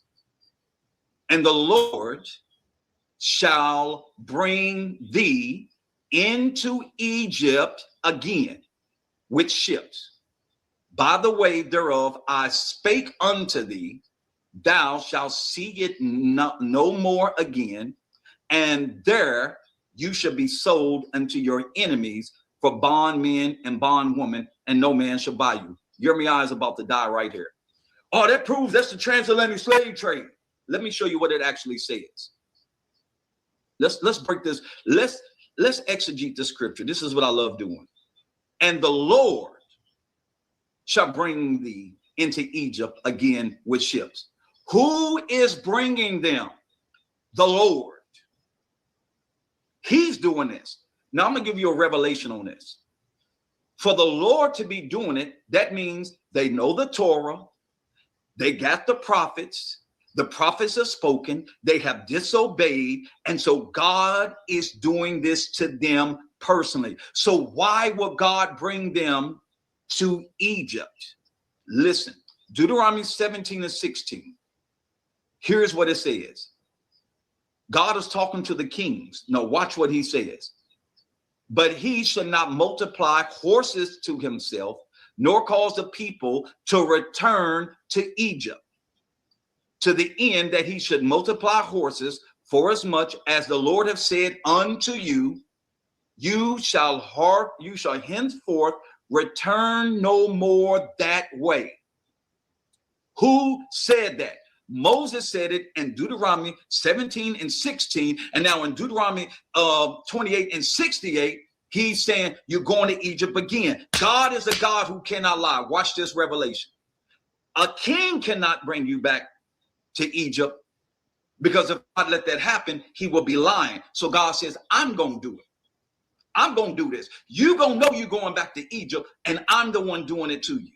Because if I let somebody else do it, you'll say God broke his word. God does not break his word. God cannot lie. And we're going to stay here because we're dealing with where? Egypt. Watch this. It says, you shall return again. Again means turn back, bring back. That is a, watch this, y'all, return. That means you've already been there before. You've already lived there before. I'm going to bring you back there again. Let's look at it. The geographical destination in a sentence is Egypt. I know what that is. And this is how they manipulate the scriptures. Deuteronomy 17 already speaks about the people returning to who? Egypt. Same book, same Egypt, same people. It ain't no different. You ain't going to take the people that Moses is talking to and stretch them out 3,000 years later. Let's keep on going with this. The word Egypt. Egypt means the house of bondage. No, it doesn't. It is the Hebrew word Metzrim. It always means Egypt and Egyptians. If Moses meant for it to be the house of bondage, the scripture has language for that. He would have used the Hebrew word Biet Avadim, the house of bondage, house of slaves. But that ain't what he says. Exodus 20:2 says it uses both the land of Egypt and the house of bondage. Deuteronomy 28:68 explicitly says Egypt. This ain't no house of bondage. Egypt means bondage. You're a lie and the truth ain't in you. If God wanted to say bondage, it would use the word, the house of bondage, Biet Avadim. That word is not used. The word Mizraim is in there. The people who wrote the Bible are extremely articulate at what they do. They're not some dumb people that don't know what they're talking about. They're extremely intelligent. The Lord should bring thee in Egypt begin with ships. Ships are the means of transportation. Egypt is the destination. Ships don't tell you where. Egypt tells you where. A ship by itself does not prove transatlantic slave trade. The Lord shall bring thee into Egypt again with ships, and there you shall be sold. Where is there? Egypt. We don't got to move it nowhere else. He didn't say you're going to go to Africa and be sold. He said Egypt. There in Egypt is where you'll be sold. Hello, somebody. It uses the word when we say there you're going to be sold. And so the word there is the Hebrew word kana. Kana means buy, acquire, purchase. One who buys. It is listed 84 times in the King James Bible. Only one time is the word redeem used. Because soon as you tell them, no, this means exactly what it says, to buy. No, it means to redeem. This is the deceitfulness that they use. The only time the word is used for redeem is in Nehemiah 5 and 8. Then that word redeem is used. That word is not used in Deuteronomy 28. It does not say redeem. It says no one will buy you. It's over, YirmeYah. Good night. Already showed you that that the word redeem is only one time being used, and that's in Nehemiah. The immediate context is a slave market, sold bond women, and buyers. If you claim no buyer means no redeemer, prove it from the verse and its context. Good night, YirmeYah. The transatlantic slave trade had buyers. People were bought, sold, resold, and owned. The Bible don't say that. It says there you're gonna be sold, not sold and resold. They was sold and it was bought and sold in Africa, bought and sold. That is not what the text says. The system existed because there was a market for enslaved people. So how does a master slave buying system fulfill no man shall buy you? Let me show you how it fulfills it. Oh, I got a little problem here because I can't actually see. It's a little bit small, but I still remember a little bit of it. We have Titus, who comes in where? 70 AD. He takes the slaves that he gets, and guess what he does with them? He brings them through the streets, and he puts them on ships to go all through Alexandria, all through the Mediterranean. And he specifically says that there are some that were sent to work in the mines in Egypt, period. Oh, and I got a better kill shot for you. Well, it didn't say that they went there by ships, but he tells you that him and his men traveled by ships. That was a means of transportation. We see slaves being in the slave market in 70 AD, specifically in Egypt. And watch this, Titus and his men, guess where they're located at? Guess how they're moving?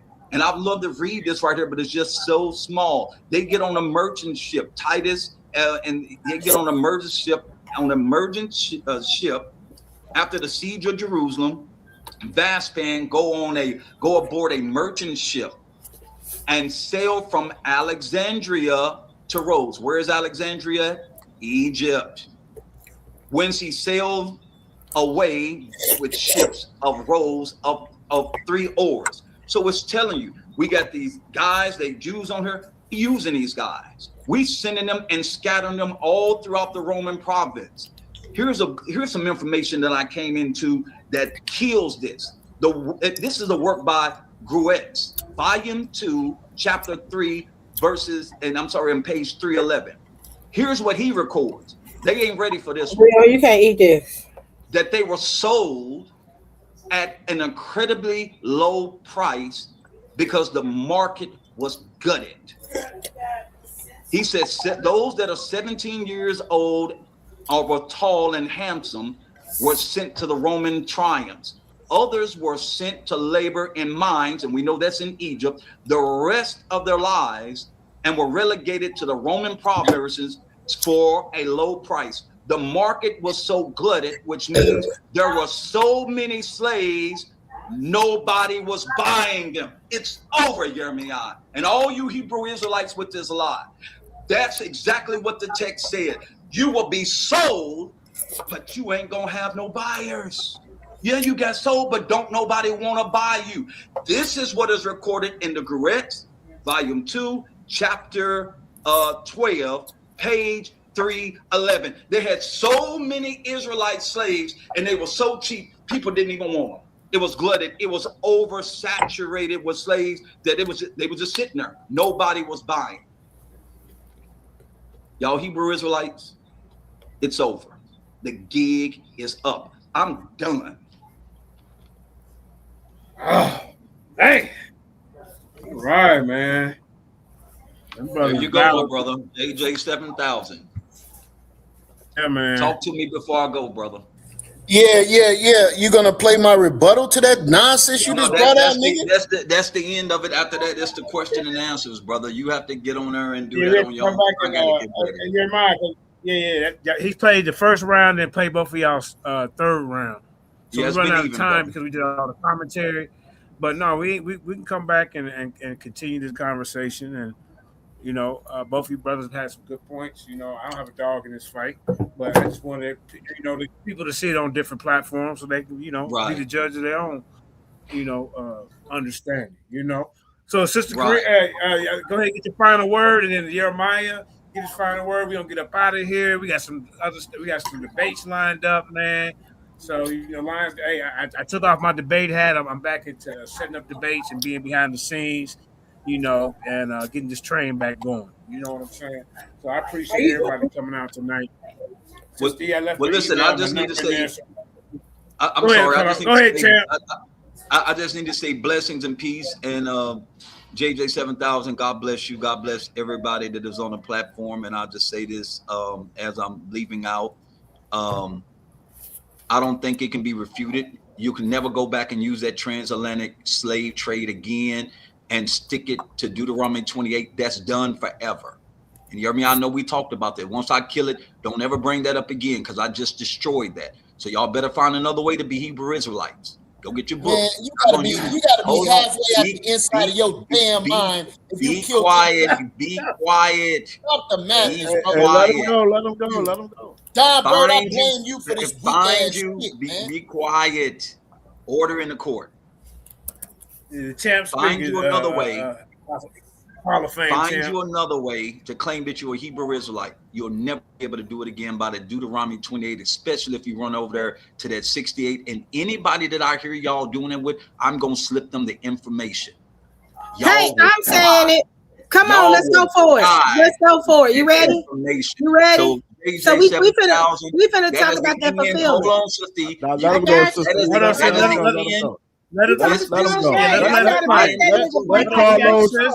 Carlos bask in his victory. I mean, thank you, Maharakal. That's my guy right there. I don't care what nobody say about Maharakal. That's my guy. How we feel about it from Don Bird. I mean, it is what it is. Thank you. I'm gonna do my review. Maharakal is one that listen. I'm just saying. Have you ever had a woman to hold it down? Let the man I'm be quiet. Yeah, we had a couple women champions over here. Yeah. Let me say this about Maharakal before I go. Yeah, let him finish. Let me say. Everybody been cutting the man off. I've been here the whole time. Every time he talks, I'm gonna be nice. I'm gonna be quiet. I'm gonna be nice. Thank you, Maharakal. I really appreciate you, brother. One of the most stand-up guys I've ever met. And I mean that from the heart. That's my guy. Me and him don't even agree. We used to argue all the time. But that's my guy right there. Because he's straight up. He's straight up. Great guy to have on your team. So that's the only thing that I said. So if I debate something in the future, it definitely wouldn't be that because I don't want to rehash that again. And I just want to say peace and blessings to everybody. Maharakal, when you get a chance, let me check out the transcript. You do a video, whatever. Give me a shout out. Let me know what you're doing with the chat GPT thing. Brother, I'm really interested in it because I want truth more than winning. I want truth more than being right. That's the most important thing to me. So I just want to say blessings and peace and good night to everybody because I'm really behind schedule. JJ 7000, hit me up, my brother, and we'll connect in the near future.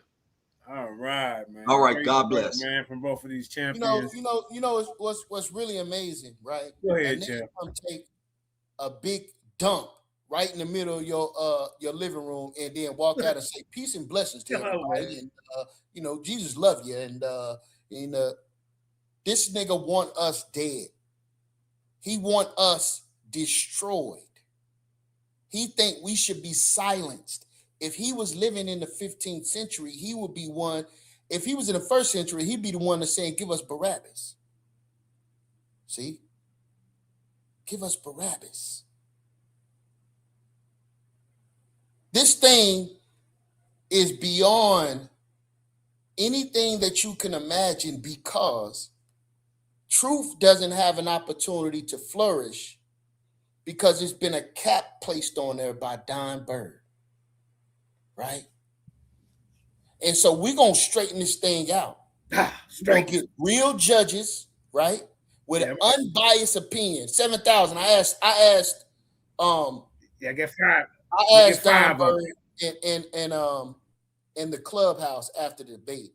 I said, hey, brother, is what Carlos teaching, is that what you believe? Is that what you teach also?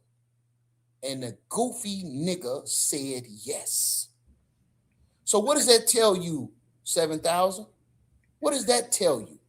It could be a little that the man would say the information that I brought forth was irrelevant. Oh, Don. Don't say it ain't so. Man, all the information that I brought, a multitude of scholarly books from a man who is not scholarly at all, via his own testimony that Carlos is not scholarly at all. And you let a man who's not scholarly walk into a debate and win a debate by saying the scholastic information that I brought, which he himself, Don, and Carlos have never read in their life. I did a service to the community. They did a disservice. So that means no matter what you bring, information don't matter if it don't align with their personal belief. Well, that's why I want to give you a chance to come over here and y'all can get back in the ring on something. We're gonna pick 5 qualified judges like we used to do.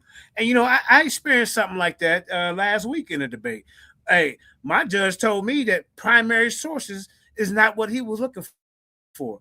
My opponent agreed with me 98% of the whole debate, and they picked him to win. But you know why I'm not? But you know why I'm not upset? Because it's on tape. And when you go share it to other people, other platforms, they see who really won that debate. So as long as you feel that you did a good job in your debate and you got your sources, your reference, your biblical scholars that backed you up, hey, bro, you put it out there for the like-minded people. And remember, he won by the judge, you won by the poll. This is why y'all need to get back in the ring. You see what I'm saying? Yeah, which I'm all for because I actually believe in the power of debates. But I have a severe problem with bad judgment. It should not have been whether or not he personally sees it. If the curse say their children shall be taken from them and they will have no might in their hands, and I show you this happening to them in the 15th century, that's evidence. Regardless if you believe that it happened before, what you honestly should say, well, damn, it happened again. That's what you should be saying. That's what he should be saying. But damn, he's showing me something I've never seen before. And it clearly is showing that it happened again. Happened in the Syrian captivity, Babylonian captivity, Persian and Mede captivity, Greek and Roman captivity. I can show you each captivity that's happening over and over and over again. This is how the Lord punishes us. Our generation today have never experienced our children being snatched out of their hands. As far as us personally, right? But we can see it with our ancestors. We can see it during the time of slavery. We can see it 60 years ago. We can see it when the people come into your house, housing authority or the government, and take people's children, talking about they're being abused because the neighbor heard you whooping your child, correcting your child. The neighbor calls them, they come take your child. This is happening today, and it's nothing that we can do about it. but he's gonna tell me that don't have nothing to do with Deuteronomy 28.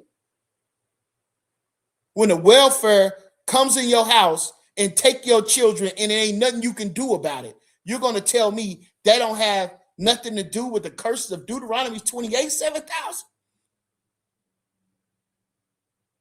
You got to be a stupid nigga or a biased person.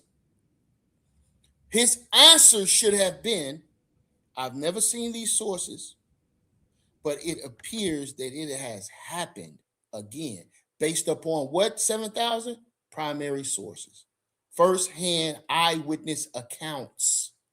The source I brought said that it was so much lamentation. And we have the book of Lamentations in the Bible, and you telling me this ain't connected? Yeah, man. Yeah. Don got to fight me for that.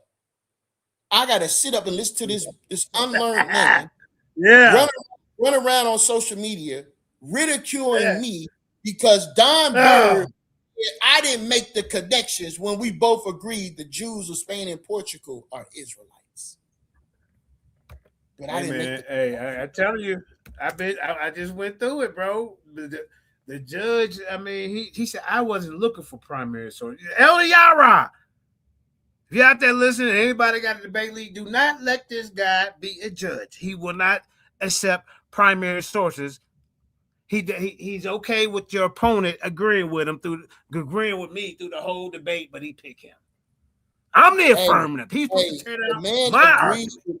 He agreed with me when he said that the time of the Gentiles haven't been fulfilled. So then how are the curses not lifted? We're not lifted until we're back in the land. This nigga lives in Kentucky, claiming to be a Sephardic Jew living in Kentucky. He don't do the champ like that. He's the champ now. That nigga living in Kentucky claiming to be a Sephardic Jew. Hey, Carlos, why are you not back in the land of Israel? This champ why is you come ain't from never Kentucky. been there? Muhammad Ali. Why have you never been there in your life? See? If he go and talk, I live in New York. If he go talk to a Hasidic Jew or any Jew in this city and say, hey, my brother, I'm a Sephardic Jew, they're going to look at him like he lost his entire mind. Yeah. They're going to look at him like he was insane and going to probably cuss him out. And you know this, Maharakah. Go over in the Crown Heights. Tell him go to Crown Heights. Yeah, Easter Parkway. Say, hey, you're my Jewish brother. They gonna cuss you out. They gonna look at you like you don't even exist. Correct. That's what he. This is what happens when you have Stockholm syndrome. He's trying to force himself into this community. Those people, as Sister E just stated, would laugh you into scorn. They don't give a damn about you having a great grandfather that was a white Jew. They don't give a damn about that. You a damn nigga. That's what you is. Okay? And that's how they look at us. And he's on here fighting for them. The history that he has is for them. You could have their same DNA. If you a nigga, you're not accepted. It's the one drop rule. See? And they're going to ask him of the lineage of his mother. That's going to be a kill shot for him because they don't even, being honest. Yeah, he wouldn't be accepted through his father. Yes, they'll look at him like excellent point, Sister E. He wouldn't be accepted through his father. So he off the rip talking out of the side of his neck and don't understand their culture in comparison to the biblical culture. Let me tell y'all something, man. Respectfully, right? I like Carlos, right? As a person. He is severely unlearned. I asked him, have you read any of these books, bro? No. He don't know nothing about it. You know what he does, 7,000? It makes no sense to even talk to him because all he's going to do is Google whatever you asked him, and whatever Google says, that's what he says. And he think in his mind, that's good scholarship. right? Well, hey, all And you gotta do and is get and back in and, the ring. and this is my last thing I'm You gonna know? say, right? Yeah, go ahead. Don Bird, I have had private conversations with you, bro, and you know it. And I know how you really feel about his scholarship. I'm only talking scholarship. This ain't nothing personal or private. This is about a person's judgment of someone else's scholarship. According to him, his scholarship is low, but you let the low scholarship come in with a man that's bringing nothing but primary sources, historical rights, and you tell me that ain't enough. Yeah, man, I got two asses to kick and 7,000. I need you to make it happen for me, bro. All right, I Got need you. you to make it happen for me. Whatever you need to do to pull it off, let's get it done. I got to get Carlos back in the ring, and I want it ASAP. All right, and I want Don Bird 1-on-1. All right, Oh, his ass. He been not running Don for Bird. years, and I've been asking that man for a debate. Everybody knows you got a problem with me. You talking to me on the phone. First thing I'm gonna say, you want to debate that? That's Do you right. want to debate me That's on right. That's that? how we get down. That's how we get down. Yep. I believe it. Yeah. Well, And see, JJ, I Sister think E, yeah, I want you to you want to debate the brother too, so we're gonna make that happen. But we're gonna I make it want you happen. to Go ahead. I'm so okay. sorry, JJ. Go You know, ahead. you good. You good. Got a little delay. That's probably that's all it is. But would you be willing to debate Don, Sister E, and let YirmeYah get a crack at Carlos again first? That's the only I'm fair gonna thing let to do. I want YirmeYah to get his two in, and I I could want definitely. both of them.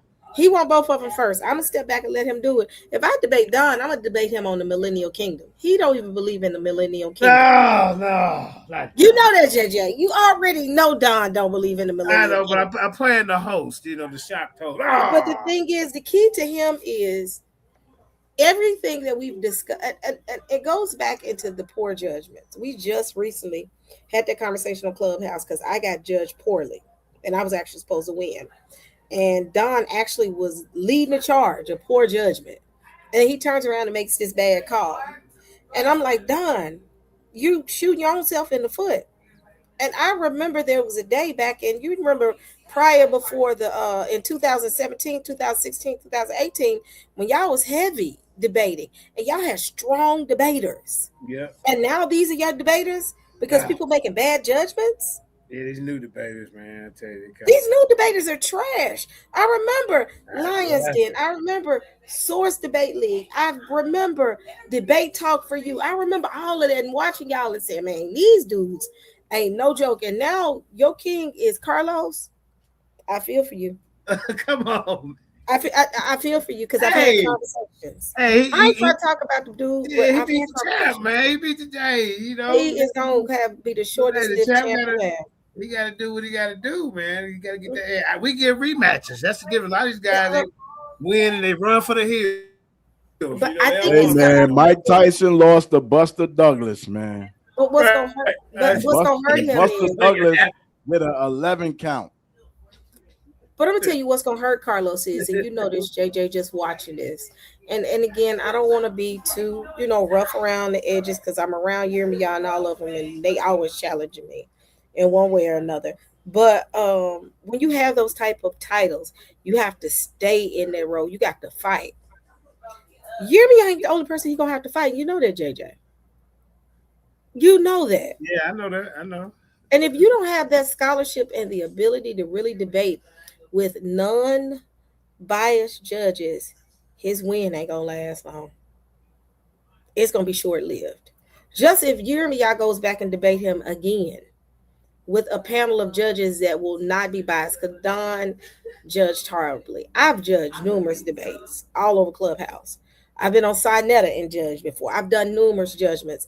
And listening to Don's judgment, it was horrible. It was horrendous. So if you take Don out of the factor, put Carlos back in the ring and get you some good judges, Okay. it might not work for him. It's horrible.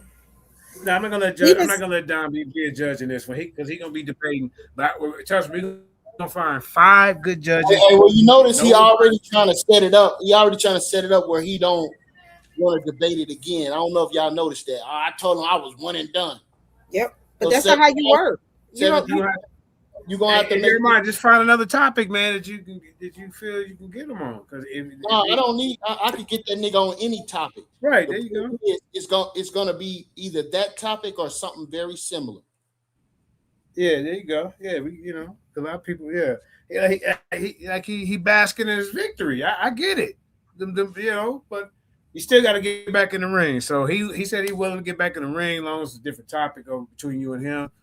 And Sister E won't want to get in the ring. So we got some good stuff going. I got coming up a debate with an interview with Khalil Shabazz. You know what I'm saying? I got an interview with a sister that left America. She went to Poland and Turkey, and she's an Israelite. So we're getting back in motion. I'm getting off my debater kick. I done did that for the last 3-4 years, trying to get back, setting up debates like I love doing. So hey, Kareem, let's get up out of here. Anybody want a last word before we go? I think everybody said something besides Gideon. Gideon, you want to say something? And Kareem, can you get up out of here with that new song you made for us? You know what I'm saying? I think it's a pretty good song. I wrote a bunch of the bars in there. I got a little help from Kareem and then the other song with Eric the Mad Scientist. So yeah, man, great show. Man, I appreciate Maharakai. You can come back anytime, do your presentation, do your review, whatever you want to do. I want to see you and Black Jesus get in the ring because he had y'all kind of heated about what he say. But Baal was a righteous. What did he say it was? Balaam or somebody was righteous, and y'all ain't going for it. So yeah, shout out to my wife, my queen, Jenny Hayes. Shout out to the Lions Den, Black Jesus Minister, YirmeYah. Everybody is tuned in. We are back in action. JJ's retired from debating. And I'll be setting up debates. So with that being said, peace and blessings. Shalom. Shalom.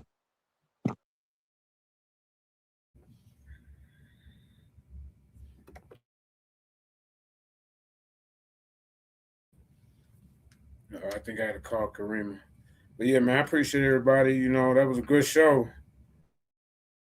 And like I say, we gonna go back to the old ways, how we used to do it. We're gonna have 5 good qualified judges. That's how we did it. You know what I mean? So let me call Sister Karima. And everybody hit that like, share, subscribe. Share it to your Facebook, your Instagram, your Bigo, wherever you got social media. Indigenous Black Man, we're gonna do your show tomorrow.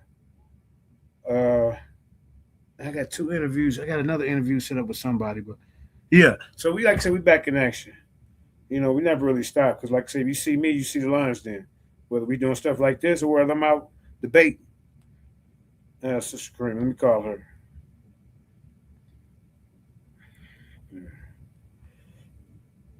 Hold up, y'all. Let me call her. Hold up for a second.